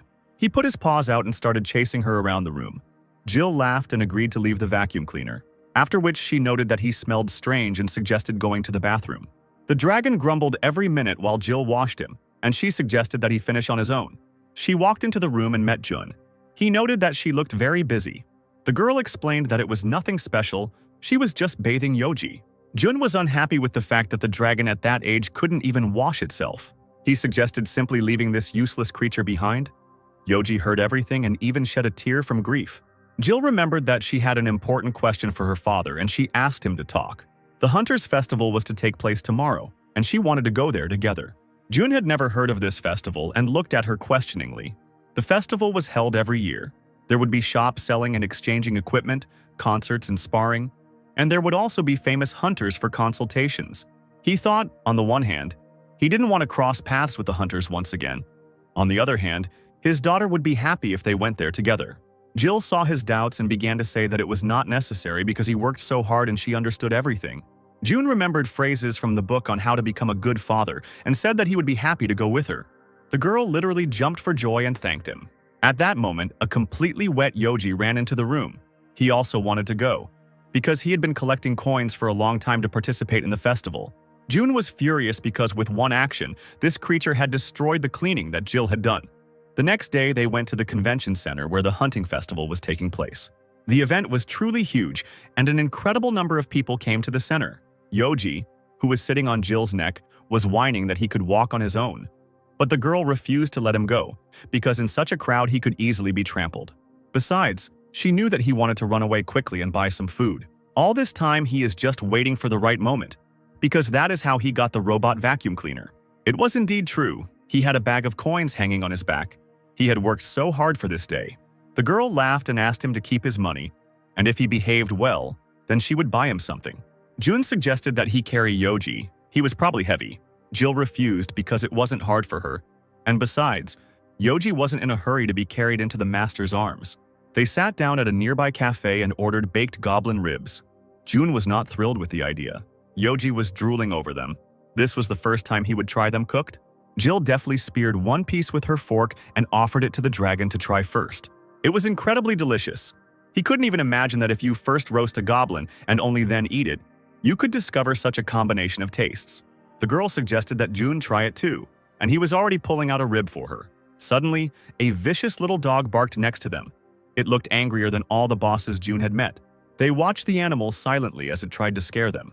Yoji clenched his fist and yelled at the dog to get away from them. And after he called her a troll spawn, she began to shake with fear. A second later, she was already flying towards the exit. Jill suggested getting Yoji a collar since there were a lot of signs around that said all pets had to be on a leash. The dragon immediately jumped on the table and declared that he was not a pet, but a security expert, monitoring the safety and health of the master and his daughter. Jun ordered him to get off the table immediately, then asked what the defender had been doing besides cleaning out the refrigerator. Jill washes him, plays with him, puts him to bed every day, so who else is protecting whom? He suggested that he close his mouth with food and hurry up, because he needed to do other things. They had lunch and went to the nearest store, where they bought Yoji a collar. The dragon muttered that he would think of it as a very expensive family necklace. The company was walking around the fair, and suddenly their attention was drawn to hunters who were shooting at a shooting range. The hunter took aim with the mana pistol and fired at the target, but the mana suddenly flew upward. The owner noticed the new customers, approached Jill and asked if they wanted to try it. The girl tensed up. She really wanted to try, but she didn't have the money for it. Yoji was already pulling out his bag. The entertainment cost 100,000 won, and to get the main prize you had to knock out 10 targets. It was too expensive to take the risk, but the owner tried to stop them because the main prize was an elf ring worth 8 million won. The man was distracted by the shooter. The guy knocked out 3 targets, and for this he will receive a buffalo potion. The guy was breathing heavily. He didn't understand whether these targets were falling at all. The shop owner smiled, but his head was thinking about a great plan. Specially designed targets, especially the last one, made from the bones of an S-rank monster. For the entire time of the shop, the record was 5 goals out of 10. He was sure that even the Emperor of the Sword himself would not be able to put everything. Jun brought him back to reality, said he would try and handed him the payment. Yoji looked at the master with displeasure, because he was always so greedy when it came to his food, but squandered the money on entertainment. Jill tried to stop him, but Jun had already fired 3 bullets in a row. From the outside, it looked like he didn't even hit the target area. The shop owner reported that no targets were hit, so he could only give a soft toy as a consolation. He went behind the counter and began looking for the box where the prizes were kept. Suddenly, he saw that targets 8, 9, and 10, which were the most difficult, were broken. Jun smiled and said that his daughter didn't need a stuffed toy. He looked at the targets again. Only small pieces remained of them. But this was simply impossible. Suddenly, he was overcome by even greater panic. What kind of prize should he give for this? The man only paid off part of the loan taken to buy the Elder Elf's ring, so it seemed that was the end. Jun heard him and offered to give them a low-ranking ability ring, since he hadn't completed all the goals. It was the moment of his salvation. Tears came to his eyes and he joyfully held out the ring. Jill pulled it onto her finger and couldn't believe she could actually take it. The hero immediately noted that there was no need to thank him in any special way, and that he could simply say thank you. Jill agreed and thanked her father. Satisfied, they continued their journey through the fair. The hunter who shot before Jun was indignant because he did not receive any ring, to which the owner of the shop said that he was closing. He was afraid that Jun might come back and bankrupt him, so he handed over the stuffed animal and asked her to leave it. Jun and Jill, with Yoji on their heads, moved towards the main stage, and the girl couldn't stop looking at her new ring. A man spoke from the stage, saying that the first cracks began to appear 10 years ago. It was something like a historical reference, telling about the appearance of the faults and the hunters. Jill suggested stopping and listening, as her father's memory might return. Jun froze in amazement, and Jill asked if at least a part of her had returned to him. He grabbed his head and said that some memories were returning, but lately he was focused only on work. Besides, he was very grateful to the girl for all the housework she did. He certainly couldn't have done it himself. Yoji turned to him and said that he always thought that Jill worked for him, and not just helped him. The hero glared at him and rage boiled inside him. A few seconds later, the dragon had a bump on his head, which he received for his words. The presenter continued the story about the first rift and asked where it appeared, and a second later, a man from the crowd shouted out the answer. He was invited to come up on stage and receive his prize. He seemed to be very lucky. Yoji was getting bored and started begging Jill to go look at the food. The presenter started talking about a rift that appeared 3 years ago. It seems this story was about the dragon Masalis. He was showing the claw of the dragon that had killed 857 people and wounded about 2,000 more. Jill looked at Yoji from under her brows and asked him never to do that. He proudly raised his head and said that only lower-ranking dragons did this. They went outside and ran around like wild animals, but he was not like that. Yoji missed his lair. He looked at June and asked to be sent home to a lonely existence. June smiled and asked if he could never eat Jill's braised ribs again. The dragon called him a cunning old man and hugged Jill tightly. He sincerely enjoyed living and protecting this girl. Jun smiled at the dragon's last remark and saw that something was happening near the stage and suggested going there. Not far from the stage, people were actively taking pictures with someone. Probably, there were famous hunters there. Coming closer, Jun was finally able to see the center of attention of those around him. The faces seemed very familiar to him, but he could not remember where he knew them from. Suddenly, Jill screamed that these were hunters from the Mezai Guild, and June had an epiphany. He asked if she wanted to take a photo with them. The girl screamed and immediately ran towards them. She really wanted a photo with them. She asked Alan to take a photo, and he immediately called Mira and William. Jill started yelling at her father to hurry up so they could take a photo together. June walked discontentedly to take pictures with people who had succeeded only because of him. He stood in the center, everyone posed for a souvenir photo. Jill looked the happiest of them all. The girl thanked them for the photo, and Alan said that they were very flattered that their guild was of interest. June asked his daughter if she wanted to see anything else or maybe get a snack, which caught the hunter's attention. He watched them go and continued to listen to their conversation.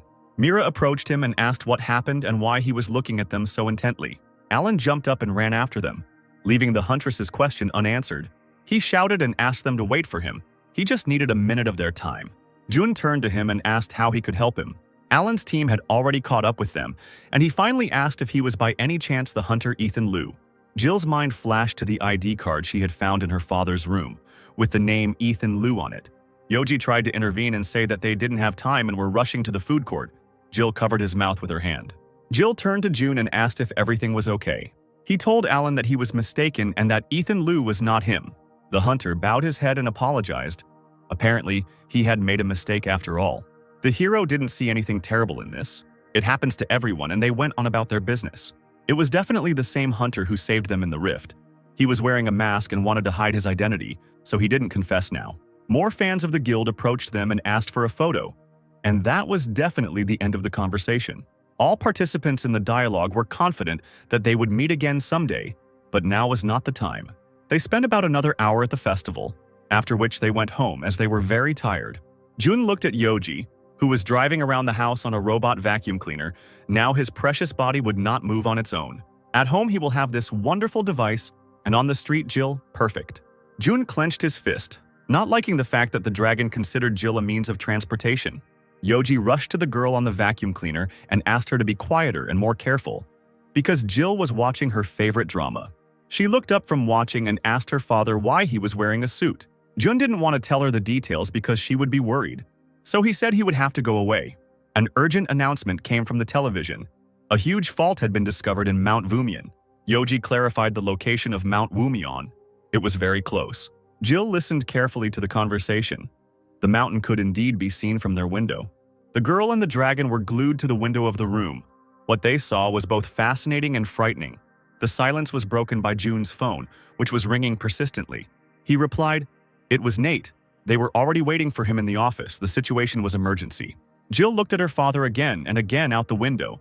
The crack that had appeared was visible even from the house. A huge red and black ring that continued to grow. Emily was already close to the fault. In just 10 hours, the fault had become the size of a 20-story building. She opened the status window.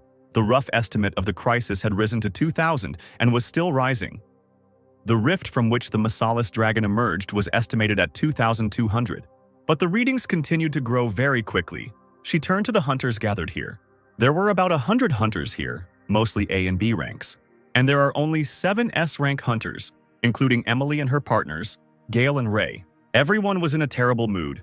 The rift's numbers had demotivated them even before the battle had begun. Ray continued to stare at the rift, his appreciation growing with each passing minute. He thought about telling his mother the password to his bank account, since he would most likely never return home. A headquarters for coordination was set up in an abandoned building near the rift. Gale reported the situation. They had completed the deployment of troops and were currently awaiting further instructions. President Adrian reiterated that this was an extremely dangerous mission, and civilians were being evacuated to keep the rift perimeter under control. It was necessary to prepare for the worst. All the hunters who were sent on the mission understood this. Besides, this time the Behemoth Guild and the Sword Emperor won't be able to help. Adrian folded his arms and said that the only one who could be the commander-in-chief was Gale. He didn't have time to answer him. A siren sounded throughout the area. This was an urgent broadcast from the Rift Control Office, asking all civilians to heed the instructions and proceed to the nearest shelter immediately. The sirens died down and Gale said he would do everything he could. But it was impossible to do everything they could. They couldn't afford it. Everything had to be done perfectly. Emily listened to their conversation from around the corner and didn't want to interfere. Adrian reported that according to the information, there are 2 hours left until the outbreak. 70% accuracy. If the outbreak is not stopped and the monsters fill the streets of Seoul, a terrible tragedy will occur. The catastrophe is not comparable even to Masalis. We must keep everything inside the rift at any cost. After which, the president clarified that he would give the signal to enter and sent the hunters to prepare for this moment. Emily leaned against the wall and slid down it a little. She took out her phone and dialed a familiar number. Things were also tense at June's home, with Jill asking if he was going to work because of the news. He didn't know the exact answer to that question, so he needed to get to the office quickly, but she was probably right. The news reported that the rift crisis exceeded 2,000. Yoji asked if he should go straight to the rift instead of the office, as it would obviously be faster that way, after which I decided to ask if maybe he should go to the rift. It was a very attractive idea. Jun thought about it for a couple of seconds. But still, this option will only complicate everything. The hero headed out and ordered Yoji to protect Jill since he couldn't stay home. She turned to him and gave him the most menacing look. June suggested that he figure out for himself what would happen to him if the house was destroyed or Jill was hurt when he returned home. He went out into the corridor and said to be sure to lock the door. As soon as the hero found himself outside, his phone started ringing again. June picked up the phone and was quite surprised that it was Emily calling him. Emily was very worried and asked him for a favor. He stopped. He was not prepared for this outcome of today's events. She continued. He probably already knew about the rift on Mount Wumian. The monsters are expected to emerge from the rift within 2 hours, and the hunters plan to enter and stop the tide. Jonathan is usually the team commander-in-chief for S-rank rifts, but right now he is exploring another rift with the Behemoth Guild, and it will take him 3 weeks to return. By order of President Adrian, Gale received the position of commander of this expedition. They had only 11 teams and 7 leaders, all S-rank hunters. If everyone focused on the mission, it would be possible to clear the rift. But after these words, Emily hesitated. All the hunters are depressed and expect more problems than even Masalis had. And finally, she told him what she wanted to ask of him. June needed time to think. He hung up and sat down on the nearest bench. After sitting there for about 10 minutes, he was finally ready to move on and make a difficult decision. He exhaled heavily, as if gathering courage, and called Nate and said that he would not be able to come to work. The colleague replied that he understood him and would pass everything on to the boss. Jun found it strange that he didn't ask any questions, so he added that as soon as he finished his business, he would come to the office. Emily's words echoed in her head. She knew he had reasons to hide his true powers, but she was only asking for one favor. She wanted Jun to be the commander-in-chief in this battle to protect her comrades. At this moment, everyone at headquarters was terribly tense. Gale stood against the wall. His head was splitting. Was he really going to be the commander of a huge army? And when he gave an order, would they listen to him? Emily interrupted his thoughts and noted the fact that the president had made him commander-in-chief. But despite Adrian's order, she wants to ask someone else to become their commander. He couldn't believe it, because right now his colleague was asking him to let the upstart Jun boss them around. She lowered her head and said it was not a joke. Gale asked if she really thought the other hunters would agree to this, but the huntress knew they wouldn't agree, so the two of them had to stick to the same legend. They needed to tell everyone that this was the president's order. Then, no one could disobey. He got furious and started screaming. He didn't understand what was happening to her and why she was making such decisions. It seemed as if steam was pouring out of his ears from anger. At that moment, June said hello. Emily rushed to him. He really came. She was grateful to him for that. Gale also headed his way and asked for clarification on something. Why does he think he can take the place of Commander-in-Chief in such a complex rift? Jun replied that if his help was not needed, then he could leave, because they were waiting for him at work at the city hall. Emily walked in front of Jun and started yelling at Gale. With each passing second, the hunter believed more and more that he was dreaming than that this was reality. Jun clarified when it was possible to go into the rift. This could only be done after the director's order. This is expected to happen in the next couple of hours, as we need to get in there before the outbreak. Suddenly, a male voice came from the entrance asking who this man was. It was Ray, who stared at Jun and reminded him that this place was off-limits to civilians. Emily introduced Jun and said that he would be the operation commander today. And now the debate about his candidacy has begun again. Ray shouted that they were short of S-rank hunters, and they were inviting some government official to take the command position. Emily said that it was Adrian's order and there was nothing they could do about it. Gale leaned on the table and said that he too was curious as to why the order had been given, but it had already been given. Emily smiled subtly as Gale agreed with her plan. At this point, Jun was already outside and announced through the window that he needed to prepare something. He suggested continuing the meeting without him and that he would return soon. The team looked after him in amazement. This man does whatever comes into his head because he can be trusted. Jun headed towards the rift, which by this point was already more than 60 meters wide. But without thinking, he entered it in one jump because he needed to check it from the inside. He moved quickly from rock to take the most advantageous position for observation. The rift was S-rank. The number of monsters was huge. But just because the rift was high-ranked didn't mean the monsters would also be S-ranked. There were A and B rank monsters here. Trolls, ogres, and even creatures that Jun had never met.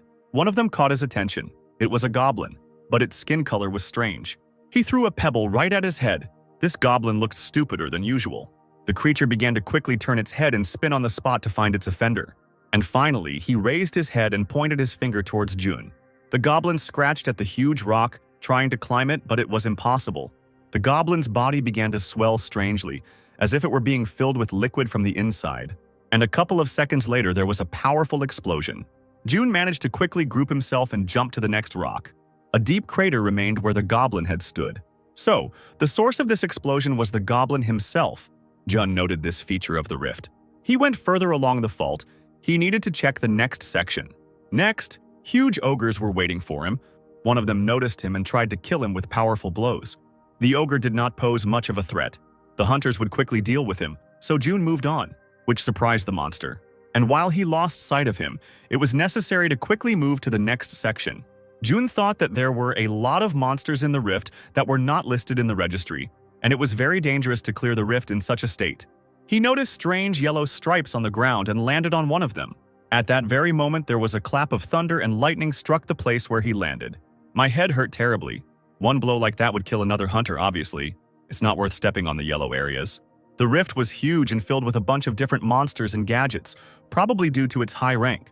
The Hunter Academy continued to monitor the situation and the numbers of the rift. The assistant entered the director's office, which usually didn't mean anything good. But this time, the guy reported that the level of the crisis was gradually decreasing, and the time of the outbreak was pushed back by 15 minutes. Adrian looked questioningly at his assistant. He didn't understand why this was happening. There were only two options that could lead to this. Either the rift dissipates on its own, or the number of monsters inside decreases. But if the rift were to dissipate on its own, the numbers would decrease much faster. The president proposed to continue with the plan, but seeing his colleagues look, he clarified what was wrong. The assistant decided not to continue this conversation and only said that the operation would continue in 30 minutes as planned. Gale walked up to Emily and relayed the president's instructions to begin in 30 minutes. He was worried about where Jun had disappeared to, since no one had seen him for an hour. He assumed that the manager had checked out the situation and simply ran away. This statement made Emily furious because he was not that kind of person, and if he did not want to help, he simply would not have come here. Gale yelled back at her. He didn't understand how she knew this. He didn't know they were that close. Besides, it was strange that he came after her call. Jun appeared behind him and said that he hadn't run away anywhere. The hunter froze. He could not understand why he did not feel his presence. Jun handed Emily some papers and asked her to be sure to distribute them to the leaders of each group. Gale kept thinking. He had been ranked 7th among the best hunters for over 8 years. So why couldn't he sense his presence? Maybe it was because of stress. No, stress couldn't affect this. There was only one option. This guy is not as simple as he seems. June clarified the situation and specified when they would be able to enter the rift. There were less than 30 minutes left. So there was time for a short briefing, and he asked to gather everyone together to do it. All the hunters who arrived for this mission gathered near the headquarters and looked in surprise at the guy who stood in front of them. The crowd whispered that maybe the administration wanted them to die for sure, since they had chosen him as commander-in-chief. No one understood why the president chose this kid to lead the mission. The hunters began to shout for this circus to be shut down, and for Gale to be returned to them. And while Emily tried to calm everyone down, June silently watched the chaos that was happening here. June asked for attention, and his voice rang in the ears of the hunters. The screams immediately died down. Everyone looked at him attentively and felt the enormous power that emanated from this man. June coldly announced that he was starting the meeting. The hunters looked at him in amazement. It was unclear what was going on here. And Sam from the Icarus Guild had his defensive skills activate on their own. June continued and thanked everyone for finally paying attention to him. He turned to Emily and asked her to distribute the printouts he had brought to the leaders of each team.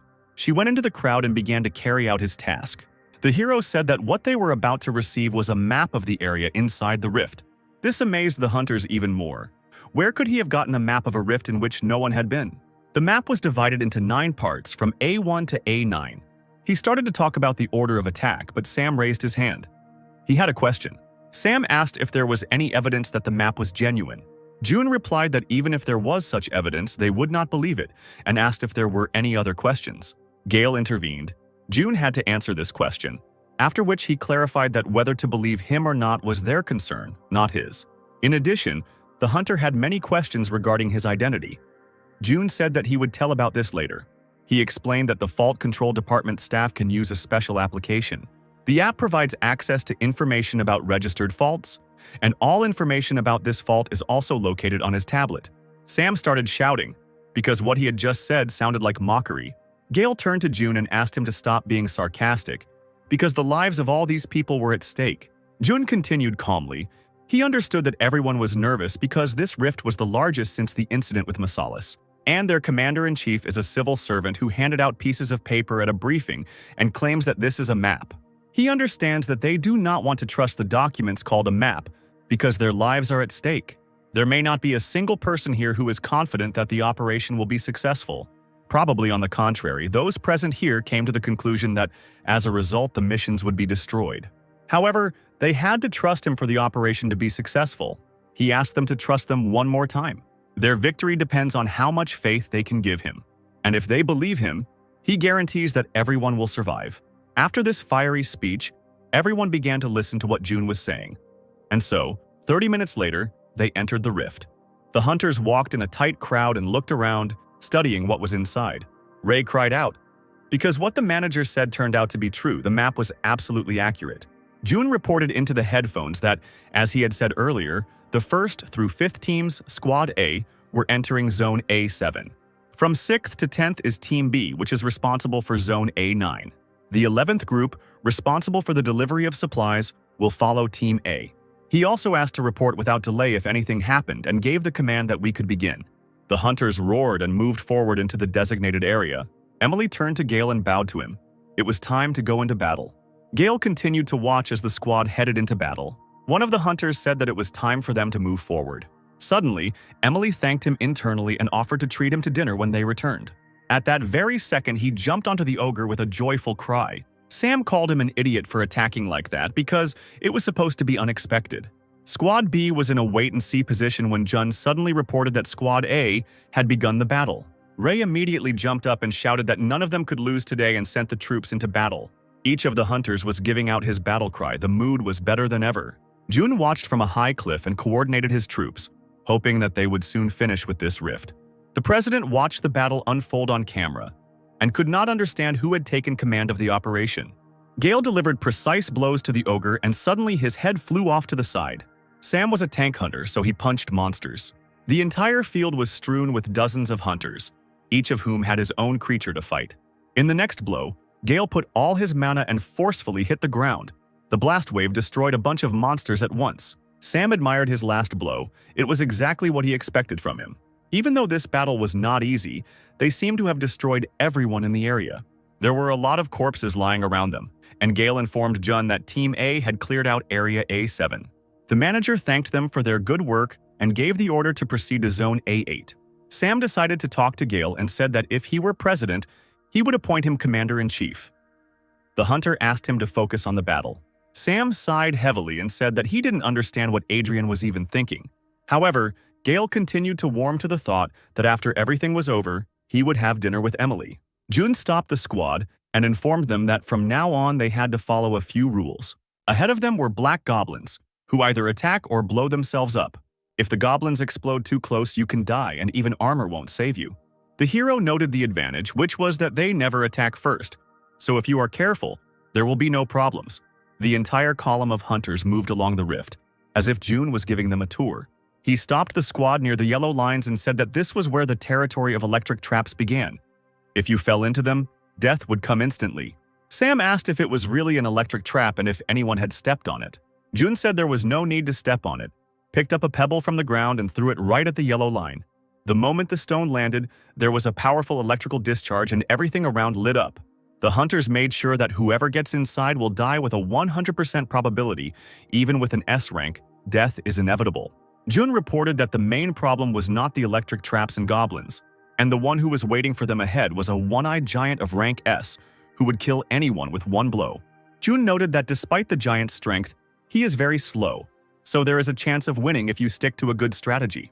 He turned to the hunters and asked if anyone had any containment skills. One of the guys came out to him with a huge suitcase. This is certainly not a skill, but a deterrent pistol. The gun fired a net that would hold back the giant for a while. He asked how many of these guns they had with them.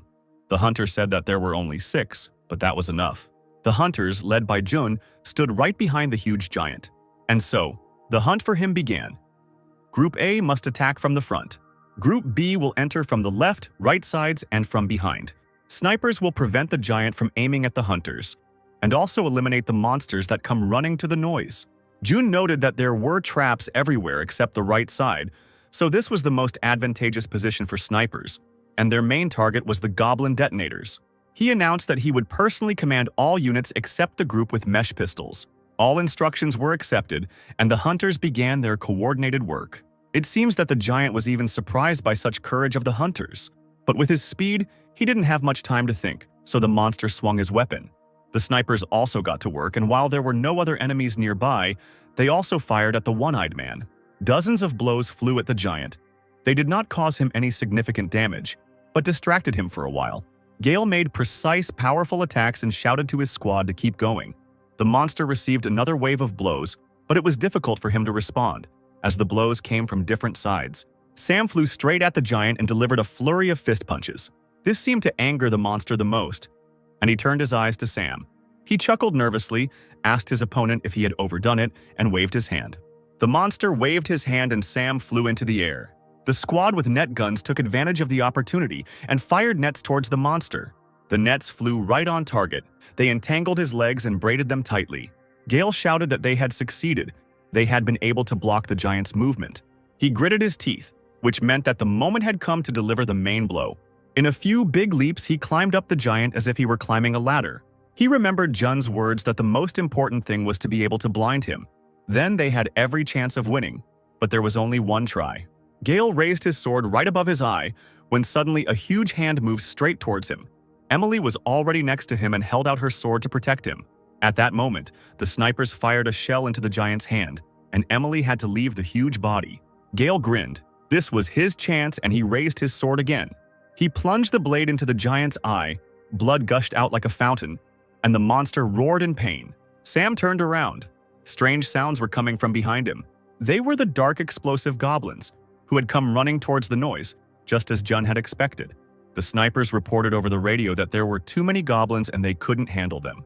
June took note of this and gave the order to all 11 groups at once. He ordered to shoot to kill and not spare the bullets, and the hunters immediately began to carry it out. Hundreds of projectiles flew towards the explosive dark goblins. The goblins began to explode, hoping to damage the shooters, but they were too far away and the entire field was illuminated by explosions. The forces were running out. The battle lasted about an hour, but there were no casualties among the hunters. Gale thanked Jun for his excellent leadership, but they all needed a break. But they didn't have that time. Jun ordered everyone to concentrate. They needed to kill the last monster. June said that they needed to pull themselves together and find strength in themselves, because the main boss was already approaching and pointed ahead. The hunters looked high into the sky, their faces quickly filling with horror. It seems that this level will be impossible to pass. None of them have seen such strong and huge opponents. June was focused, trying to find this enemy's weak points to figure out how to fight him. Ahead was a control line, and behind it stood a giant, about 300 meters tall. This was the Titan Maranuk. Instead of hair, flames blazed on his head, and his eyes glowed bright red. He looked at the crowd of bugs that had not yet started fighting with him, and waited. The status window stated that only 5 people could enter the boss area, and those who did not enter the boss area would be expelled from the level. If Maranuk is not defeated within an hour, his army will follow those who remain. Gale began to list those who could fight among the S-rank hunters. It was him, Ray, Sam, Emily, but June did not let him finish the 5th name and said that he would go with them. He once again listed the names of those whom Gale had named and asked them to begin preparing for battle. Tired but not broken, Emily accepted his order with a smile. Gale looked at the mysterious June and asked if he had any plan. The hero simply walked forward and noted that the entrance to the boss was behind the yellow line. The hunters followed him and also crossed the yellow line. The team was chosen. Nothing could be changed. At that moment, all the other hunters seemed to evaporate and disappear from the rift. Ray clenched his fist and declared that the main goal was to hold out as long as possible. Sam tried to continue joking and said that he thought that they had already won, and now the main warriors of this battle would be served a table, and the rest would be sent home. After which he turned to Jun and asked why he went with them, since he wasn't even a hunter. He replied that he couldn't find a way. Sam looked at him questioningly, trying to understand what way he was looking for. Jun continued his sentence and said that he couldn't find a way that would allow them to defeat the Titan without him. The thought flashed through Gale's mind that this strange man still thought there was a chance to win, to defeat someone who was 100 times bigger than them and loomed over them like the tallest high-rise building. Maranuk began to awaken. This meant that the battle was beginning. Suddenly, the computer reported that Maranuk's abilities were being restored. The players were frozen, and the use of skills was impossible. Sam started to cry. It wasn't fair, they couldn't even move and Maranuk would kill them. At that moment, the Titan raised his axe in the air and aimed at a pile of ants on the ground. A huge blade rushed towards them at the speed of light. Emily closed her eyes. Right now, there would be a blow and they would die. But after a couple of seconds, she realized that the blow never came and opened her eyes. In front of them stood Jun. Holding the blade with one hand, there was not a scratch on him. Only the ground was slightly cracked. Maranuk was perplexed. He could not believe that someone could escape death. Jun began to squeeze the blade with his hand, and it began to crumble, as if it were not steel, but clay. He finally clenched his fist all the way, and a powerful shockwave emanated from the axe, throwing Maranuk into the air. The Titan's abilities were restored, and he was fully combat ready. At that very moment, the freeze on the team lifted, and they were able to use their skills. Gale was shocked. This man never ceased to amaze him. Some great power was hidden inside him, but no one knew what it was. Jun turned to face the team. There was only one moment that he was worried about, and the fears were confirmed. A camera was installed on Sam's shoulder. Jun exhaled heavily. He called him a coward because everything was filmed. After which he turned to Maranuk and said that this time this was truly the last request he would fulfill for Emily. A blue aura began to appear around Jun, and he was currently filling the air with his mana. Blue energy began to rise from his body like mist and take the shape of a sword. Jun slowly raised the heavenly sword above the Titan's head to strike. It seemed as if the whole world around her froze. Emily forgot how to breathe and simply watched what he was doing. Gale was shocked. In his 8-year career, this was the first time he had seen such abilities. Jun was focused only on defeating this giant. He made a movement with his hand towards him, and the heavenly sword fell upon Maranuk, cutting him in half. Everything happened so quickly that the Titan didn't even have time to understand anything as his body began to fall apart. A stream of blood began to flood the field. It seemed as if it was raining. The computer reported that the object had been eliminated and the rift had been cleared. The rift will dissipate in 2 hours, so candidates should hurry to exit it. Emily looked around for the manager, but he didn't seem to be anywhere. Sam can't believe he actually just left. But all this didn't matter now. Gale announced that they had won and suggested going home. Besides, they had to hurry because they had to report, and the day had been terribly hard.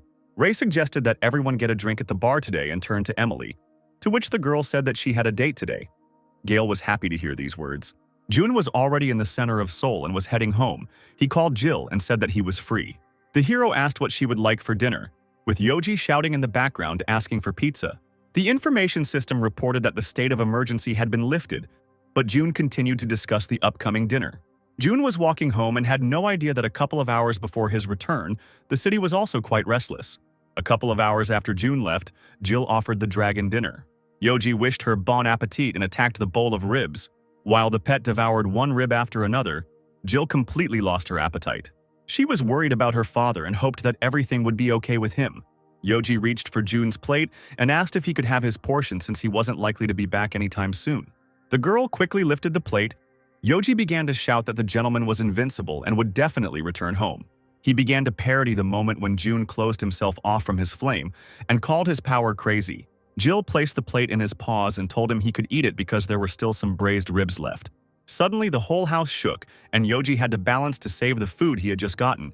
Jill looked at Yoji and asked what that push was just now. But this didn't bother Yoji, because the most important thing now was that he didn't drop anything. There was breaking news on TV. A dragon appeared in the city center and another tremor occurred. The whole table was overturned, food was everywhere, and Jill appeared to have hit her head.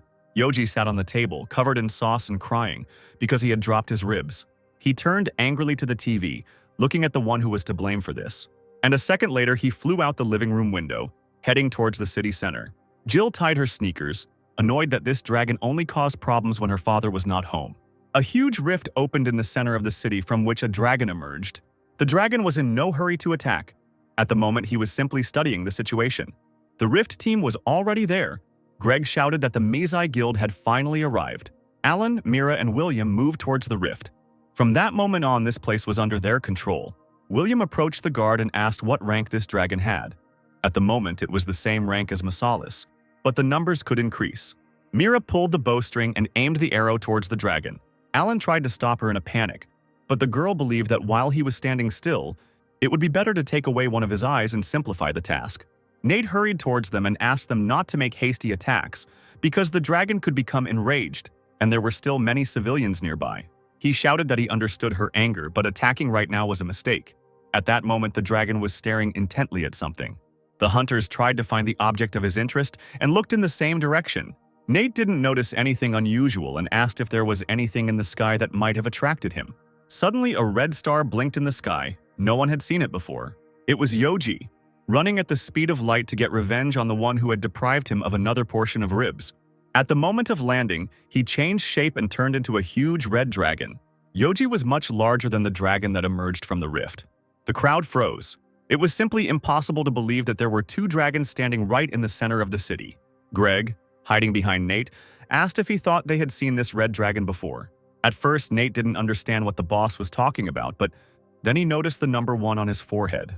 This was the same animal that Jun took to help in the rifts. Yoji flew up and gave the second dragon a hard push, after which he caught it in the air and with a powerful kick sent it back into the rift. Nate heard a familiar voice as Jill ran past him, heading towards the rift. She jumped, grouped herself, and disappeared inside the portal. No one managed to stop her. The purple dragon sat in a deserted rift and held his head. The last blow was strong. He wondered what idiot dared to stop him and turned his gaze to the offender. The purple dragon, with the number 9 on his forehead, finally realized who he had just called a bad name. Right now, his master, the dragon Izas, the strongest of them, was looming over him. Izas reported that the dragon made 2 mistakes. The first mistake was that he came out of the rift without his permission, after which he struck a powerful blow. The dragon flew too far away. He beckoned him with his claw and asked him to come to him. He looked down on him and asked if he knew what braised ribs were. The purple dragon thought about it. He knew what ribs were, but he had never heard of stewed ones. Izas said that this was his second mistake. The dragon struck him again, and the second one did not understand how he could be mistaken about something he had never heard of. He was about to continue this conversation when suddenly Jill's voice was heard from somewhere outside. Izas looked at her in panic and asked how she ended up there. The girl was afraid that he would cause problems, so she followed him, to which Izas said that she still couldn't take such a risk. The second dragon was furious. He did not understand how a pathetic little man dared to address the Lord informally. Izas stopped him and clarified that he was going to do this to a member of the owner's family. He said that this was his master's daughter, a great man who makes the most delicious braised ribs. Then he swung his fist at him and said that he would have to get 5 more punches for wanting to hurt Jill. A few minutes later, Jill was looking at a picture that once looked different, much like how her father trained Yoji. The purple dragon was doing push-ups, and Yoji was sitting on top of him, noting that he was in terrible shape. Jill shouted that she already felt sorry for this dragon and suggested going back. Yoji thought it wasn't enough to awaken the bitter taste of human society, but Jill suggested they cook some ribs at home. Yoji immediately changed his form and said that the second dragon was lucky, but if he came out again without permission, he would be finished. Jill looked around and asked if this dragon also had nowhere to go, and that was why he lived here. She suggested that he go with them and ask his father if they could leave him. Yoji was against it. She sat down next to the purple dragon and asked if he could shrink, and he nodded. And in a couple of seconds, he was already different. A little dragon with incredibly beautiful pink eyes. The girl stroked his head, praised him, and called him cutie. She finally suggested going to their home, but if her father was against it, then nothing could be done. Tears welled up in the dragon's eyes. He realized that the owner's daughter was an angel. At this moment, Nate and Greg were blocking the path to the rift on the street. Alan asked them to stop talking nonsense and step back, because they had to protect this place, and a civilian had just entered the rift. Suddenly, Mira was taken aback. It seemed that there would be no need to save that girl. The girl emerged from the rift safe and sound, and she had company. Nate couldn't contain his emotions. He was happy that June's daughter was okay. He ran up to her and, just in case, checked to see if she was hurt. The guy saw that she was fine, but thoughts were spinning in his head. She went in there without equipment. How did she manage to return in one piece? But there was one more question that needed to be clarified. Nate leaned towards her and whispered if the two creatures were dragons. Jill happily confirmed his guess and reminded him that he had seen one of them last time. The girl didn't understand why Nate's face twisted like that because she thought everyone already knew it. Mira also carefully studied these creatures, and even though it was impossible, she had an idea of who they were. She finally said that they were dragons. Nate vied with her to answer that they were the pets of their employee June. Nate began to stretch Yoji's face and asked Mira if he could do the same with a dragon. He made another attempt to convince her that they were puppies. Yoji looked up at him and asked if he wanted to die. Jill asked Yoji how he dared to talk to his father's colleagues like that, and if he continued, she would not feed him today. Mira continued to investigate and noted the numbers on their foreheads. Nate interrupted her again and asked Jill if it was time for them to go home. Jill looked at him in surprise, not understanding where he was going with this. Nate motioned for her to come closer so he could speak into her ear. He whispered that if it turned out that these babies were dragons, it would turn the whole world upside down, and besides, her father would be in a difficult situation. Jill loudly declared that her father was already waiting for her at home and that she should return home as soon as possible. Mira tried to stop her. Nate stood between them and stopped the huntress, who continued to shout that these creatures were dragons. Jill picked up the little ones in her arms and, her heels sparkling, ran towards the house. Alan was putting the pieces together in his head.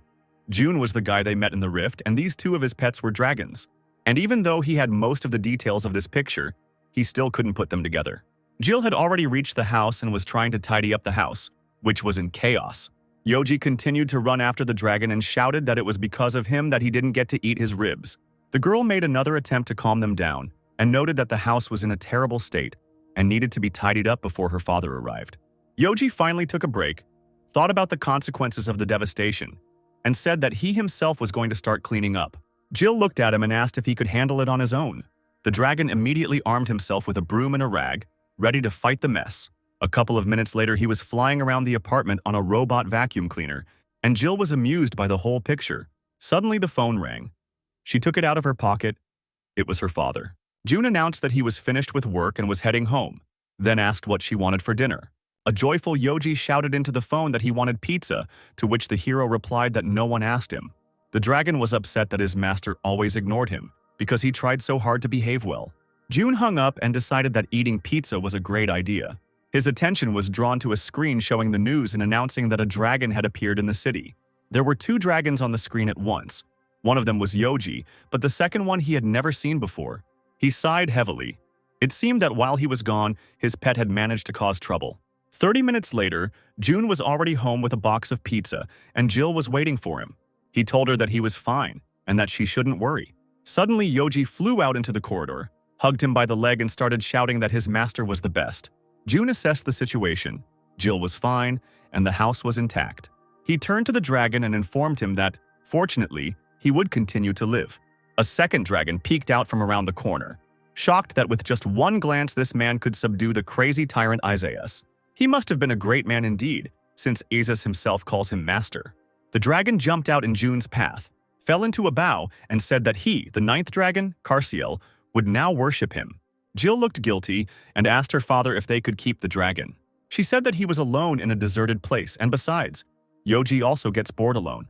Jun didn't mind leaving the dragon if that's what she wanted. He asked his name again, and the dragon dropped to one knee and loudly announced that he was Carciel. Jun liked his name, so he suggested not changing it. The hero headed to the shower, and Jill went to heat up the food. Yoji felt like an empty space at that moment. He ran into the kitchen and tugged at Jill's apron, wondering why she didn't give Carciel a nickname. Jill agreed with her father. She liked his name too. She picked him up in her arms. Yoji continued to squeal that his name was cool too. Having seated him on the sofa, the girl suggested watching TV and again called him Yoji. The dragon was angry, because his real name is Izus. Jun went out into the living room and carefully studied what had happened to her. The window was covered with paper because someone had broken it. He turned to Yoji and asked who did it, even though he knew the answer to that question perfectly well, so he deprived him of pizza for dinner. Everyone had dinner and wished each other good night. The dragons were sleeping under a blanket on the floor in the living room. Yoji was dreaming about pizza and he was drooling on the floor. Someone touched his paw. It was Jill, sitting next to him with a plate of pizza and asking him to be quiet. He rushed towards her with tears in his eyes and hugged her tightly, after which he began to gobble up piece after piece because he was incredibly hungry. Jun was sleeping soundly.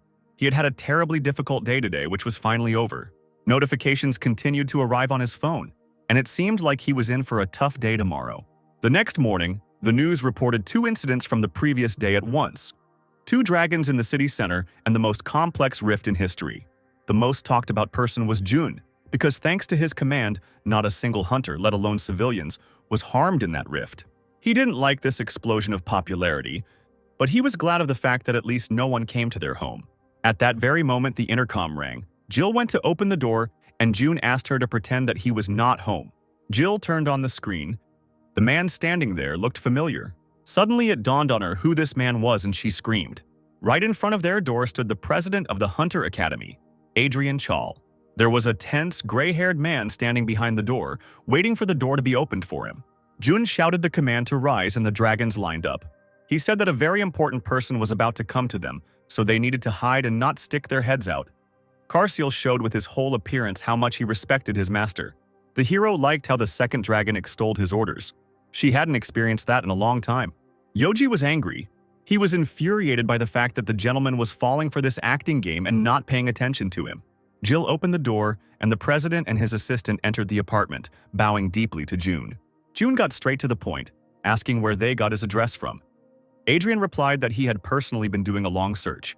The hero noted that it was tactless, but since they had come all this way, he invited them in. Everyone went into the kitchen, sat down at the table, and Jill served tea. Adrian thanked the girl for the tea, despite the fact that their visit was so unexpected. Jun interrupted the pleasantries and asked what business they had come on. The president said he watched the situation through emergency surveillance cameras, and the more he watched, the more he admired it. Jun noted that he had to go to work soon, so he asked to get down to business. The assistant nodded and pulled out a pile of papers from his folder. They checked the cameras that the Meizai Guild used and found out that the person who saved them was Jun. Jun looked at the papers and was upset by the fact that he was caught after all. But they didn't come here to figure out what's right and what's wrong. The assistant stated that they were here to offer to officially become a hunter. And if Jun becomes a hunter, but he interrupted him and said that he would not do this. The president was stunned. The assistant suggested looking at the conditions and only then making a decision. But Jun wasn't interested in fame and money. He was happy with what he had now. Living in a place where there was a constant struggle for power and the smell of blood was in the air had worn him out. He lived a cruel life where he was reborn thousands of times to get everything. And after he defeated everyone, he was left with no fame or money but only loneliness. So he was not going to exchange the peace and happiness he had for wealth. But he added that if they showed a little sincerity, he would think that Adrian had blossomed. Jun asked if it would be possible to arrange a joint inspection of the B-rank rift with their rift department. The president noted that this, as indicated in the content of the response, is contrary to the law. Jun sighed. Then he couldn't offer them anything either. Adrian continued that if everything meets the conditions, then he will transfer the right to control the rift, and he will deal with the conditions himself. After which he asked what he had decided regarding his proposal. Jun waved his hands. He had no intention of being a hunter, especially since civil servants were prohibited from having other jobs. The president and the assistant looked at each other, as if they were communicating with the power of thought and coming up with a new plan to persuade Jun. The hero interrupted their thought processes and stated that in moments when they really need his strength, he will help. They looked at him with their mouths open and couldn't believe their ears. Adrian jumped up, leaned his elbows on the table and shouted that this was more than enough for them. After which he suggested not to delay his request and immediately please his department. Nate picked up the phone and Jun said that the Mizai Guild had signed a contract with them. The office was in a frenzy. Everyone was jumping, rejoicing, and dancing. This was their long-time dream.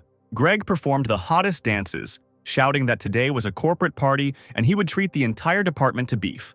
He snatched the phone from Nate and asked when his best and favorite employee was finally coming.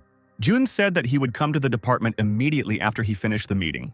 The presidential aide noted that he had excellent colleagues, and Jun smiled back. They walked further down the corridor, approaching the conference room.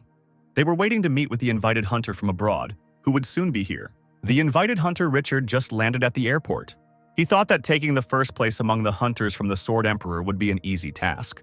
But I still hoped that Jonathan would hold out at least a little, so that it would be interesting. The hunters, accompanied by the president and Jun, had been waiting for Richard's arrival for several hours. The assistant tried to contact him, panicked, and did not understand why he was so late. Everyone in the conference room felt awkward being there given recent events. Emily finally decided to start a dialogue with Jun and noted that the foreigner was very late. Gale also spoke up. Most likely he didn't take them seriously since there was no Behemoth Guild here. At that very moment, the door swung open with force. It was Richard who decided to open it with his foot. He lowered his glasses and announced that Daddy was here. He looked around the room and asked why all this scum had gathered there and where they had put Jonathan, after which she began to reassure them that it was just a joke. None of the hunters understood what was happening, as Richard spoke in English. A minute later, he realized this himself and took the artifact out of his pocket. This device allowed his speech to be translated into any language without the use of a translator. He walked up to Ray and extended his hand. Gale was quite wary of this pompous idiot. Richard looked down on the hunters. He did not consider them strong opponents, but they could become excellent subordinates. Emily was extremely uncomfortable under his gaze, and Gale tried not to notice his impudence. The guy spun around sharply and continued to study those present. His attention was drawn to Jun. It was immediately obvious that this guy in a suit was not S rank. Did the government send a civil servant to clean up after them? Richard dropped into a chair next to Jun and declared that his mood was spoiled because not everyone here knew how to fight. The president wiped the sweat from his forehead with a handkerchief and proposed to begin the meeting.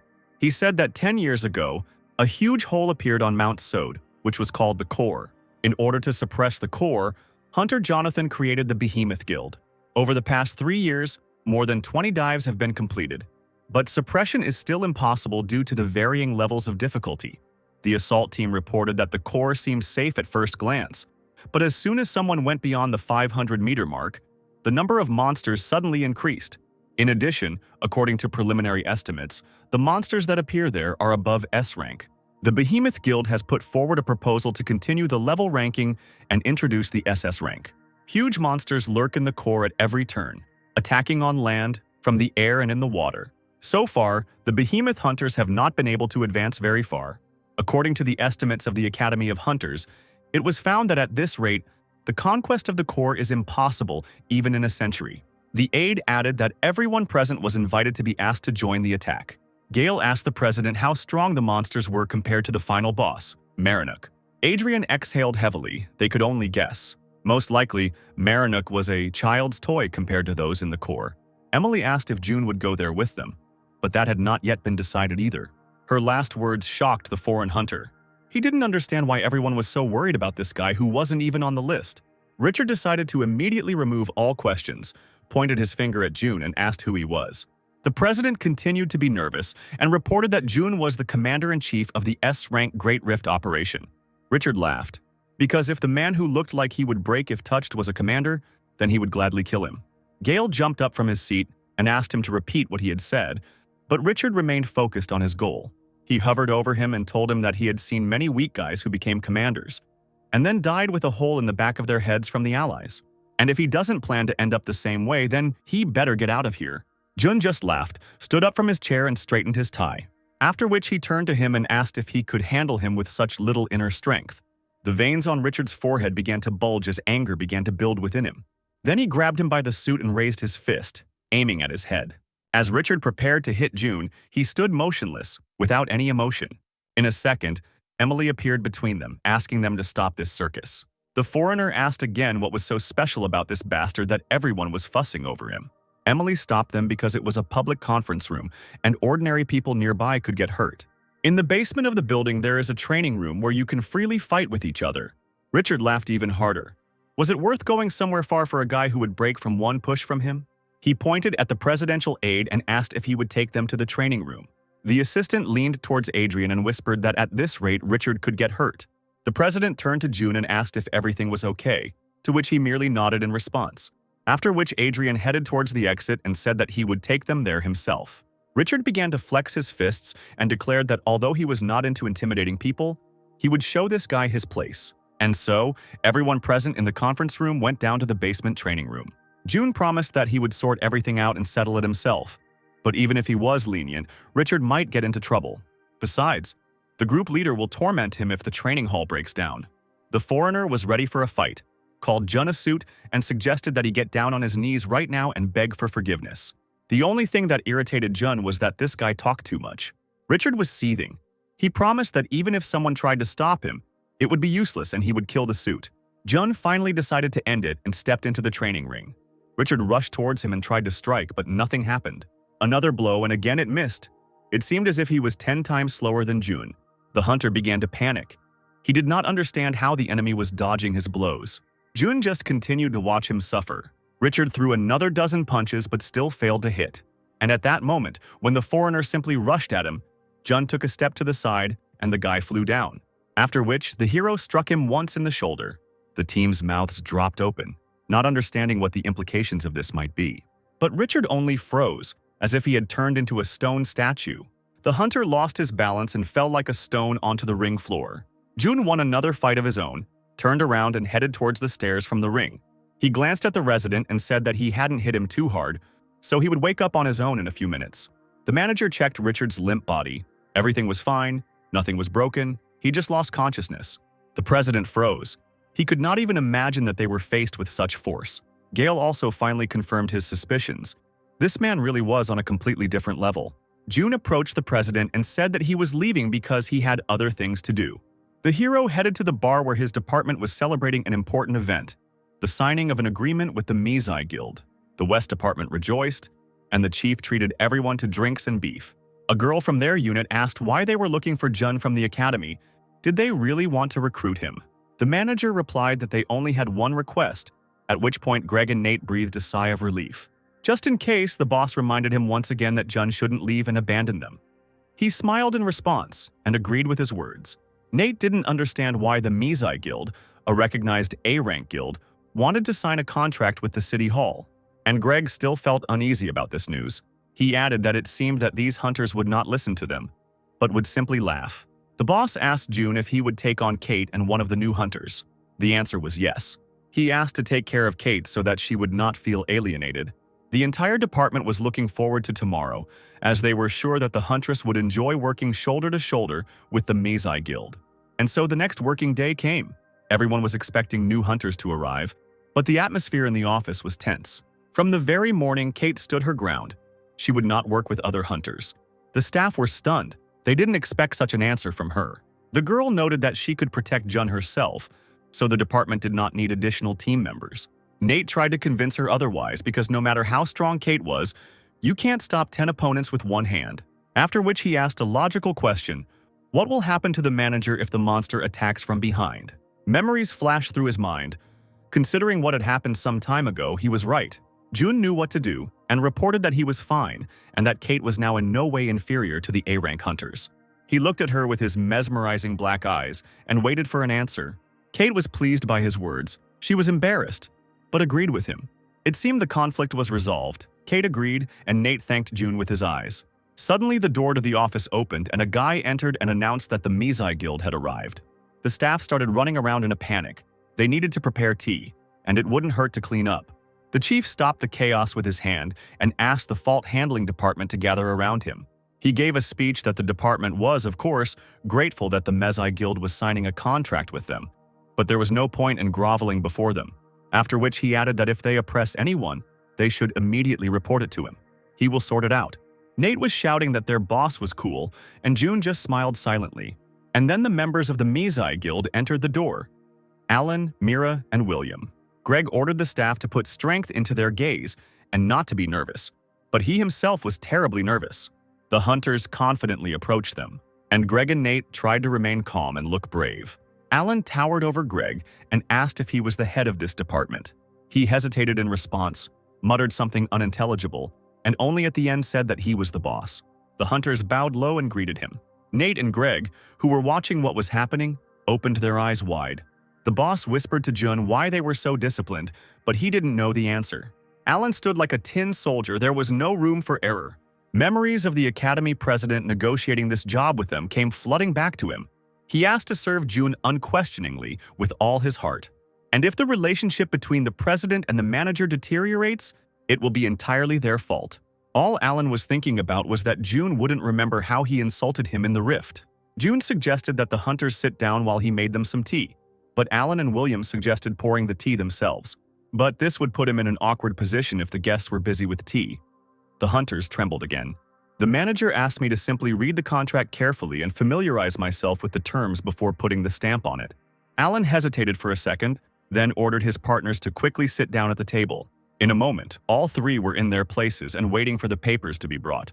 And as soon as they received them, Alan gave the command to sign, and they raised their hands in unison. While the hunters were signing their signatures, Greg tried to shout that the contract needed to be read and then signed. Jun realized that the probable reason for this behavior was the president's instructions. After signing the contract, the department completed all the paperwork and Jun headed home. Yoji greeted him with joyful cries. Jun assumed that they had not yet had dinner, and they needed to do it without him. The dragon laughed sarcastically. He didn't even know that this was possible. Jill was already advancing from behind. She pushed the pet away and asked when he would stop behaving like this. They sat down at the table. Yoji continued to watch the master, waiting for a command. Jill sighed heavily and said that he could eat. The dragon seemed to be drunk from these words. Yoji pounced on the bowl, and June asked if this dragon was really that weird. Or maybe Carciel was weird, because he was sitting far from the table and eating dog food from a bowl. Suddenly, Yoji choked and began screaming for water. Jill decided to ignore the theater and asked her father if he was free tomorrow. There would be a lesson at school at 10 in the morning with parents present, and she hesitated. The girl didn't ask anything and just reasoned that tomorrow was a weekday, and her father was probably busy. June said that he would come, because he had worked well today. Jill blossomed and began to tell that the lesson would take place in the rift that appeared 2 weeks ago, and there were no monsters in it. The hero was happy to see her happy. He could not refuse her, because he liked to see her like this. Yoji slammed his paw on the table and declared that he would go with them too. The next morning, all four of them went to an open lesson. A small stall selling drinks and treats had been set up in the rift. Jill walked up to one of the stalls and asked for 3 fish stuffed with red beans. She gave one to Yoji and the other to Carciel, but he refused. The purple dragon thanked her for her concern, but such food was not suitable for him. June glanced at Yoji. No matter how you looked at it, Jill had instilled in him the wrong food habits. One of the teachers shouted into a megaphone and asked everyone present for attention. He said that this place appeared immediately after the Marinuk Rift was cleared, and no monsters appear here. But if the students find a fragment of an unknown map, they will be able to better master the use of mana. Parents will be able to watch their children only from the observation deck. Students must find map fragments and place them in a cup in the center of the wasteland. To make the search for fragments easier, everyone will be given auxiliary beads, artifacts for practicing mana control. June and Jill had already received a bead. Jill's was glowing red. If you introduce mana into this ball, you can change its shape as you wish, and the color changes from red to purple. The more purple, the stronger. June hesitated, in case he put too much mana in there and it would break. Suddenly, the ball changed in his hands and turned into a black knife. But Jill had never heard that black was even possible. The teacher spoke into the megaphone again and asked the students to prepare for departure.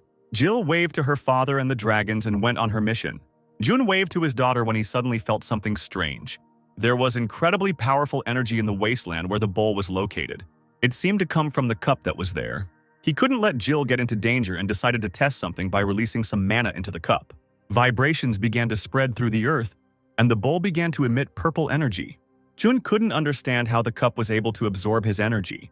The earth shook, A strong wind arose and it became difficult for the parents to stand on their feet. As soon as the vibrations died down a little, the parents rushed to the teacher. They were unhappy that their children were being trained in a dangerous place. Another strong vibration passed and everything stopped. The parents screamed for their children to be returned here immediately. Jun continued to watch what was happening as the cup absorbed his energy. In addition, the energy emitted by the thicket has become much stronger. He opened the information window. Nergis was watching him. He needed to go to the center for a special quest. Once the quest was completed, he could get an entrance ticket. There were 60 points left until the end of the progress. These were probably the same pieces of the map, and the cup was the key to enter the core. Everything around calmed down, and the parents began to shout even more furiously and look for the person responsible for this event. It seemed that in a couple more minutes it would become more dangerous here than in some rift. The dragons discussed how all people except their master were so weak. Jun continued to study the information. The gatekeeper was interested in him, and judging by the fact that he killed the claimants, it was impossible to allow anyone else to get the map fragments. He turned to Yoji and ordered him and Karsiel to follow Jill. While one dragon was ready to sacrifice its life for its younger master, the second was happy with the chance to taste some more food. They walked away from Jun and Yoji headed towards the food stalls. Jun understood perfectly well that Yoji would go to Jill only after he had done some of his own business, which meant that he had time to calmly look for the fragments. Jill wandered through the forest without success. So far, she had not found a single fragment. She didn't want to upset her father, but suddenly the ball lit up and she had hope. The girl believed with all her might that this was not another dummy, but the ball led her to some bone, and that was another failure. Suddenly, her attention was drawn to some strange sound coming from the bushes. A frightened Olivia emerged from the bushes, screaming Jill's name. The girl came out of the bushes, shook herself, and asked if everything was okay. She angrily walked up to Jill and asked her not to scare her like that again. Jill gasped. It seemed Olivia was worried about her. The classmate blushed, crossed her arms, and returned to her previous state, stating that she simply had to take care of the weak. Olivia continued to scream for the girl not to do that again, but something was rushing towards her at high speed. She quickly turned around, covered Olivia with her body, and tried to force her to lie down with her hand. The girl took a fighting stance and quickly fired a burst of shots towards the attacker.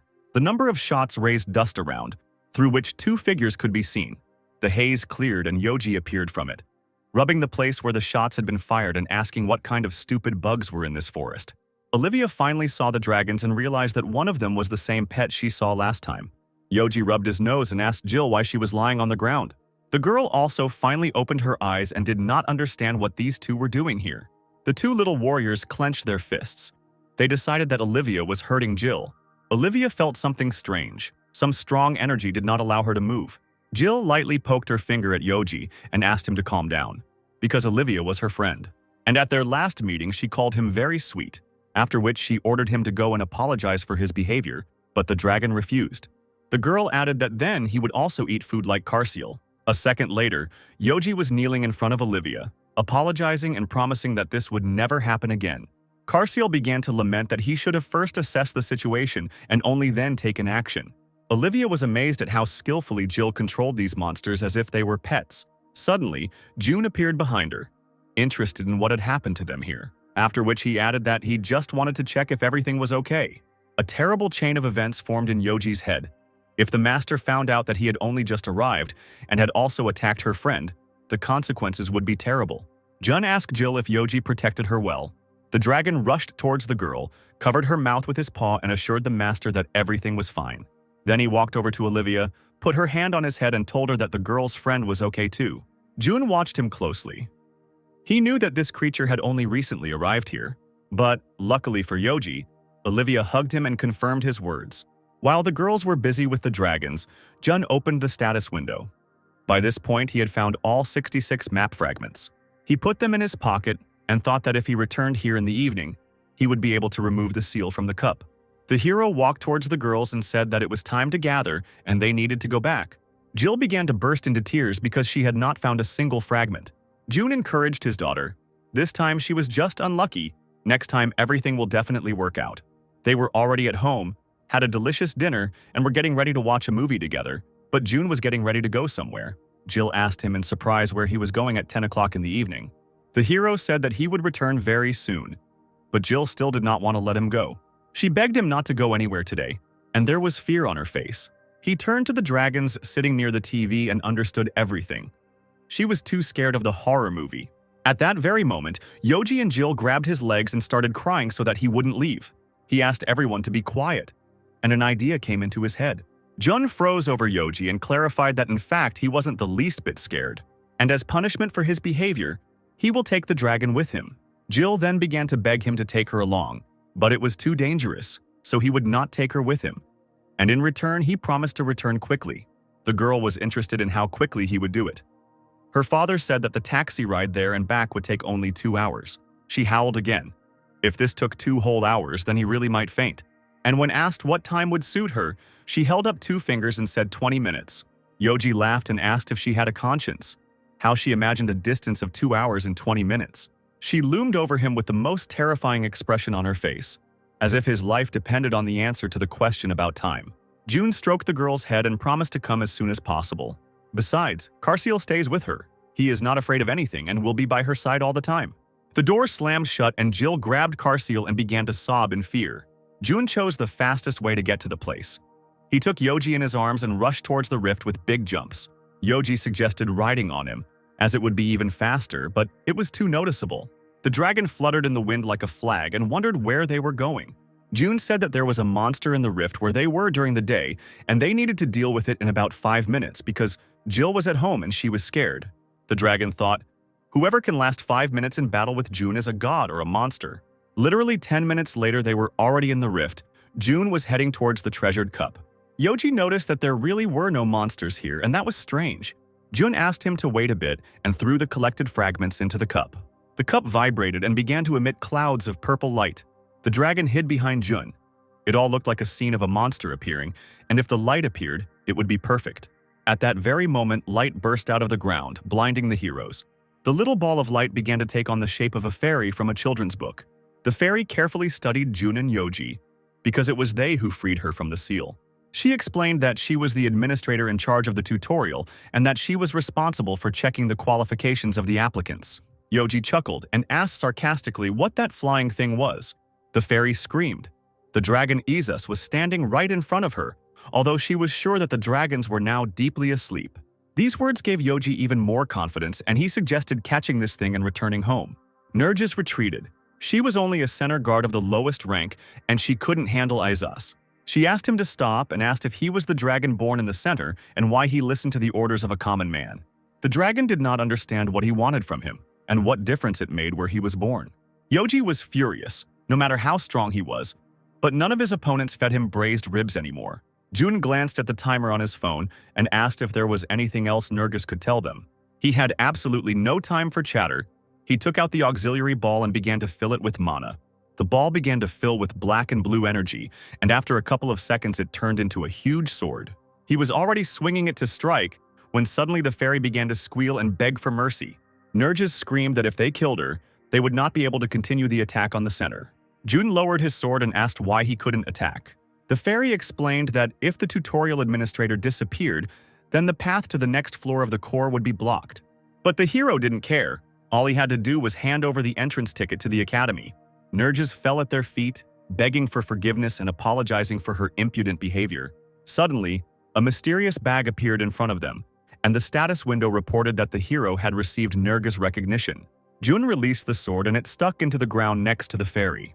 They grabbed the bag and tickets and headed for the exit, Yoji trying to taste them.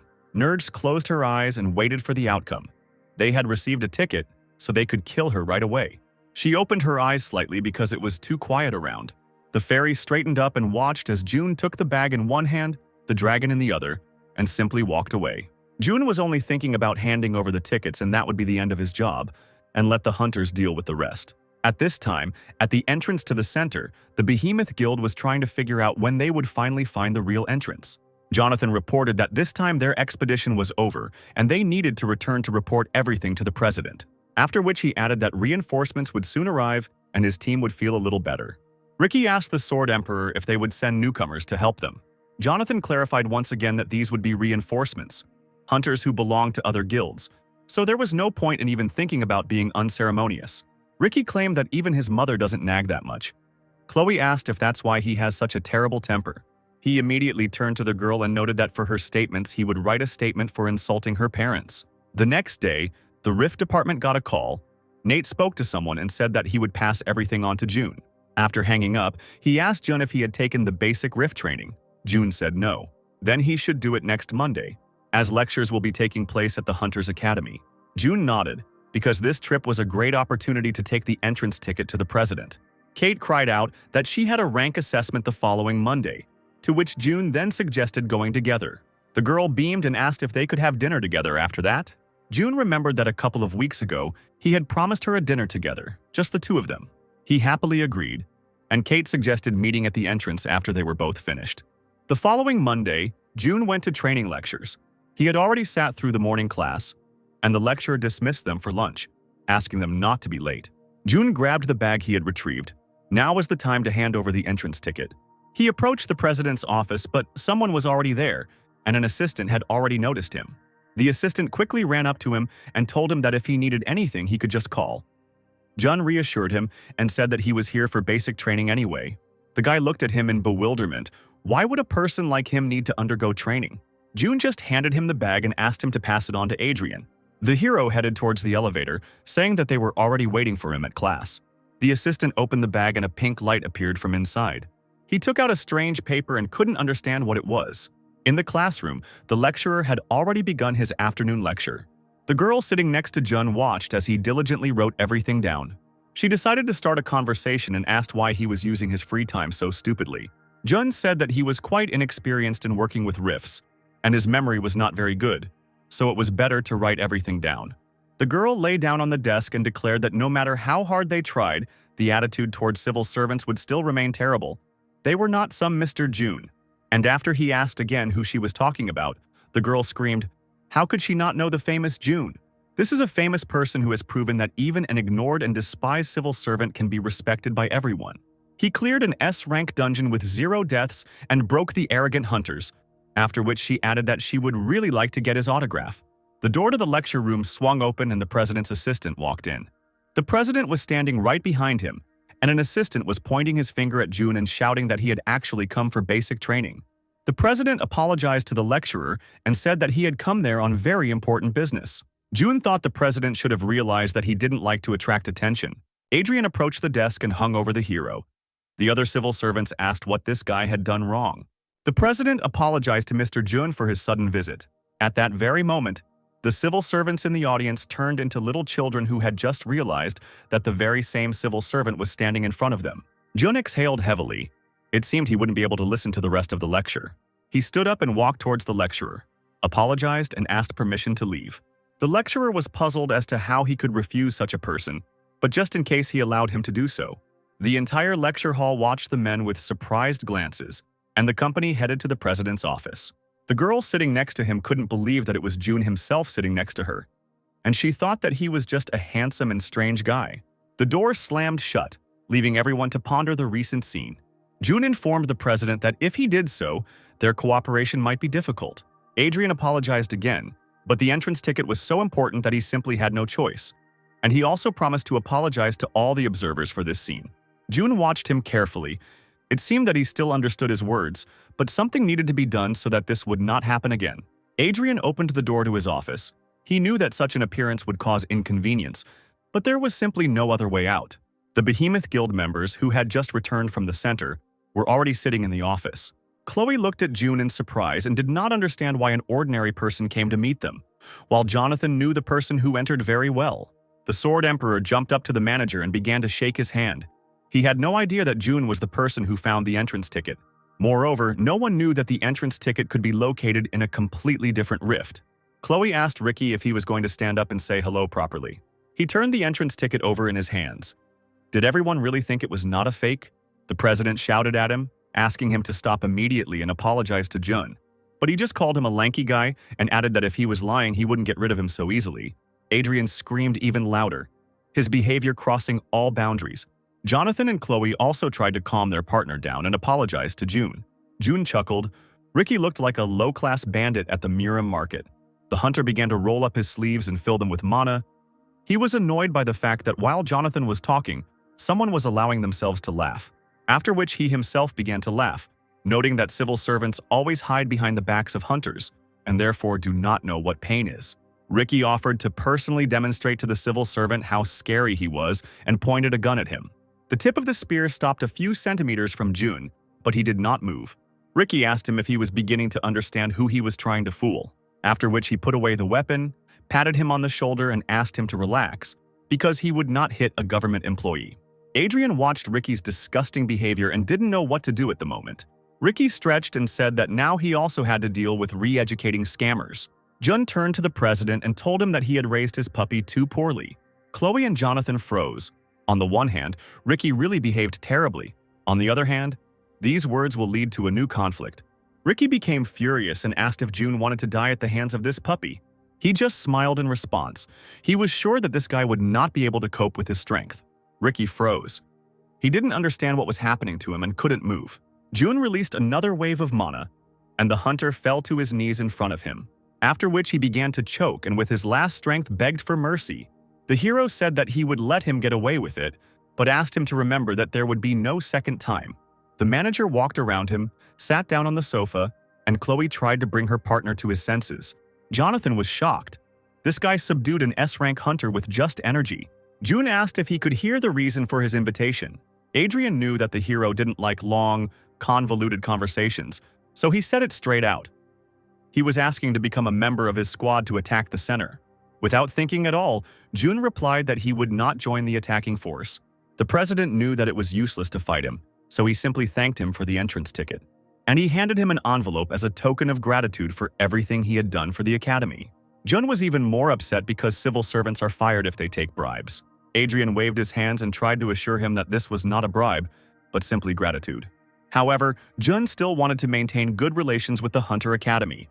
He asked that from now on, no matter what request he made, the president would give his consent. Jonathan understood that these words meant that in the future he would effectively become the head of the Hunter Academy. Adrian agreed to this request, despite the outrage of the Behemoth Guild. But he asked to promise him something in return. Jun listened to him attentively. Currently, many hunters have died in the rift, and the center boasts a level of difficulty that is incomparable to a normal rift. He asked him to prevent the needless death of hunters, at least in the center. Jun replied that he would do his best to achieve this. Adrian clapped his hands and promised him to fulfill any request he asked. The hero stood up. The rest could be discussed later, but he needed to return to training. And in the future, he asked to refrain from actions that could harm other people and left the office. Everyone in the office exhaled heavily. This meeting was truly tense. The president leaned back in his chair and asked them if they had seen the latest news. After all, just before them was Jun, who became a commander in an S-rank rift and single-handedly dealt with a boss monster. Moreover, it took him less than a minute to kill this very boss. Chloe tensed up and asked the president if he was really human. Jonathan was literally tearing his hair out, because at their first meeting he was giving him advice and asking him not to be upset that he didn't have mana. Jun, unlike the others, was only worried about missing part of his afternoon classes. He entered the auditorium where there was no one. It seemed like everything was already over. The lecturer finally saw him and said that since he had gone out on urgent business, no one expected him to return. Jun apologized for the situation during the lecture, but the lecturer replied that it was no big deal, especially since he had graduated with the president's approval. The hero bowed deeply to him and thanked him for his understanding. The lecturer handed him a box. It was a random box that is given to training participants. It mostly dropped F-rank items, so there wasn't much hope. Kate was already waiting for him in the corridor, simply glowing with happiness. He asked how long the girl had been waiting for him. She said that she had just arrived and started rummaging through her purse. Kate pulled out a hunter evaluation form and stated that thanks to it, she was now a B rank. Jun was happy for his employee, but noted that this was all the fruit of her efforts. All the business at the academy was finally done, and they went to lunch together. After lunch, spent in pleasant company, Jun went home.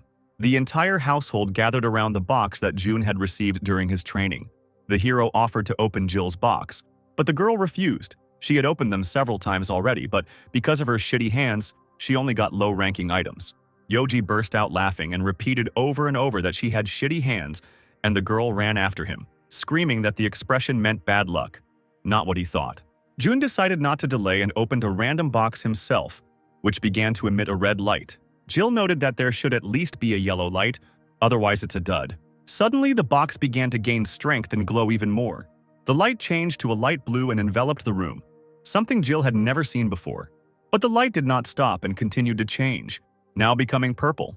They say that if you get blue, it means an unexpected turn in life.